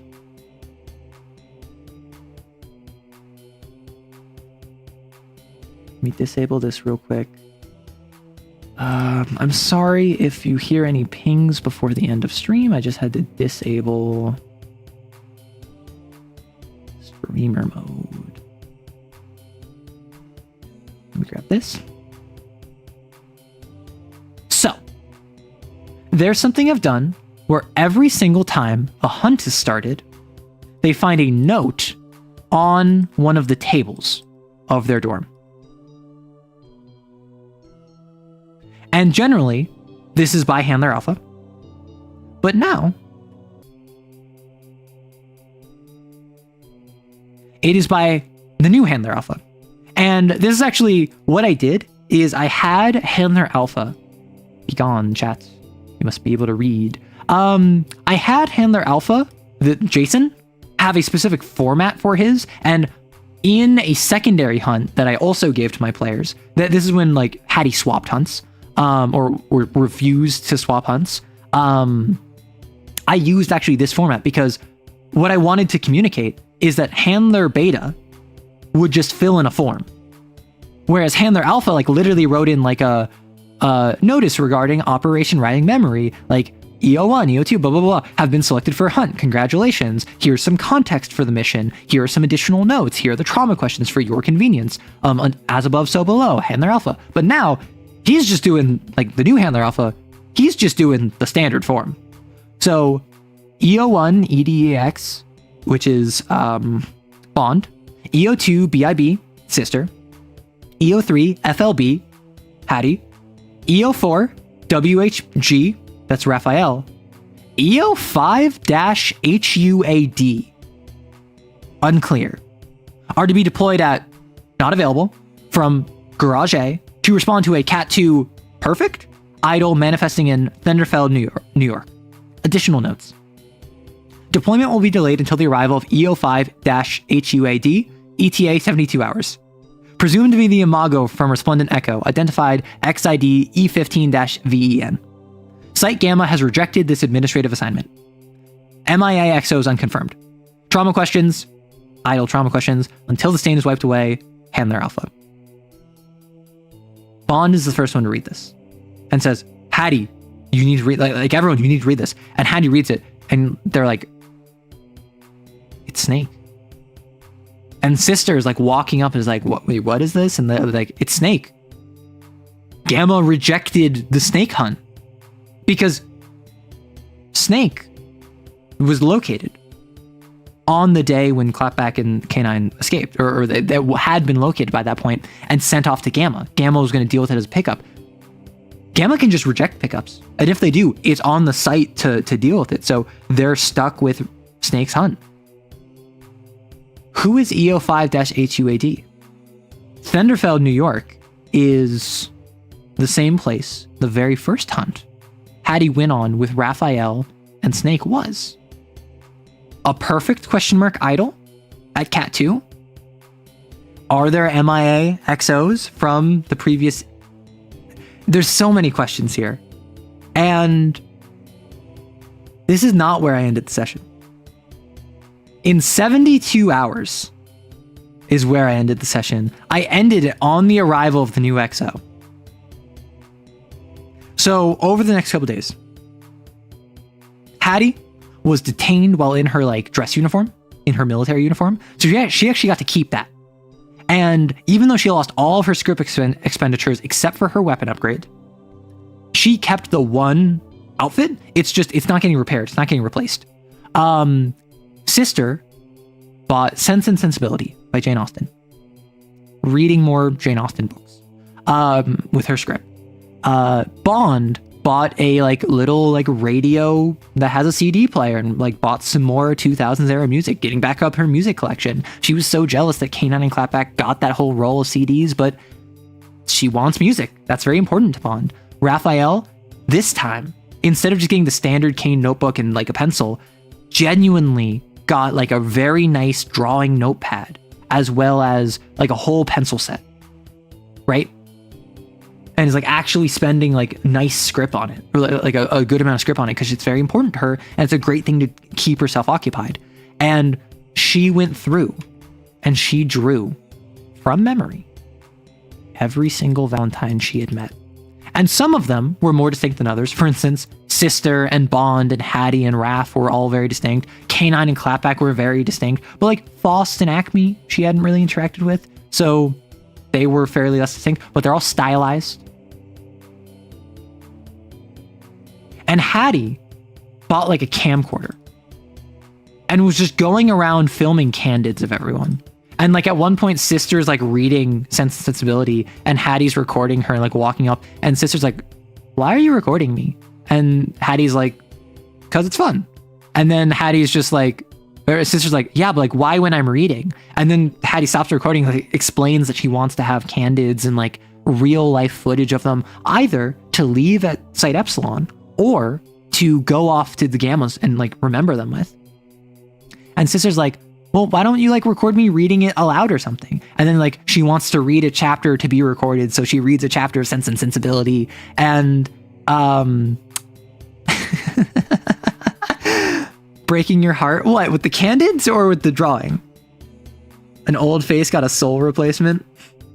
I'm a monster, breaking your heart. Listen. This was Hattie's doing the candids, the photo.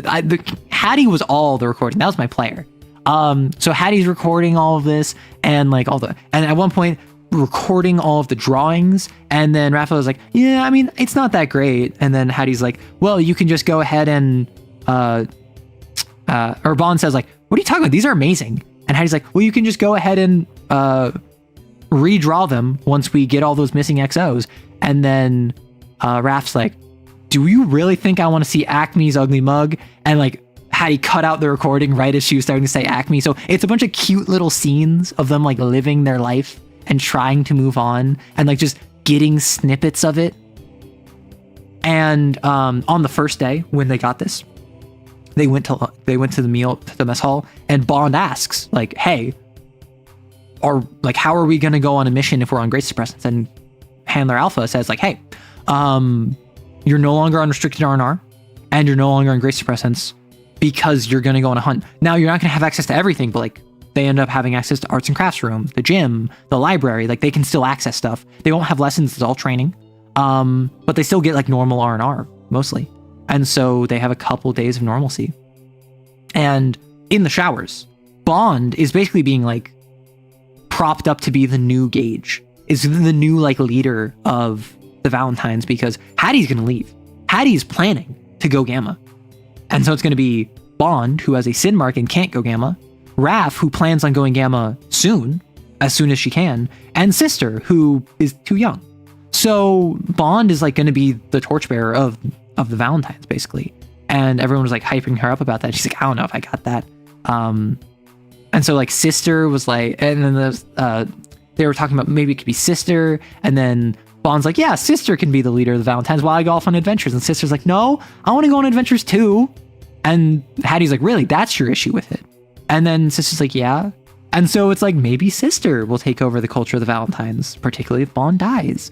Like, so they're trying to like rebuild Valentine culture. And when they got the notice that there's going to be a new XO, they think to themselves, like collectively, they're like, Hattie says, "We need to decide what the Valentines are going to look like in 3 days."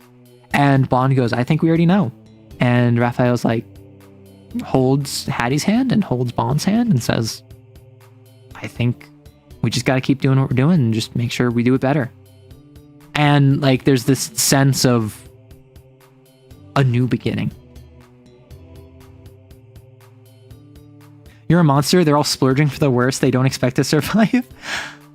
They may or may not have spent all of their script on what little creature comforts they have. And there's something that I established in the very first session is the Valentines have a communal script pool. That it's generally considered like expected that after a hunt, you drop 1 script in it. So if someone needs something desperately, they can dip into the communal pool. It's your tithe. It's your dues, right? And when the entire room got cleaned, they lost their script pool got wiped. And so Hattie threw in 3. Everyone else threw in at least 1. Like they bought little creature comforts just to make the next couple days bearable when they thought they had restricted R&R. And 72 hours comes. The door opens. And they are in uniform inspection, room inspection. Very easy for the room inspection. They have like a couple of items that they have to like square away.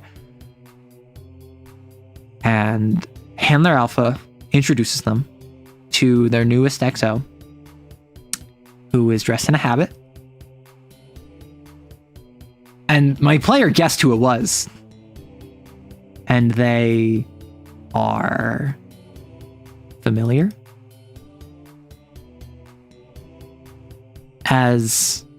Because they already guessed, I didn't even like describe them that much. I just say, it's Mix. Mix is standing before you, but something is different about her eyes. And that's where we ended the session. EO5-HUAD.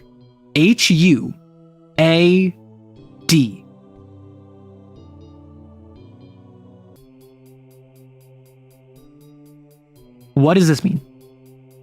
EO5, Epsilon, the 5th member. HU, Husk, from Harpocrates dossier. A, this is the very first Husk user Site Epsilon has had. D, my player thought dead. Came back from dead. And then I'm like, no, dead. Deceased, maybe. One of the agendas is deceased. And then they're like, no, I don't think it's that. I think it's dead. I think it's Mix, and I think she's gonna be Mix. I think it's gonna be Mix. I think it's gonna be D is for dead. And when I said right answer, wrong reason, they went, oh, distorted. Your distortion supplement. And I went, maybe. If you recall, Real Robot got it. Mix went hollow. Got shipped off to Site Alpha, escorted by Faith. And that was my lead up. I was like, in a habit, a familiar face, one that recently left Site Epsilon, escorted by Faith, went hollow. It is Mix. And went to Site Alpha. Something happened that Sigma 1 told her about, but didn't know any details on. Like, that's what would happen if she hollowed. Like told Hattie would happen, but didn't know the details. Mix went to Site Alpha, and Kane purposely had her distortion subsume her empty psyche to give her the means of being a person again, leaving that like kind of persistent vegetative state. And she lost her ability to jaunt because that was tied to her psyche. And what I have decided is that should this happen to you, should you hollow and then your distortion supplant, like replaces, doesn't only like take over, but like replaces your psyche, you get one of the 6 like hazard blasphemies from Harpocrates dossier. So that's Bloom, Husk, Enigmata, Descend, Melts, and Bonbon. Like the 6 that like Svelte says like, hey, these are gonna break your game if you add them. It's not one of the like 4 horsemen ones, but like more powerful than your average. So Mix is now a Husk user because she is distorted. And I've talked about this on stream before, where Mix now, being distorted, kind of crystallizes your core characteristics and makes everything else fall out of the way. Mix's main thing at Site Epsilon was, I want the Valentines to be connected. Mix was a little bit the glue that held the Valentines together. If Canine was the shield that protected them from admin, and Gage was the heart that was like the beating soul of the Valentines, the holdover from before, Mix was the one that with Jaunt and Ghostwire and just her personality of like being sociable with everyone was keeping them together. And it is not accidental that after Mix hollowed, everything fell apart. So now she's back, but all she cares about is the Valentines. And multiple times now, Site Epsilon has basically said like, hey, the Valentines are done. Like, we want to rebuild the Valentines. We want to make them new.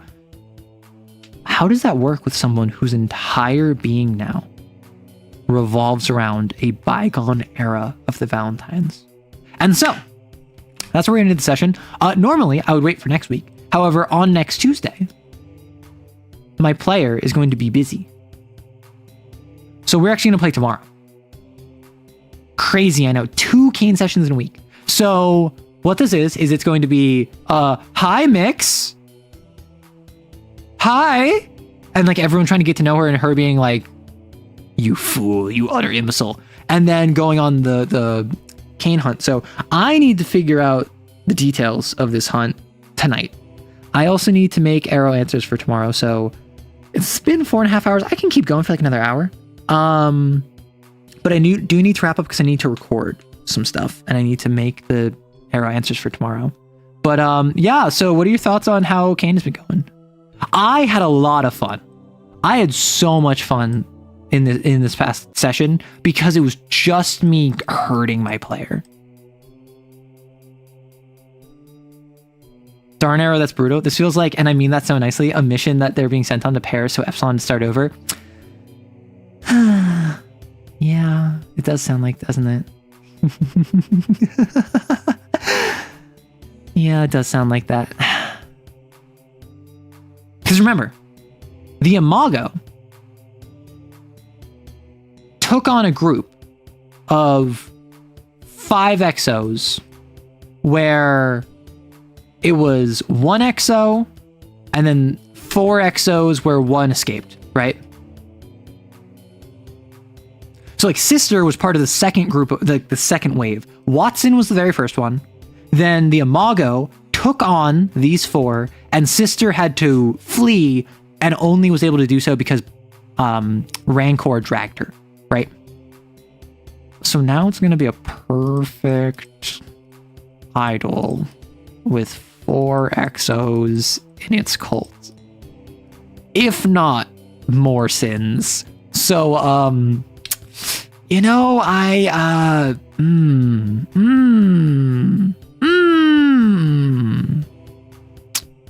it's not great. No. I don't know if Hattie is gonna make Gamma after this. You're a cruel, cruel goober. That cliffhanger leaves me excited for what's in store on Friday.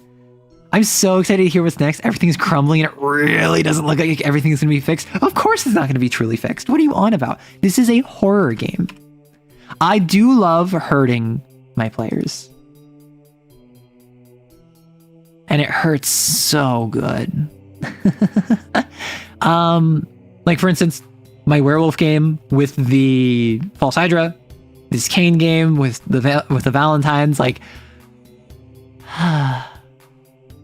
to make someone care about something only to tear it away from them is such an interesting narrative device. Akechi, Persona 5. That whole rant, literally that, encapsulated in a single character. I am so pleased with how this has gone because of the original 15 exos, or 14 exos, because not counting Patty, of the original 14 exos, my player really liked K9, really appreciated Clapback. They mentioned positive things about Gage. I don't think they care about Gage too much. Gage, K9, Clapback. They love Mix. They loved Arthur. I think it was. They didn't really get a chance to meet Faust. Or, I mean, Acme, Newton, Watson. Like all 4 of these didn't really get an opportunity to shine. Bond has since had a very interesting arc, where she kind of had like the Lancer role. She kind of like was like almost there was like Bond had to Hattie a little bit what Clapback had to Canine, which is like this kind of like resentment. But in both cases, it resolved quite amicably. The sadism is showing Arrow. Well, knowing my audience, I think that would just give me some more support. What was the invention Newton was making? Good question. Sadism and GM kind of go hand in hand. Yeah, so like Bond and then Sister. My player likes Sister. Hattie doesn't really care about. I mean, I think Hattie likes Sister more than my player does. And then Snake is someone that my player cared about, but not a ton. And then obviously really likes Raph. But yeah, so we have Polyuri. Polyuri is brewing. And my player is actually like genuinely interested in, well, particularly now that Poly has been opened, having a thing with Mix. Although this is a situation where like Raphael, my player expressed an interest in Hattie dating Raph, and I'm like, sure, why not? Like, I will write Raph in such a way to conform to the desires of my player, because why not, right? It's a one-on-one game. I think it will hurt even more if Mix does not care. If Mix is uninterested, does not care. I don't know if Mix is like, was never interested, but I definitely think at this point as a distortion, Mix has zero chance of being attracted to Hattie and or even having a similar relationship to Hattie or Bond. But what was the invention Newton was making? Basically, it was just a piece of work, right? It was something to keep them busy. It was something that she wanted to just like make something that was wholly original. What it does, I don't even think she knew. But the goal was like, with just like electronic components and levers and gravity and like all of this different stuff put together, I want to make something that I made. And it probably was going to be like a computer. It was probably going to be like a very old school, like analog computer that like she was like making piece by piece. Happy endings are fun, but tragedies you remember. Great work. Thank you. I aspire to hurt my players even half as much. I'm sure this isn't that impressive. I'm sure it sounds more impressive as I talk about it. Devious work. The thing with Jade, 500. So I think that Newton was working on some kind of, honestly, Newton may well have been working on some kind of thing that could like connect to the internet.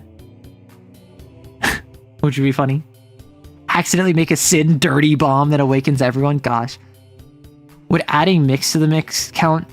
No, so Mix is alive. Mix never died. Mix never died.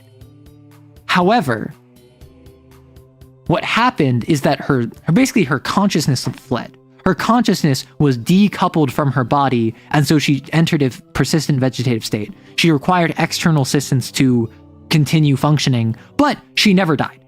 And then Kane had a procedure that could force her subconscious to overtake the now empty space where her conscious was. So she's still Mix. She's still herself. She still never died. But she is now no longer the same personality. Arrow of Pain is the goal. Have Mix care and completely fail to connect in any meaningful way. Have Mix hurt the Valentines and not be able to understand why. That would be so good. I might have to do that. She genuinely wants to connect with them, but just can't. Just it's not in her programming anymore. She's just beyond it. Accidentally makes a sin. Yeah. So Newton just like makes a Sin dirty bomb, and it's like, oops, my mistake. Okay, I think it has been 4.5 hours. I'm going to start the Q&A section. So if you have any questions for me, let me know. First off, when making a campaign, where do you start? For some reason, I started with a playlist. I don't really do music. Back when I was like running D&D, I knew that music was like a big thing for a lot of people. So I would like put together music on my Roll20 or whatever. Like I'd get a playlist. I have a document on my personal account that has like songs on YouTube that I'd put on in the background. And like when I run Werewolf for my roommate, I'll put on this one specific track. It's like It's like released by the World of Darkness channel, where it's just like music to discover cairns to kind of deal. It's like a 1 hour long like lo-fi playlist, or like an atmospheric track. And so I don't really care about music too much, and like I let my player handle the music in the previous session. When it comes to a campaign, I generally think of what idea do I have first. For the werewolf game, it was I wanted to run a false hydra, and I wanted to run a false hydra my way. For this game, it was I wanted to create a group of exos that the player cares about between sessions, and that just collapse over time. So that's the kind of thing I think of. I think of a core central idea everything else can build off of. And very quickly after, I usually run that by my player or players and see how they feel. I want to run a game that's very about class struggle in a meritocracy that nevertheless is basically gated by your birth.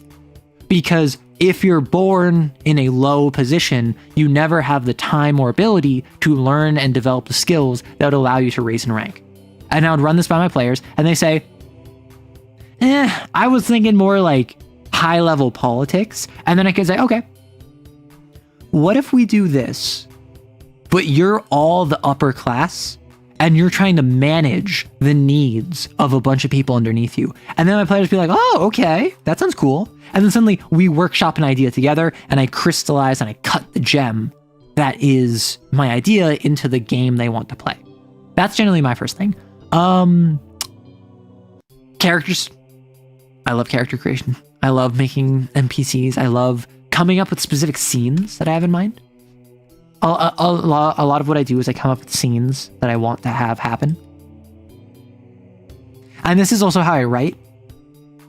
How I write is like, okay, I want this character to stab this other character, but that's not going to happen for like 10 chapters. So how do I get to the point where this character wants to stab this character and is in a position where they can stab this character, but it has to be non-lethal, and they also start off as best friends? And then I write from there. And then with that kind of in the back of my mind, I write and I write and I write. And then I like chapter 6, I'm like, wait a second. Character 2 thinks character 1 is like going behind their back about this thing. What if I lean into that?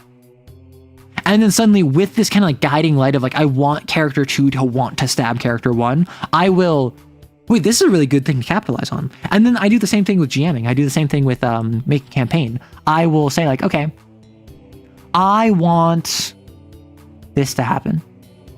And I want this to happen. And then we start going and we're going and going. And we're like, wait a second. What if this happens? And then we and then it goes this way. And then this happens. And then we go straight there. And I thought going into this, it was just going to be straight like this. But no, it ended up going like left and right and up and down. And I think that that's a very flexible way of running. You're at work, stop that? Stop what? Her body didn't die, but her soul moved on, basically. So it mixes like a bad photocopy of herself. It has all the details, but they're fuzzy, off color, and illegible. Less that and more so, imagine yourself. Imagine your core convictions and your strongest personality traits.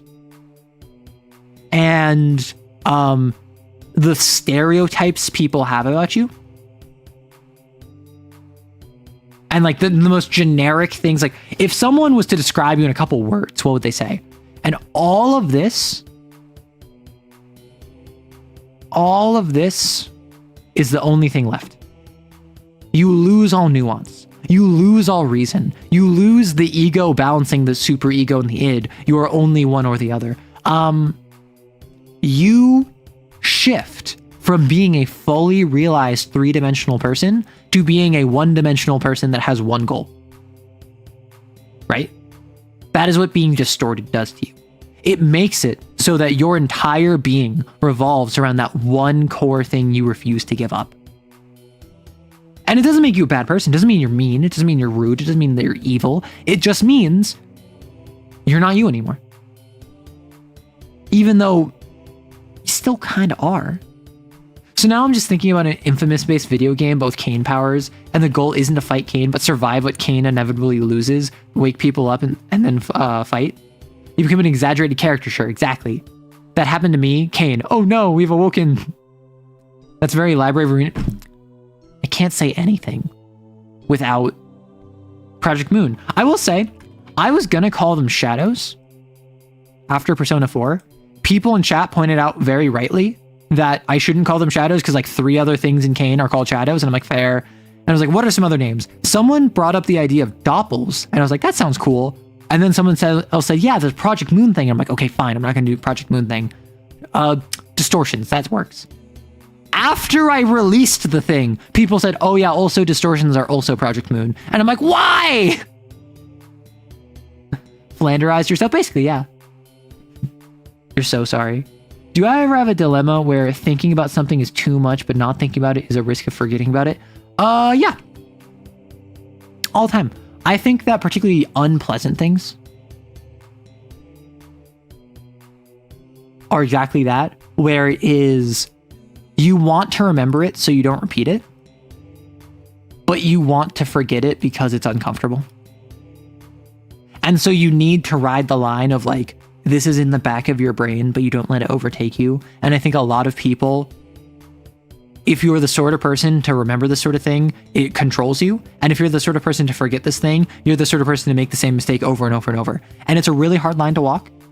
And I think part of what it is that you have to bear the uncomfortable reality of making an effort to remember something you want to forget, because in the course of your life, you will start forgetting. That's just how brain works. Is if I got stabbed by character 2 after 10 chapters because I went behind character 2's back, I might want to forget that, but I have to make an active effort to remember it, because when I fall in love with character 3 on chapter 12 and then I get nursed back to health, I'm really focused on character 3 at that moment, and I risk forgetting stuff not tied to character 3. So I have to make an active effort to remember stuff that is not actively happening to me. So that's what I would recommend, even though this will suck. Like, it will super suck, but I think it is important. Oh boy, it's almost like you should play Library of Runia, as it connects back to a lot of ideas you have. Joking, of course. Unless if it helps, these things don't stop coming, but they hurt less. Exactly. But if you go with the multi-route of Canine and Clapback, that could be their goal, and now I can't stop thinking about it. Like, wake people up to Kane and what's going on. I think Canine and Clapback in the Kane supplement that I'm gonna make after Girlfriend video and after Biopage video. I think I'm gonna make Canine and Clapback like year 1. I'm gonna do Canine and Clapback like year 3 or probably like year 5. And I think this is gonna be where this is where they're just kind of like friendly and they can work with you, but they are like rogue binders that don't want to get Kane breathing down their neck. And this is going to be where one or both of them is a sin, right? Like, not even a explosion of evil, just more and more people awaken. Yeah. Any tips to avoid over detailing a character? I notice myself putting a lot more details into TTRPG characters and being afraid to play them because I'm worried that things won't line up.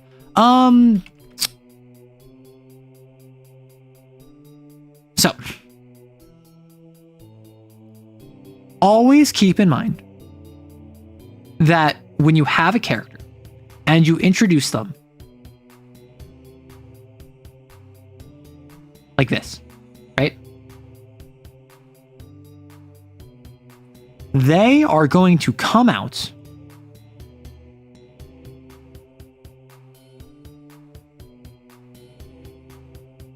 with only this information. Because this is the people-shaped information. This is all the frills surrounding them. This is their backstory, and this is the scar that they have on the back of their left hand that indicates that they left the secret order. And this is like their jilted former lover, twice removed, and like this is all the backstory stuff. This is what matters. This is the character. this is the personality and the physical traits that come up regularly that can identify them in a lineup. And it doesn't matter whether or not you have a situation in which you you don't have to field all of these. All that matters is the important bits and that they have access to learning all this information. And even then, I would say personally, a lot of this information is fluff, is not necessary. I personally really appreciate in like a video game or in a story or in a movie or something when there is supplemental material that gives more information on character. But like, I don't need to know what your third cousin twice removed is up to, even though it's like in this section of your backstory. Important question, how is the lover twice removed? Because you love them and you're in love and you break up and then you get back together and then you break up, I guess? As someone who literally exists from over detailing a character, just do it, but be able to filter down what matters in the game space. Yeah, like, do your whole thing. I'm not going to tell you not to write like 10 pages of lore on your character, because if you want to, go ahead. Just don't expect anyone to read it. And then this is what's going to come out. Be careful, be comfortable with that. Be acknowledging that you're not going to have your entire character, your entire backstory come up at all times, all the time. People are going to think of your character as the really angry cleric that slaps you to heal them, and then they also have this like edgy dark past that they don't talk about, but they like were probably a part of a secret order, and they're not part of that secret order anymore, and also they have a lover twice removed. Like, that's the details that people remember. And that's okay. You don't remember every detail of everyone you've ever met before, and you shouldn't. You said I will read the TTRPGs we buy you. What if I make one? What if I write one?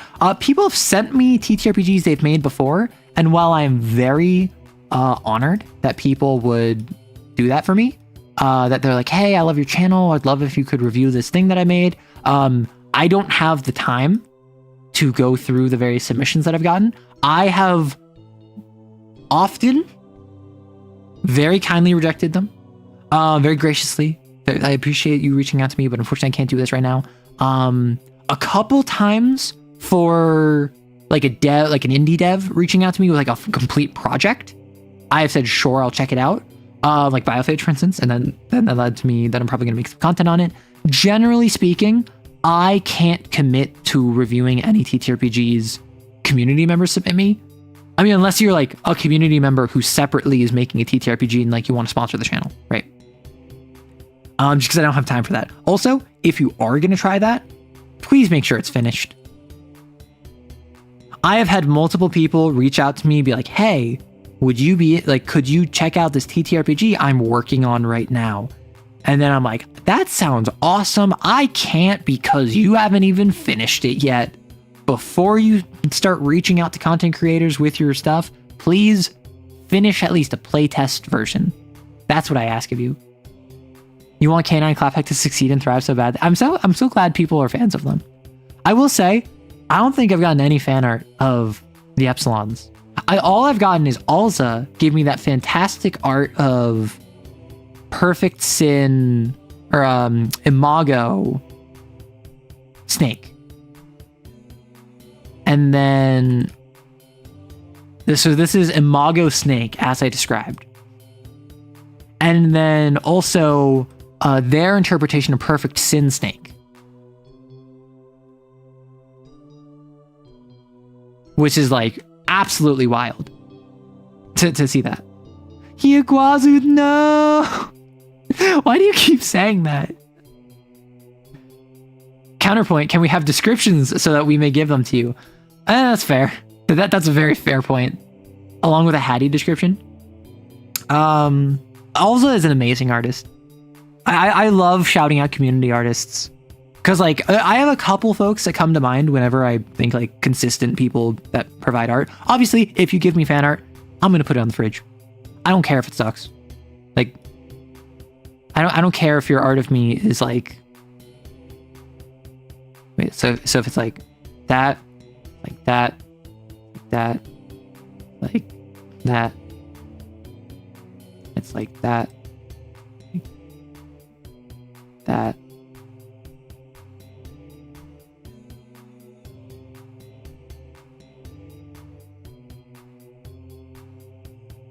what does my hair look like? Looking at my own hair. Like, if this is your art of me, I'm gonna put this on the fridge. I'm gonna put this on the fridge. If you like make something that looks like this and send it to me. Because I appreciate the effort that went into it. Even if it's not something I'm a huge fan of. That said, Alza, I love your art. Alza, you consistently impress me. In case of pregnancy, how will these two deal with it? They can't go to a hospital, can they? That's a very good question. I'm not going to worry about that because I don't want to go into the intricacies of teen pregnancy in my games. If they were adults, that might be a plotline I'd be more interested in exploring. At present, that's just... I'm running a game that's over here. Teen pregnancy is over here. There's a line. And like, dunk. You know, like, oh, dunk. We can't go past the line. Sorry, we're dunking off the wall. Alaskans don't ask questions. I assume that's where they did mention going to Alaska. Although they're currently in somewhere in upstate New York. It is confirmed that Site Epsilon is somewhere in like northwest New York. So Alaska's a bit of a hike. They'll be adults in a year or two. I mean, listen.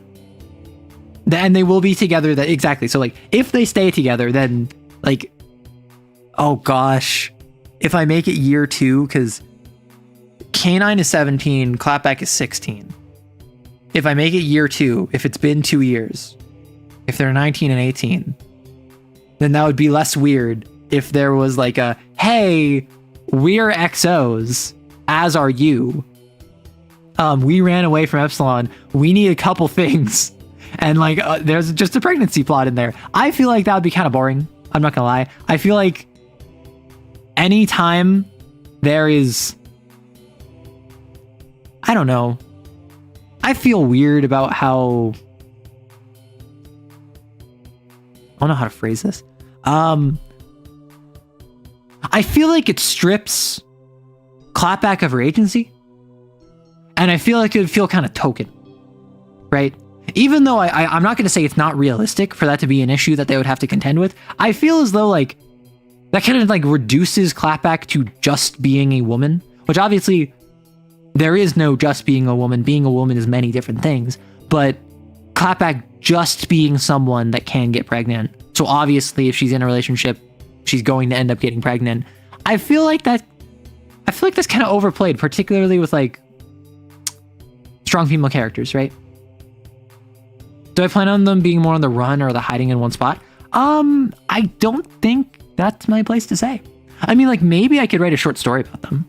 Like if that would interest y'all, I could write a short story following them. And I can do that with like Sigma too. Like if it interests you, I could write stories related to the Kane setting. And like do them on Discord, for instance, like read them on Discord. That said, like, that's not really something I have in mind. That's not something I'm planning on. I'm planning on K9 and Clapback basically just becoming like NPCs that happen to have a cool backstory. That's my current plan with them. I mean, the short story you shared before, it was, I found a lot of fun with that. The Man Who Grinned. You say it'd be difficult. You could cut through Canada. The Canadian border is a lot more lax, and they do have powers. The issue is Psych Gamma would be in the way, because if New York is like roughly here, and let's say they're there. This is roughly where I have Site Epsilon. Great Lakes. They would have to either go above them or below them. Probably go above them if they want to get in Canada sooner. Site Gamma is like here. Right? So, or like somewhere in like this general area. It's like somewhere in here, like South Quebec. So, running right by the Hornet's Nest. They're in their first relationship and they did not receive the good ed. It would probably be an accident. I mean, that's fair, but also a lot of these XOs were actually picked up when they were like teenagers. a lot of these exos were picked up as teenagers. And I think canonically, Gage with Crashing Tiger happened 6 months prior to Hattie getting there. And then Hattie went on her first hunt after like 3 weeks or like a month. So it's like 7 months. And then the entire course of the game has taken place over like 3 months, I want to say. To like right now. Crashing Tiger, literally Gage was the only survivor. So sometime in that 6 months, both Clapback and K9 got there. They were so low number that they probably got there right after. Although maybe they got transferred from another site. Although, no. Clapback referenced watching Hattie, so yeah, they both got picked up when they're like 16 and 15-ish. Counterpoint, Kane would actively be interested in stop. Yeah, that is also fair. They would absolutely have head for that. Yeah, when you have a bunch of teenagers in the same room, it would make sense to be like, hey, take care of yourself. Kane branded condoms. Kane is a fictional world. We do not need to cover things that break immersion in a bad way. Yeah. I'm a fan of TTRPG-based short fiction. It gives me an extremely overdeveloped foundation to shorter form writing. That's fair. I mean, like, if it would interest y'all, I could absolutely write a short story exploring what happens with K9 and Clapback. And then I could do like a read over, a read through, and post it on the channel. Which, if anyone's just like, oh wow, this is like nice, cool, random lore, and then I'd be like, yeah, this is actually 2 XOs from my Kane game. This is 2 NPCs from my Kane game. Sanctioned indulgences. Oh no! Oh gosh, talk about getting more rest dice. Eee. You would love that? Awesome. I'll consider that. I do have a Discord stream on Monday, so I don't know what I'm going to do for that. I might just like chill, and I might just like, I really want to play Armored. I made the mistake of doing an Armored Core 6 meme voiceover, which meant that I'm in the mood to play Armored Core. And for the very first time, I opened up Armored Core fanfic because I was curious. And I looked at the 621 Exquazu tag. Like, the last fics written about it were like a year and a half ago. That's so sad. And so I was perusing, and like, Iguazu was so stupid. If I may make a suggestion, what if your supplement was written from the perspective of a Pieces of Silver XO who got transferred around sites? Maybe Sigma 1? That would be cool. Like a Gamma who has experience with multiple sites.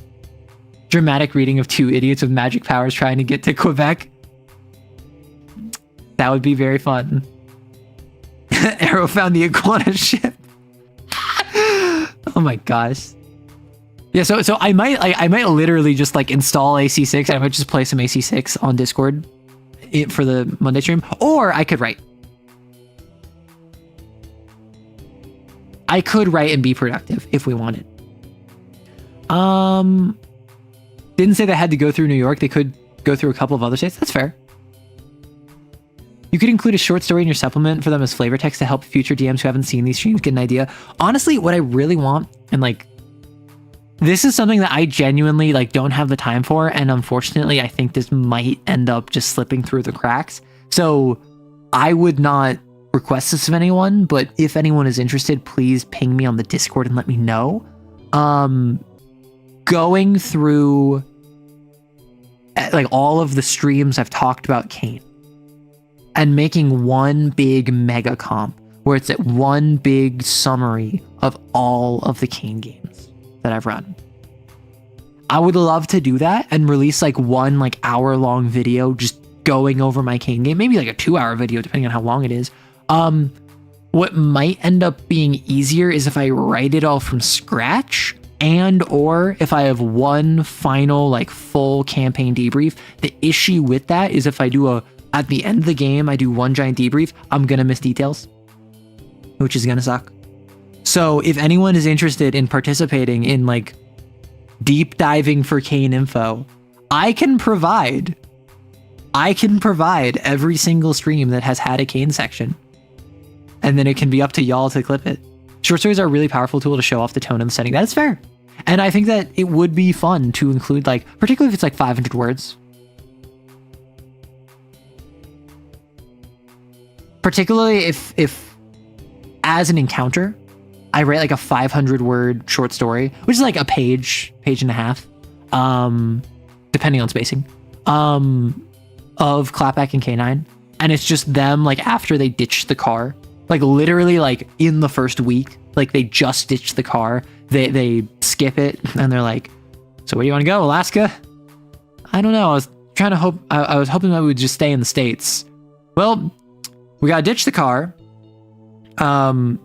We don't even have $1,000, and we have a fake ID that I don't think is gonna pass. We have one fake ID that isn't gonna pass up for border control. What do you want to do?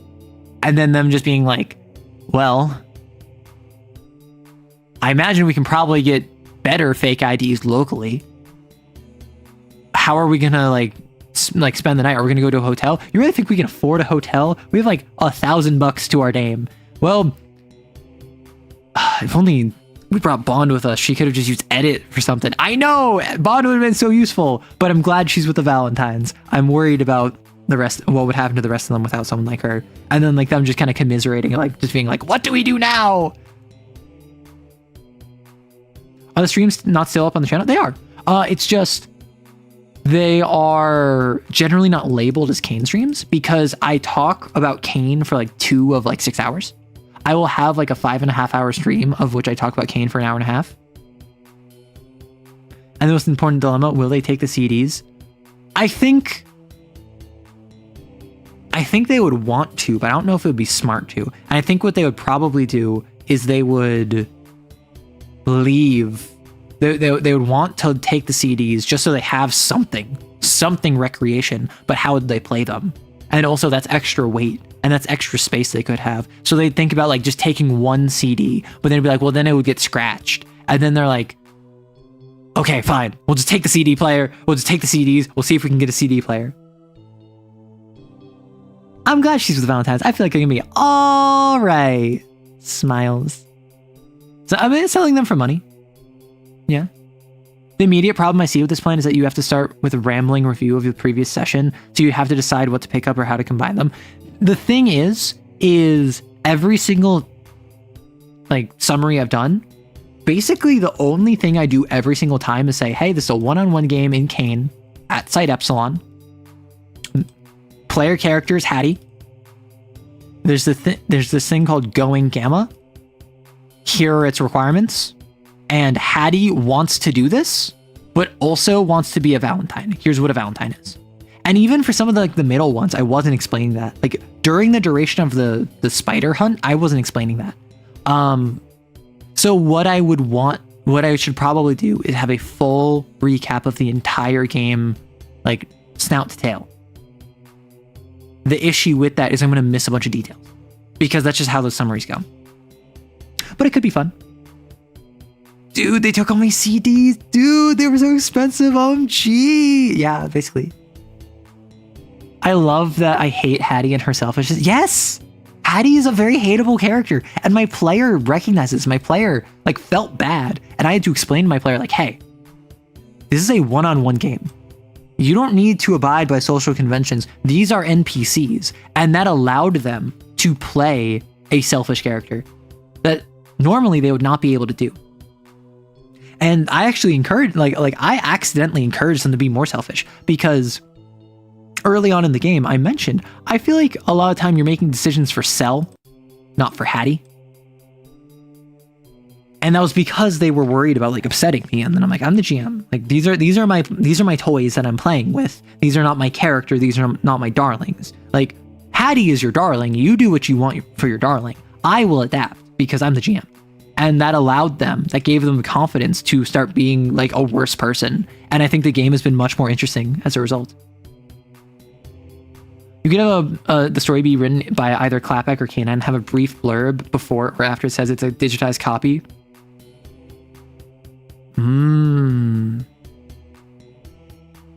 Honestly, I could do like third person limited, or I could have it be like random XOs who ran into them. Could even be a field report from a virtue.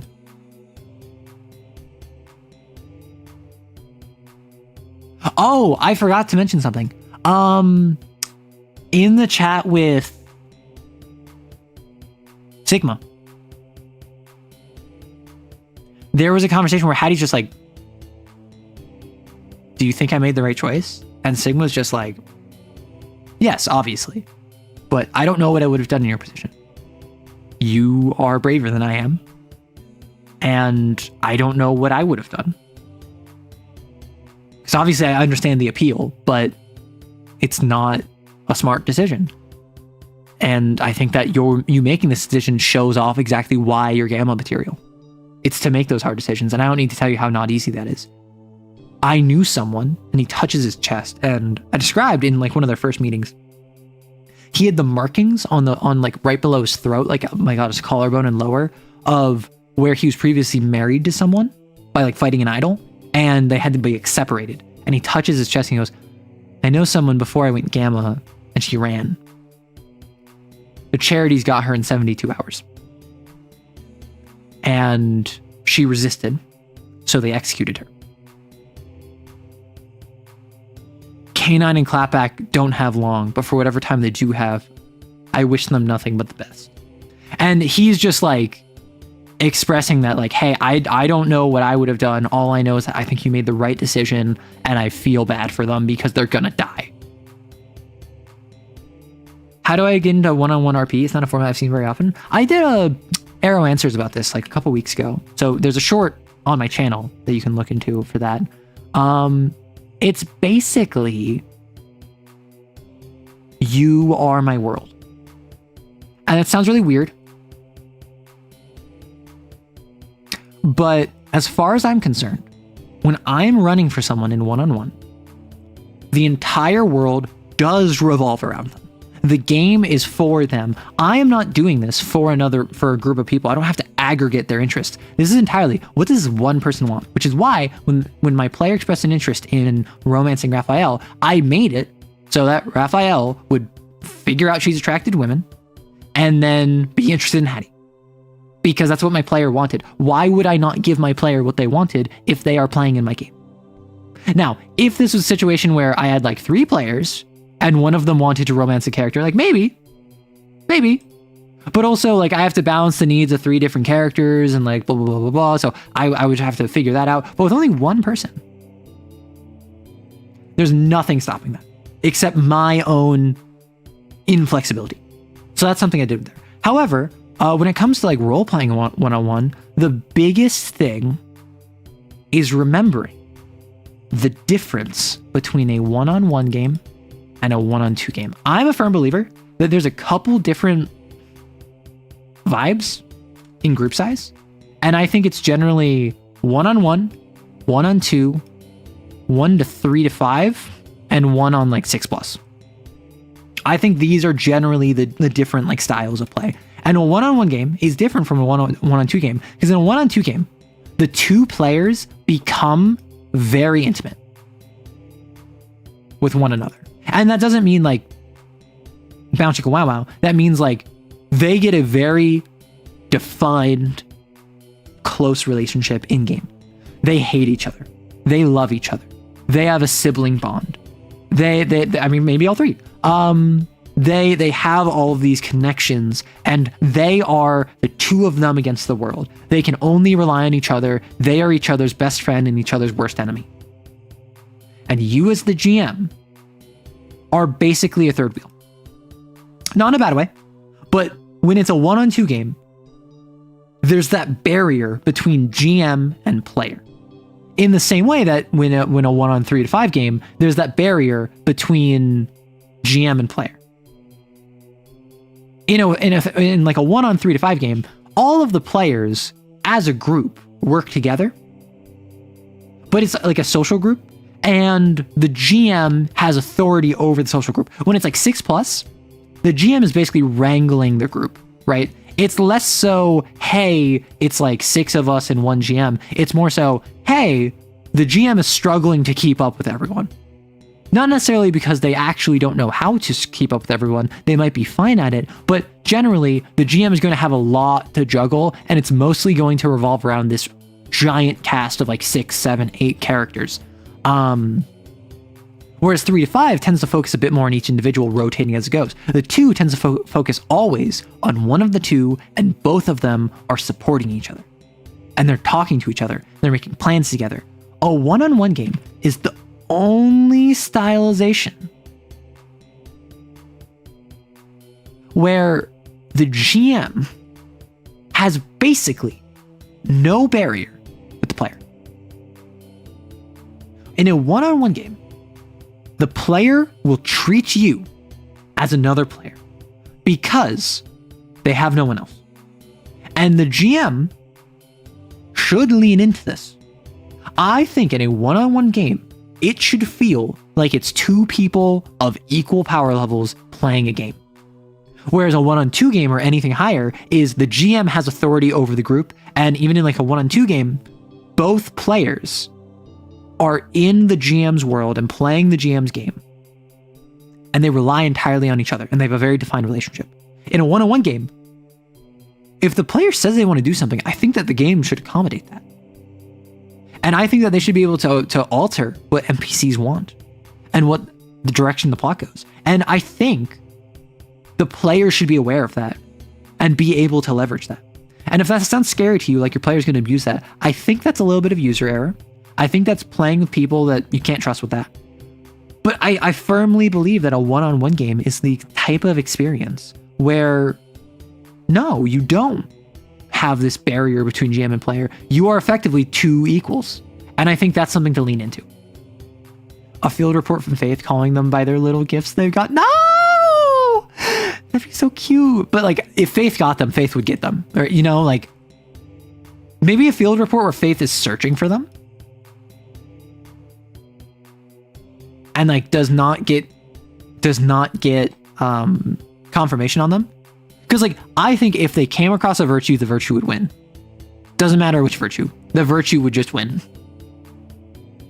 This is a better question with everything going on. Does Kane have the best record?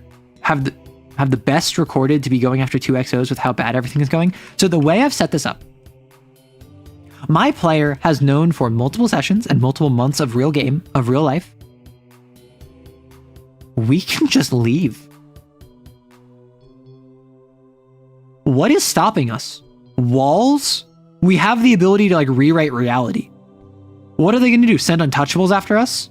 Yeah, cute. All we have to worry, like the biggest thing we have to worry about are gammas, so black coats, and virtues. But even if they send the gammas after us, if all 6 of us leave, that is a Cat 4 Ardence user, a Cat 3 Ardence user, a Cat 3 Flux user, a Cat 3 Binder, a Cat 3 Edit user, and a Cat 3 Whisper user.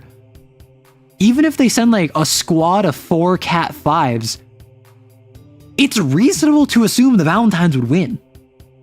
Because they all know each other very well. They all can support one another very well. Some of them have sin marks, which none of the gammas have. And like the gammas ultimately are kind of disunified, right? A virtue is not the same story. A virtue is like, hey, a virtue might be able to 1v6 them, even if all 6 of them were together. But the virtue would have to find them. As with the gammas would have to find them. And I've made it very clear. I've made it clear again and again and again. In my version of Cain, Cain is not omniscient, is not omnipotent, is not omnipresent, does not know everything, is not everywhere. They have agents everywhere. They have tip lines that can contact them if XOs are located anywhere. They have grace detectors if blasphemies are going off in basically anywhere. But if I'm out in the town of like,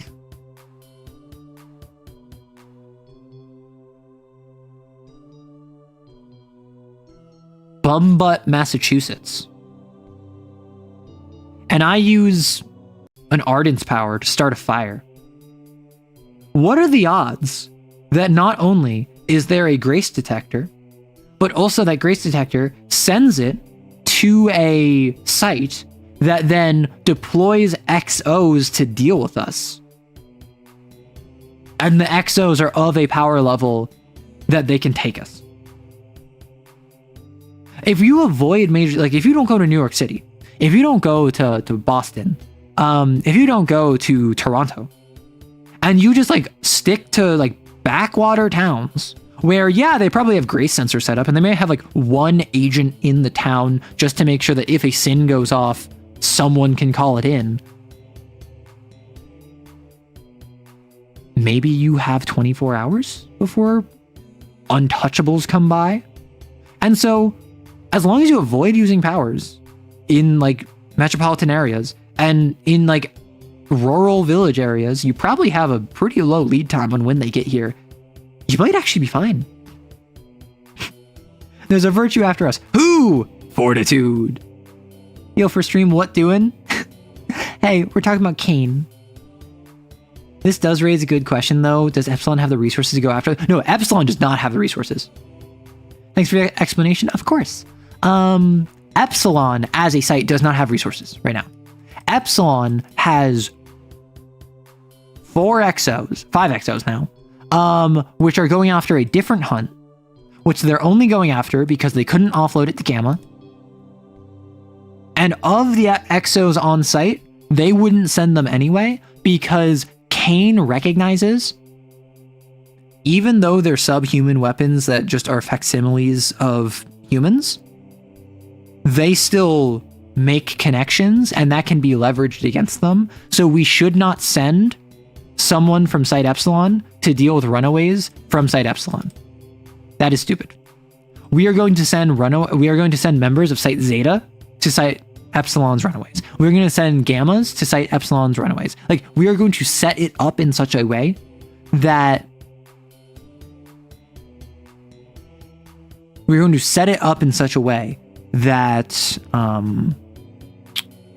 there's no like conflict of interest. That is why Sigma 1, despite being from Site Beta, going to Gamma, and then he got his pieces of silver, he was assigned to Epsilon because they didn't want him going back to his old site and meeting up with a bunch of people that he considers friends, that like he's in a position of authority over them as their admin, and like conflict of interest.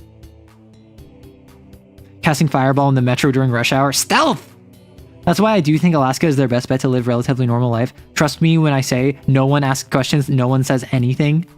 No, you don't understand. In that parlance of the time, a bum was a specific really large wheat container, and a butt is a mountain, so it's really called Wheat Mountain.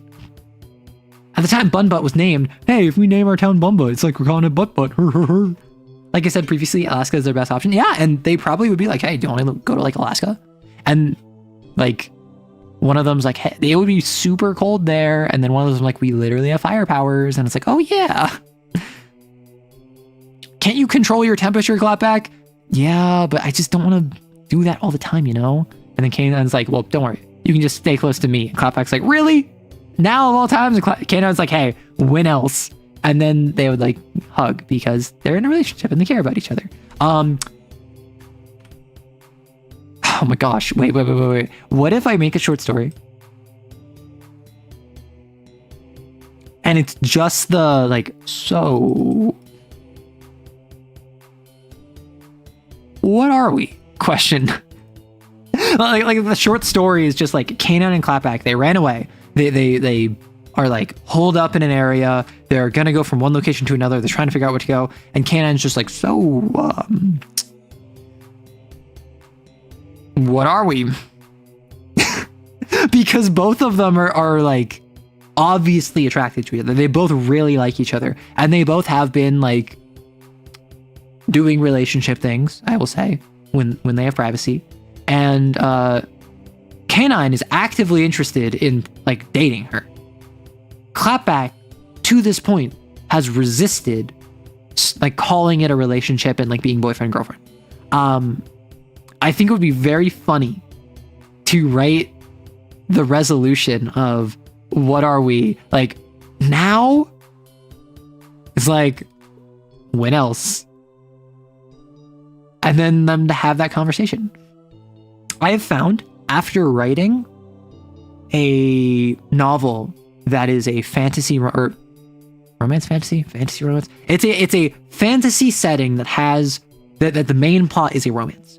I actually really like writing romance, funny enough. I think it's very cute. I think it's very sweet. And I love taking the thing I did with Sword Lesbians, the main one that I haven't been able to edit in like the past couple of weeks. I've been busy.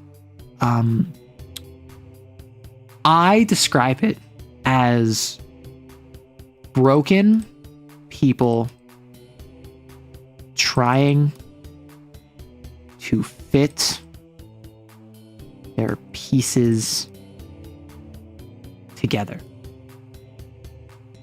Like, I don't write healthy romance, but I also don't write like overtly toxic romance. I write relationships with two characters that have lives outside of each other who have character flaws that do not get erased because they love someone. And oftentimes that means Clapback kind of speaks up for K9 and doesn't really give him the opportunity to self-advocate because she knows he's not going to a lot of the time. But that also means he becomes reliant on her and doesn't learn to self-advocate. In the same way, K9 basically justifies anything Clapback does. Whether or not it is worthy of justification, he will be there to go to bat for her, independent of whether or not she deserves to have someone go to bat for her. She screws up a lot. And so I think that that's something where, like, yeah, that can be toxic, but it's certainly not like bad. like it can be unhealthy, but I don't think it's like bad. And I think that's very interesting to read. I think that's interesting in fiction. I don't like perfect people. So you see, the effective god of your world is a sadist who likes to torture their audience. Can I clap back in unison? Yes. Romantasy, something like that? I don't know. You make it sound more scandalous than it is? What's more scandalous? Oh, Clapback and K9. I do legit want them to succeed and have a relatively normal life together. Unfortunately, as I've made clear in my setting, sin marks grow. And they have to be medicated. Basically, with a drip feed of grace suppressants to resist it. And so the grace suppressants lower their level of grace marginally to the point where it slows the growth of their sin mark. But it does not remove it. And that is why in the book it says like those with sin marks are indelibly stained. I like the idea that it's not like, oh yeah, you got a sin mark and you're fine. Like Kane's just being prejudiced, whatever. Like, no, you're legitimately like, it doesn't matter if you got a sin mark and you're being treated for it. Like 10 years from now, it's going to overtake you, even if you're being medicated. And if you're not being medicated, it might be under a year, right? You getting a sin mark is not you defying death and like dodging payment from the piper. It is you delaying that payment. I could be them ditching the car, figuring things out, and going up about the plan and getting under the table jobs and having the question float around, then having it asked at night when they rest together. No, that's literally like a scene where they ditch the car and they've been like they think they got out the GPS, but they can't be sure. So they just like have to ditch the car after like 24 hours of like straight driving.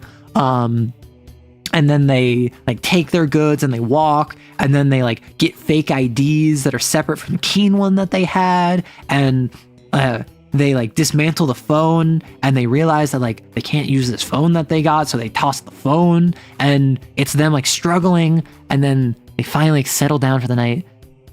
K9's like, what are we?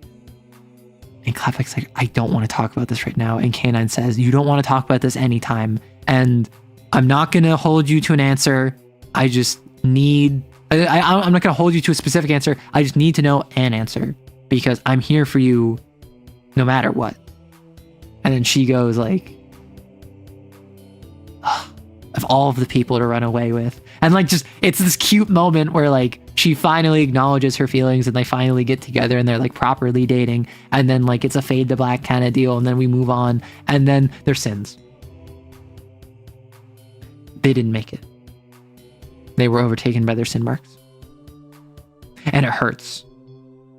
And that's what I love doing. I love hurting people. The drama. I know. I said relatively, which brings up a good question. They would have to do hit and runs for small cane things, but could they find the recipe? Maybe. Darn, you are vicious. Yeah, of course I'm vicious. People with terminal illnesses do still haven't fully fulfilling lives. It's just their illnesses aren't usually amplify your worst traits and turn them in. Yeah. Twist the knife. Yeah, 100%. Obviously.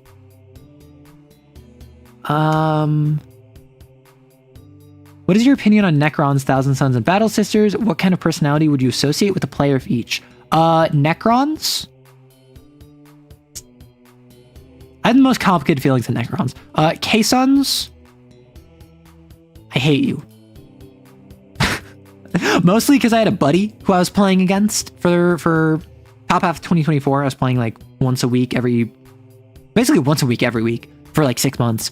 And one of my buddies had Ultramarines and then K-Sons, and then a couple times a friend left his Death Guard at his house, so he fielded Death Guard. And so I played Nids, who their highest AP value in most of their, like 70% of their army does not have better than a -1 AP. I would say probably 50% of Tyranids have a 0 AP. That means fighting Space Marines and Chaos Space Marines means anytime I attack you, I miss half my shots because I'm a 4-up army. And then I wound you on like 50% of the time. Sure, whatever. I then actually bypass your armor like a third of the time. I can hit you with like 20 decent shots and only 2 of them will go through, and then you'll ignore one of them. And like, K-Sons. That said, if you like K-Sons because you like magic, I think you're a nerd. That's valid. K-Sons are cool. I do think K-Sons are cool. I do still hate you because I play Nids and we have no AP, but I do think K-Sons are cool and you're like a cool nerd, right? Sisters, you are one of 2 things. You are the funniest person on the planet, after an orc player, of course, obviously, always after an orc player, or you're a creepy weirdo. One of the 2. You are either playing them ironically because you think nuns with guns is really silly and you like pipe organ missile launchers and you like penitent engines because they're like, oh, don't worry, you'll be saved as you're being used as a meat shield. You are like the funniest person on the planet. Or you're a weirdo because you're like, right?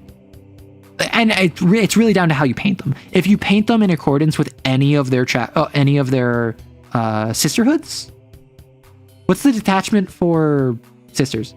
If you paint them in accordance with like order of the, is it the orders of like the Ebon Chalice or of Armored Lady or whatever faction you have, I think you're probably really funny. Like Bricky plays them because 1, they're really cool, but also because like nuns with guns is really funny. That's Pog. I feel like a lot of people play sisters because they're weirdos. And then Necrons, I have complicated feelings on. I really like Necrons. I think they're really cool. Like unironically, if I do choose armies in order to build, first would be CSM. Now at this point, probably Nids second, just because I have such a fondness for them as an army I've been building. And then probably third would be Necrons. However, I just don't vibe with them. Like, I just don't vibe with their lasers, you know? I like pew pew. I like bang bang. I don't like bzzz, you know? I don't like shooting you with a Gauss flare. I like shooting you with like a lasgun laser. Like I like ballistics. I've talked about this a bunch. Wow, what do you know? I have a pistol pointing at you right now. I like ballistics. I go pew pew. I like bolters. I really like bolters. Bolters are really cool. I just the weaponry and like the War of the Worlds, like tetrapods and the scarab stuff, like I'm just not a huge fan of that. And, like Catan are cool, but like Necrons I just can't get into.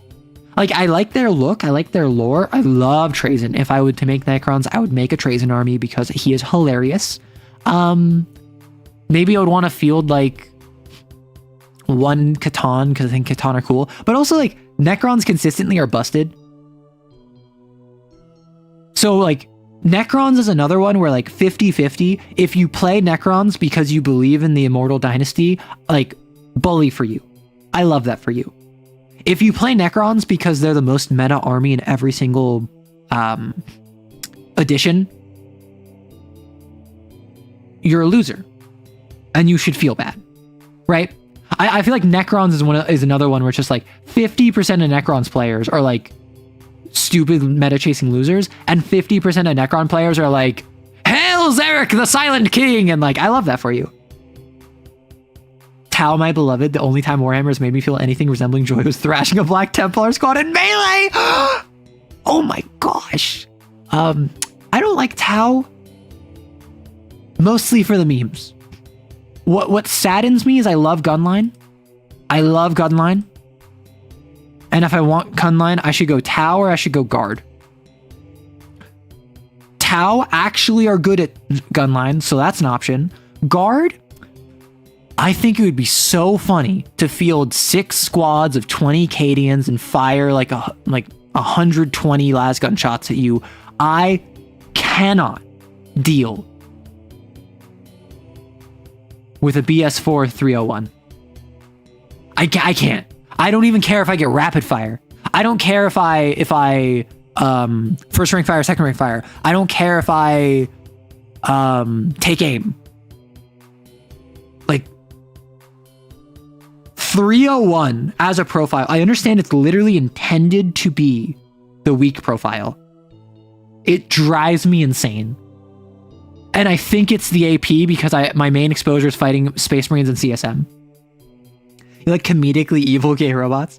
Sisters seem like they're Helsing Ultimate Catholic Church. Basically. That's basically what they are. I once ran into a guy at a gaming store who had a 3D printed sister proxies, and he offered repeatedly to share the files, and after the third polite no, I had to tell him outright to go away. God, it was like weirdo anime stuff. Which, like, by the way, if you have 3D proxies that are like anime versions of characters, I don't care. It's just, I feel like a lot of, particularly sisters, because it's explicitly all of them are women, and 40K tends to be a very male-dominated space, that tends to lead to a lot of weirdos who are men being weirdos about women. Like, I don't care if you have the Neurothictor. Does anyone know what the Neurothictor is? I don't know if I want to show that on stream. He didn't end up seeing him at a local game store. Yeah, nice. Yeah, they were that kind of sisters. Ugh. When I played Kill Team, I was a Chaos guy. I love the kit bashing. Ooh. Oh, just pervy. Ugh. Orcs, you use humor to hide your depression. Marines, you use anger and duty to hide your depression. Necrons, you're just depressed. And I love that. I love that for them. Like, Necrons, funny enough, in Dawn of War, like the RTS game, I mostly play Chaos, Guard, and Necrons. And it's very satisfying to me to just make a Necron Lord, make like 3 things of Necron Warriors, fill them all out, get some flares, and then I will like just go forward, march into your base, you kill one of my squads of Necron Warriors as I drop down flares behind your backline. You entirely lose all of your morale. My Lord just 1v1s your Lord, and all of my Necrons just continue to heal. It's very fun. However, I like the shooty. I like getting basilisks as Guard in Dawn of War. And I feel like if I was to run Guard on tabletop, I would also want like big gun. One of my favorite guns is the... What's the long one? Like the drum-fed magazine. Is this the Reaper? Or is this the Leviathan? Is it the one that Havocs can get? It's not a heavy bolter. It's not a heavy stubber. I think it's the Reaper autocannon. And it's like the really long, like minigun looking one. Oh, that's so cool. Diving across the map with a cold star loaded with burst cannons and killing everything. No! The facsimile that the Kane says, do you think that's what Kane lies to itself to have that separation? What do you mean? It's not the sole reason I love Necrons, but when someone says, you only, you hit enter too early. Minor spelling error. You like them because they're overpowered. That's the thing. When I see someone liking Necrons, my first thought, oh, you like them because they're so silly. You like them because they're so cool. You like them because they're so like depressed. Like I assume you're an Orican stan, or you're a Zarek stan, or you're a Trazen stan. Necrons, by necessity, has very good characters. Necrons, because their standard units are soulless automata, all of their nobility are very interesting characters, because that's the only way they can get you to care about the faction, right? Whereas in Guard, each character is probably going to be less interesting because they can give you, oh, here's Sergeant so-and-so, leader of the, like, you can have Gaunt's Ghosts, right? You can have Caiaphas Cain, hero of the Imperium. You can have Ussachar Creed. You can have one of like 4 different generals in a Baneblade. Like you can have like Yarick, for instance. You can have all these different characters, and each one has cool stuff around them, but as a character is less interesting. Whereas the Necrons, you have to have cool characters. And so if you tell me I like Necrons, I'm gonna be like, oh, awesome. Like, who's your favorite character? And then if you tell me like, man, I know it's basic, I just love Trazen, I'd be like, I love Trazen too, and like we talk about Trazen. Or if you're just like, I just think seeing the future is so cool, I gotta go with Orican. I'm just like, you read Infinite and Divine, they're like, I read Infinite and Divine, I'm like, like we can connect over that. And then if like, oh, I don't care about any of the characters, I just want like cool Catons, I'd be like, okay, all right, cool. Meanwhile, Tyranids have literally one character and it has no personality. Yes, but have you considered the Hive fleets take on the role of character? So for instance, I think like Guard does this too. Like Space Marines, Guard, Tyranids, a lot of them have the detachment is the interesting bit. I play CSM because I want to play Alpha Legion. I don't care about Alpha Legion characters. I want to play Alpha Legion. I play Nids because I want to play Hive Fleet Kronos. I don't care that Hive Fleet Kronos doesn't have any characters outside of like the Swarm Lord. I want to play Kronos. Necrons is really the one big thing that changes that. Because I think each faction does have like 1 or 2 nobles, with the exception of like the Sautek, because I think the Sautek is the Silent Kings, so the Silent King is part of Sautek, and then also has like 2 or 3 nobles underneath him, or like overlords underneath him. But like I like Necrons is kind of uniquely perched, where you kind of play a faction for the characters. If you get around to reading Infinite Divine, yeah. The Overlords took all the Grunts' personality. The main reason I don't like Necrons is they lean way too much on their motif instead of having designs that blend any sort of stuff together. That's fair. They're all just Egyptian space robots. But that also makes sense because, like, in biotransference, like, varying individuals of varying sizes all came in and they all walked out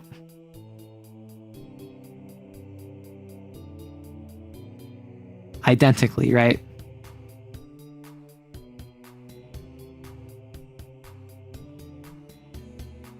Which, like, does make sense from a meta-narrative perspective. Yeah. No, I feel you.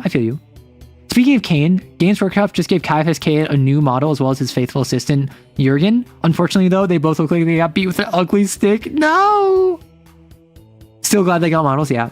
Reasons I like each of them. Necrons are creepy, Caissons are weirdos, and will do weird stuff, and Sisters are the most grimdark army, and the best looking... They do have the best looking vehicles. Like, Sisters vehicles will put just about anything to shame. 40k Oregon missile cannon. Like, come on! You can't tell me this isn't the coolest thing you've ever seen. This is a pipe organ missile launcher, brother. They got holy fire in those braziers. It's raining, dog. That's why I love the destroyer units, because they all have unique non-human design. That's, ooh, yeah. The current Necron army I'm painting does have a unique gimmick. I'm trying to make them frostwalk. Ooh, nice.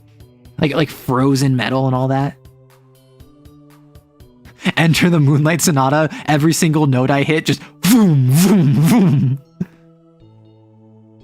My phone eye, did I answer your question? Nope, not yet. Can my model do a backflip? No. However, I can do a spin. Whee! Yes, so I am a 3D model. I can turn around on my chair. I can also do this. And I can also go, well, just gonna go under the desk real quick. Don't worry about me. I'm hiding because it's currently an earthquake is going on. And yet I'm back because I pop in. So yeah, I can't do a backflip. I probably could. Okay.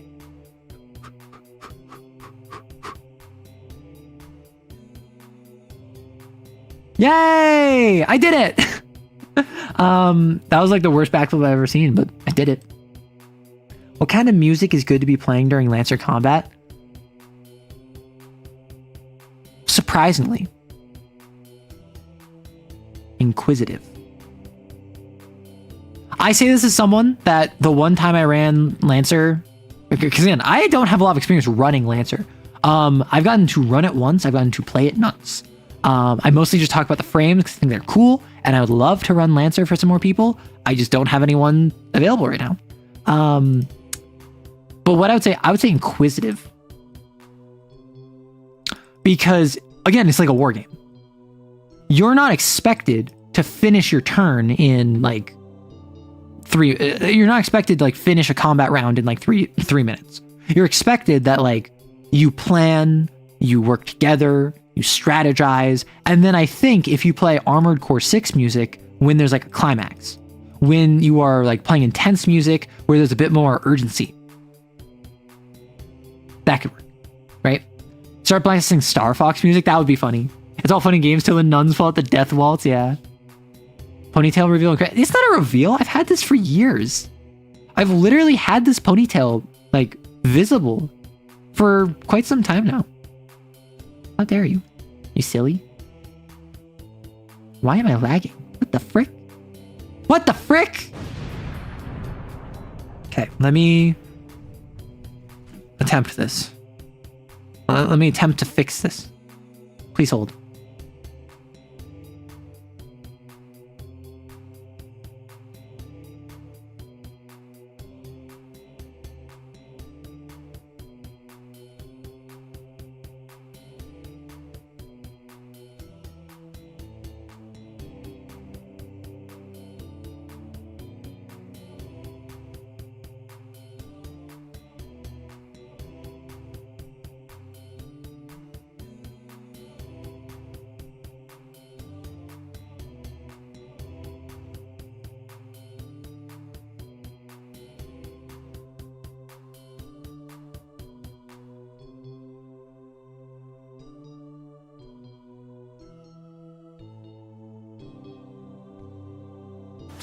Goodness gracious, I'm remembering why I eat before I stream. I'm getting hungry.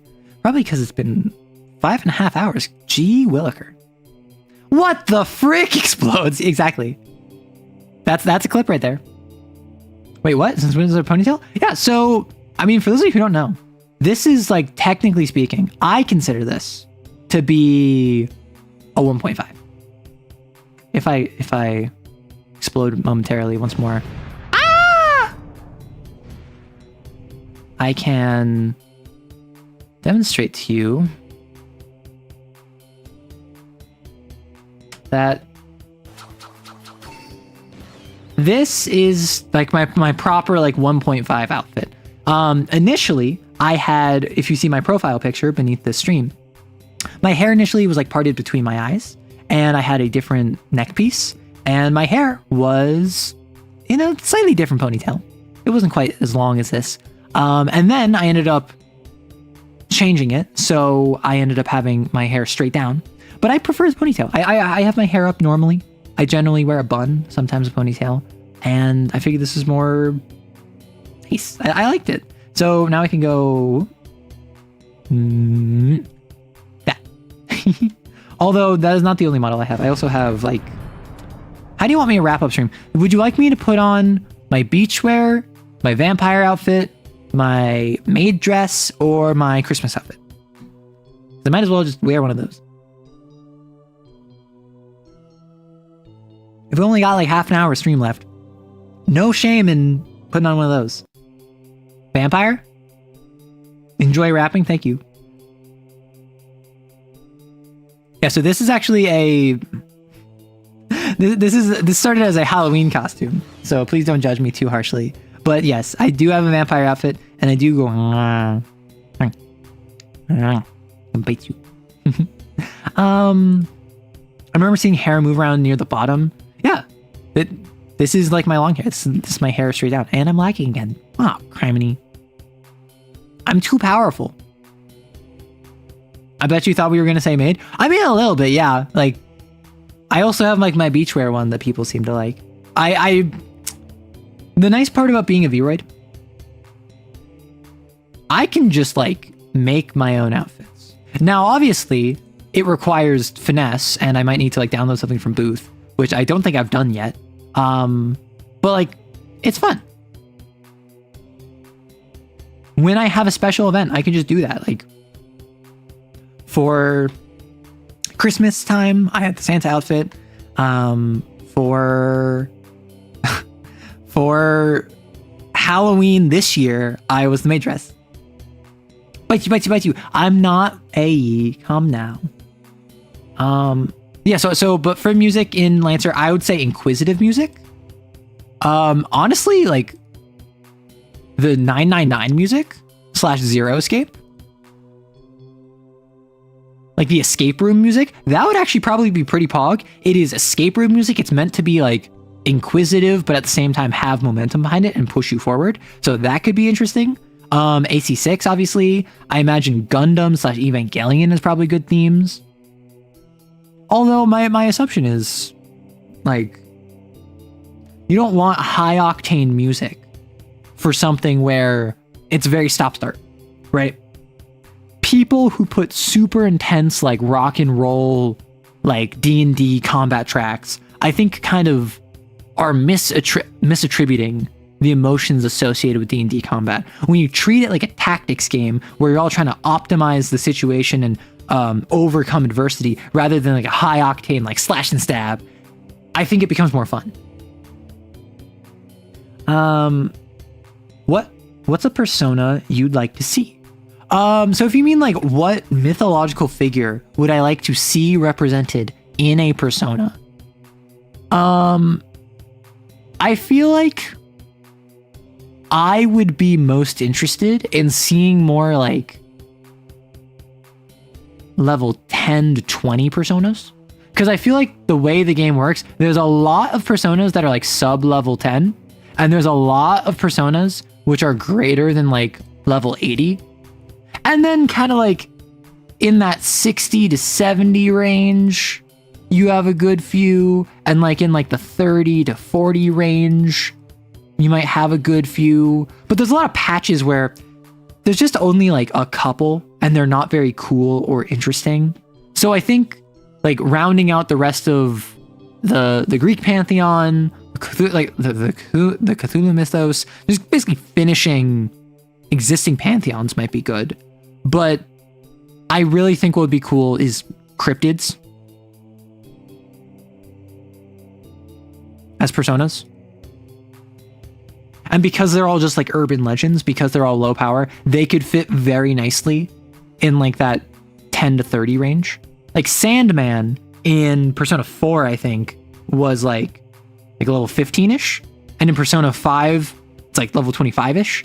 So I think that like Chupacabra, Nessie, Bigfoot, Slenderman, even creepypastas, I think would be very interesting low-level personas. And then you have all the gods and deities be like high-level. The Big Bad Wolf is not a persona. Fairy Tales, another great example. I think that would be fantastic. The intense music comes out for a narrative layer, the slow methodical tracks for combat. Yeah, exactly. Jersey Devil's a demon, but I think he's only in Soul Hackers. Ah. Yeah, I was recently watching Short One Gaming. This is a channel I watch occasionally, and they just started playing Inscription. And they got Child 13, which they were like, what the frig is Child 13? And it's a Jersey Devil reference, because the Jersey Devil was thought to be the 13th child of, I think it's the Leaks family. And like the cursed child grew bat wings, flew away. And so they're like, why is this child like 13? Why can't I sacrifice it? And like, it's just, I thought of the Jersey Devil. Is there a Jabberwock? I don't think there is. They're probably not. The Chupacabra is a demon? That's hilarious. Goat sucker. This is a public service announcement. TADC episode 9 got leaked. Beware spoilers. I assume that's the Amazing Digital Circus. I have no connection to that. Except I know a lot of people are really weird about Pomni the Clown, and a lot of people are really not normal about the show. I've made my Kane players so suspicious that everyone is part of Under Heaven that one of them thought an air conditioning unit could be an Under Heaven agent in disguise. It wasn't. Is this a bad thing? I would say it is a bad thing if it disrupts the game. Because as funny as it is to be like, ha ha ha, everyone thought the air conditioning unit was an Under Heaven member. Like, if that stopped the game when it should have been doing something else, yes, that is like an actual bad thing that I would recommend having an out-of-game conversation about. If it's not, if everyone thought it was funny and that's all that was going on, and like it was downtime and people just like spent a rest being like, wait, what if that's, what if that air conditioning unit? And then everyone checked and like, oh, fine, let's continue our rest. That's fine. Let them be paranoid. It's fun. It's chill. That is not a bad thing. Put Under Heaven agents undercover. I looked it up, and while it wasn't a persona, it is a demon. Yeah, and basically most things, if they have mythological origins,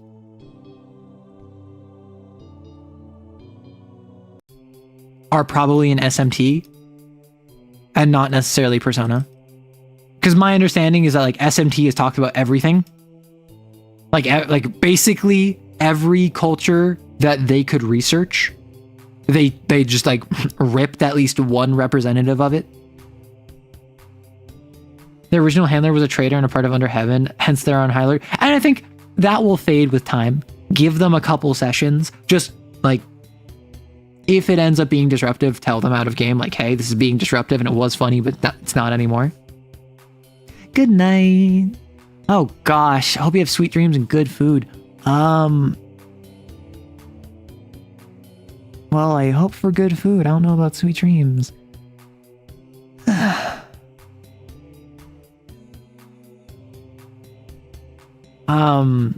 You must also get ready for this. Everyone's leaving me.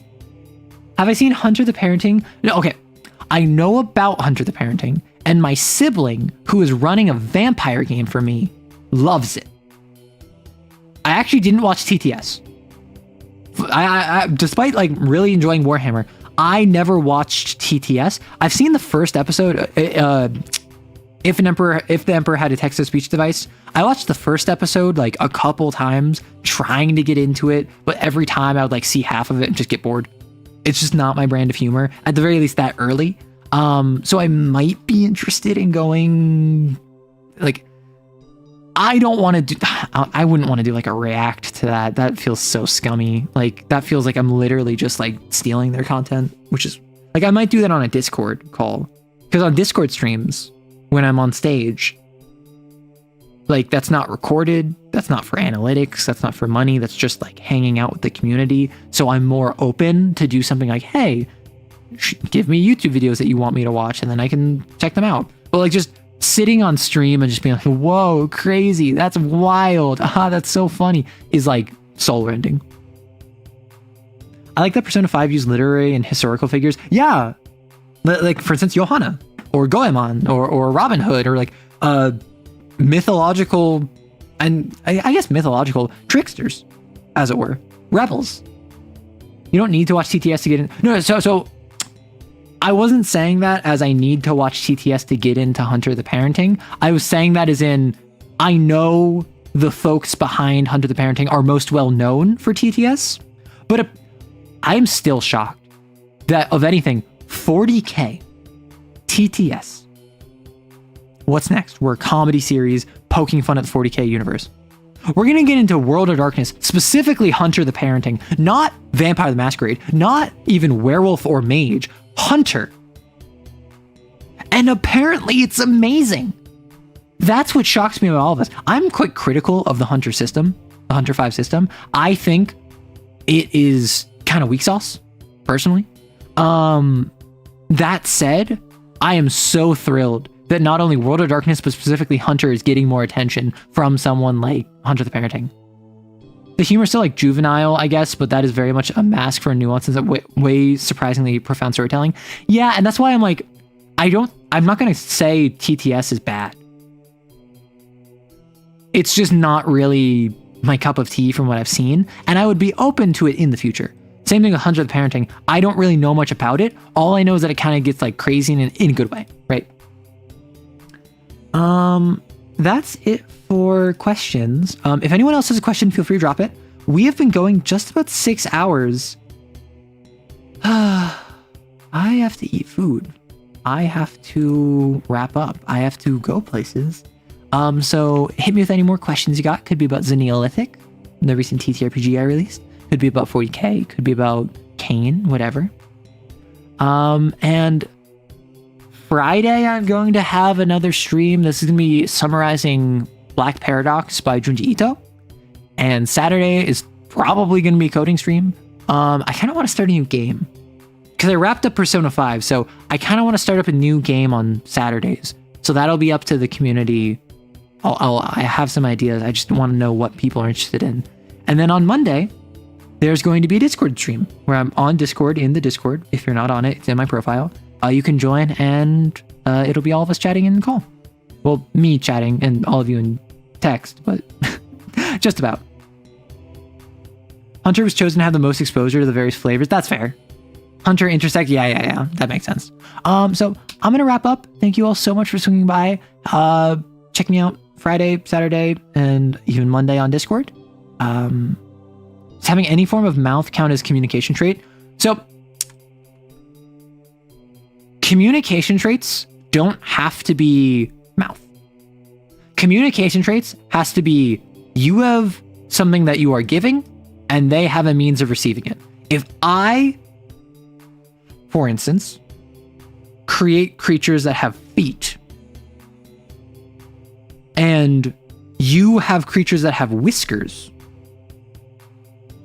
theoretically, I could communicate via rhythmic dance that your whiskers detect the vibrations of, and we have complex communication. If you have a nose and I have pheromones, I might be able to release pheromones that communicates to you what I am feeling and how I'm trying to get you to communicate. Therefore, you don't need to have, I am a mouth and I'm speaking in a language and you have ears and you are listening in a language. That said, that's where it kind of gets like, how do two creatures in the same party, in the same troop, communicate that way? If you have no nose and I have no mouth, and neither of us, or if you have no nose and I only have pheromones, how do I communicate with you if neither of us has the ability to communicate with either? I think that's a little niche, but that is kind of like core to the system, so that may be something to include. Guy Chapman, the goat. My chitinous slime is going to be very happy. I have no nose and I must smell. Yeah, communication can be done so many ways. It's just like a question of bandwidth. It's really, really, really hard to top gestures and complex vocalizations. Yeah. Some do high density in a small area and for a long time, like writing. What blasphemy do you think you would develop IRL? I've been asked this a couple times. I like... So that's something where I have to always do the clarification. Is this a world where I'm a Cain XO and I'm fighting sins? Or is this a world where I am just Arrow? Because I feel like if I'm fighting sins, I feel like Bind, the ability to control sins and to like manipulate sins, I think that would be very interesting. But also Whisper. I think I have... I don't know. It's just... When it comes to Whisper, it's your shadow speaking in your ear. It's kind of like giving you visions of the future. But it has this kind of dualism to it. And I'm a huge fan of powers that give you something. Whether that is a sub, which Bind and Whisper, what do you know? Whether it's a summon, or whether it's a JoJo stand that gives you like Echoes Act 3, which can communicate with you. I love the idea of like getting a little friend. So these two, I think, kind of speak to me. That said, something I haven't considered until now, maybe Jaunt. Like unironically, maybe Jaunt to like the ability to be connected to people, the ability to like have connections where connections with others is very important to me. And it's always been something I've struggled with. It's always been something that I felt is lacking in my life and that I desire more of. So I think that would be a very natural conclusion of like, from my trauma of like not being connected to people, I manifest this power to allow me to connect to people. I think that might be interesting. I hadn't thought about Jaunt before, but that did just come to mind now. If I'm an exorcist, I think I would go Bind, and it would be not like I have like a dog. I think I would be like a binder. I think I would be someone that like binds sins, and I'm like fighting a sin and I attempt to bind it. Because as much as sins are the representations of emotion gone wild, they are ultimately like, even the Hound is not malicious. I would say only the Centipede is like truly malicious. And that's the one that like I would have no chance of binding. I do genuinely think that most sins, what they need, like, I think the execution strategy is effectively like slapping a piece of tape on a sinking ship, right? I think what you need to do is you need to dock the ship and you need to repair the hole in the hull.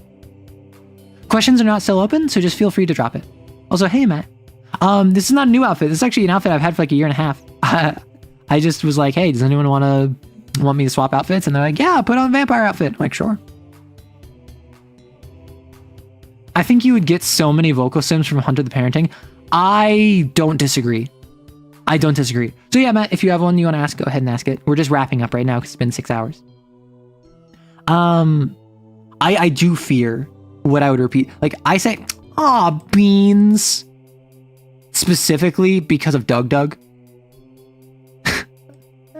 I don't like beans. I think beans don't taste very good. I'm not a fan of beans. Why would I ever say beans? I think beans are kind of gross, but I still go, beans, just whenever something bad happens. Wait. Is there a vocal sim? Just Garo! Any recommendations for what I should cover in my session 0 with Cain tomorrow? I'm starting a duet campaign where the player is a magical girl. Any tips on how to make a monster of the week? First off, when you say duet campaign, do you mean one-on-one? Yeah, so besides the rules, I'm a big fan. Lines, veils, and bounds. Lines are hard lines that you do not cross. These are things that you do not bring up in the game. They don't come up in the background. They're not plot beats. They're not stuff that happens. Veils, things that might happen in the game but are never going to happen on screen. And if they do come up, they will be fade to black.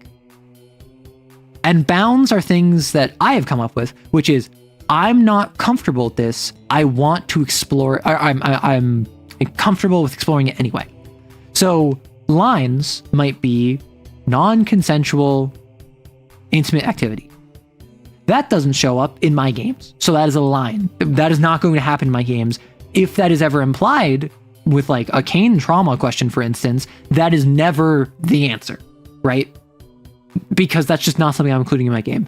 Meanwhile, consensual depictions of that, sure, that can happen in game. I'm just not going to roleplay that with my friends. So that might happen, but a line is driven over it. And something, for instance, for me, I'd say a bound is flirting. That is something I'm not very comfortable with it per se, but I'm comfortable exploring it in game. Within the confines of the game, I'm all right with this thing I am uncomfortable with. Just be aware I'm uncomfortable with it. So don't treat it like with a blasé attitude. Treat it as if you're treading on careful ground, right? So don't do this. This can happen, but it kind of happens in the background, fade to black. And this can happen. Just please check in with me. Please be careful. That's a great thing because that is just communication tools. I would also say, hey, what tone do you want? Do you want this to be a battle manga where we kill monsters? Do you want this to be a horror story where like everyone around you succumbs to body horror in awful ways? Do you want this to be Chainsaw Man? SCP? JJK? Do you want this to be more investigation oriented?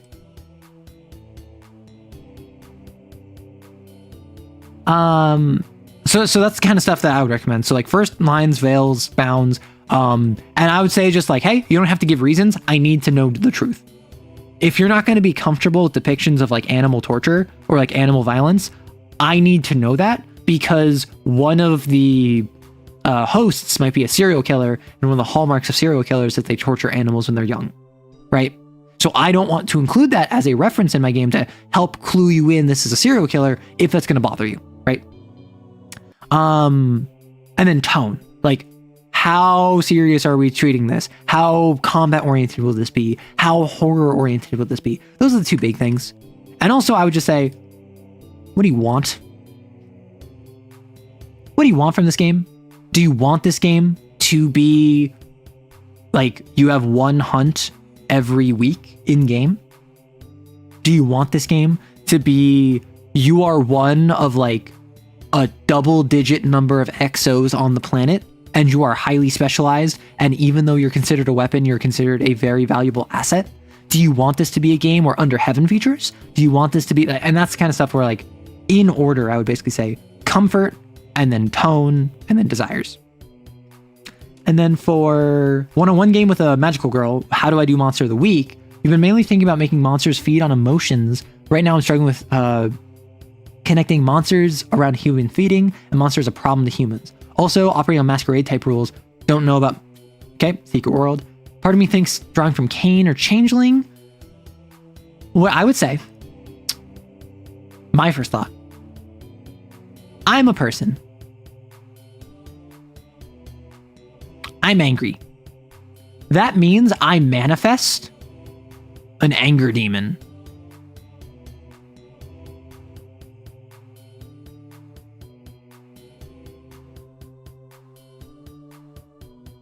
And it's angry, and it makes me angrier. And the angrier I get, the bigger the demon gets. And the angrier, and the bigger the demon gets, the angrier I get. And it's just a positive feedback loop. And so the reason it's dangerous is because effectively they manifest a type 1 sin or type 2 sin that makes it a positive feedback loop. The other thing you could do is I'm happy. I manifest a happiness demon.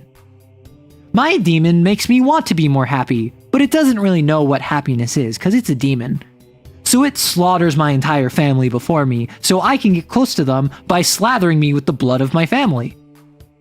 How much closer can you get? Oh my gosh! And like that's horrifying, right? Like that's one thing. Another way you could do it is I'm sad. I manifest a sadness demon. Because the sadness demon feeds off of my sadness, I'm pretty happy now. I'm not sad anymore. I'm happy even though my wife died. I'm happy even though like my mother is sick with cancer. I'm happy even though I lost my job. Why am I happy? I feel awful. Like, I feel so terrible. I feel so distressed. Why am I not feeling sad about these things I should be sad for? And like the mental psychosis that comes with knowing you should be feeling a certain way and not feeling it. And those are 3 different methods you can do. You can even do all 3.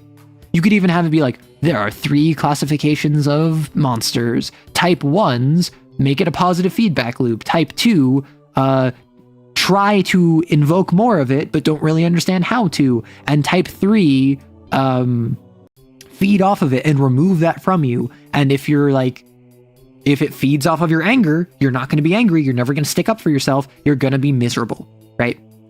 And those are all different ways you could do it. And you might even be like, this is for negative, like this is for positive emotions. Positive emotions, they try to like give you more of it and they don't know how, so they do it in the wrong way. And then these could be for negative emotions.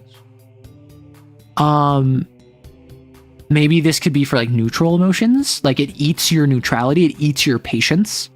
So you become really irritable. You become really impulsive when you were the most patient person anyone knew. And now you're just making snap decisions because this demon is like eating your patience. Those are all different avenues. If that works, by all means, I hope it works out for you. Anything else, anyone? Your brain is made of bad meat. I'm scared. What sort of vocal stims these might give me if I do watch Hunt of the Parenting. Yeah, basically what I'm taking inspiration from is not only sins from Cain, I'm also taking inspiration from Banes from Werewolf the Apocalypse. You mentioned Changeling the Lost / Dreaming. I think that's another great avenue. I'm thinking Banes, I'm thinking with Fomori, specifically. So I'm gonna head out. Thank you all so much for swinging by. Big D! Thank you all so much for swinging by. Check me out Friday on stream. There should be an Arrow Answers tomorrow. And girlfriend video should be out next week if I can devote more time to it. Have a lovely day, night, morning, evening, whenever. And take care of yourself. Bye-bye.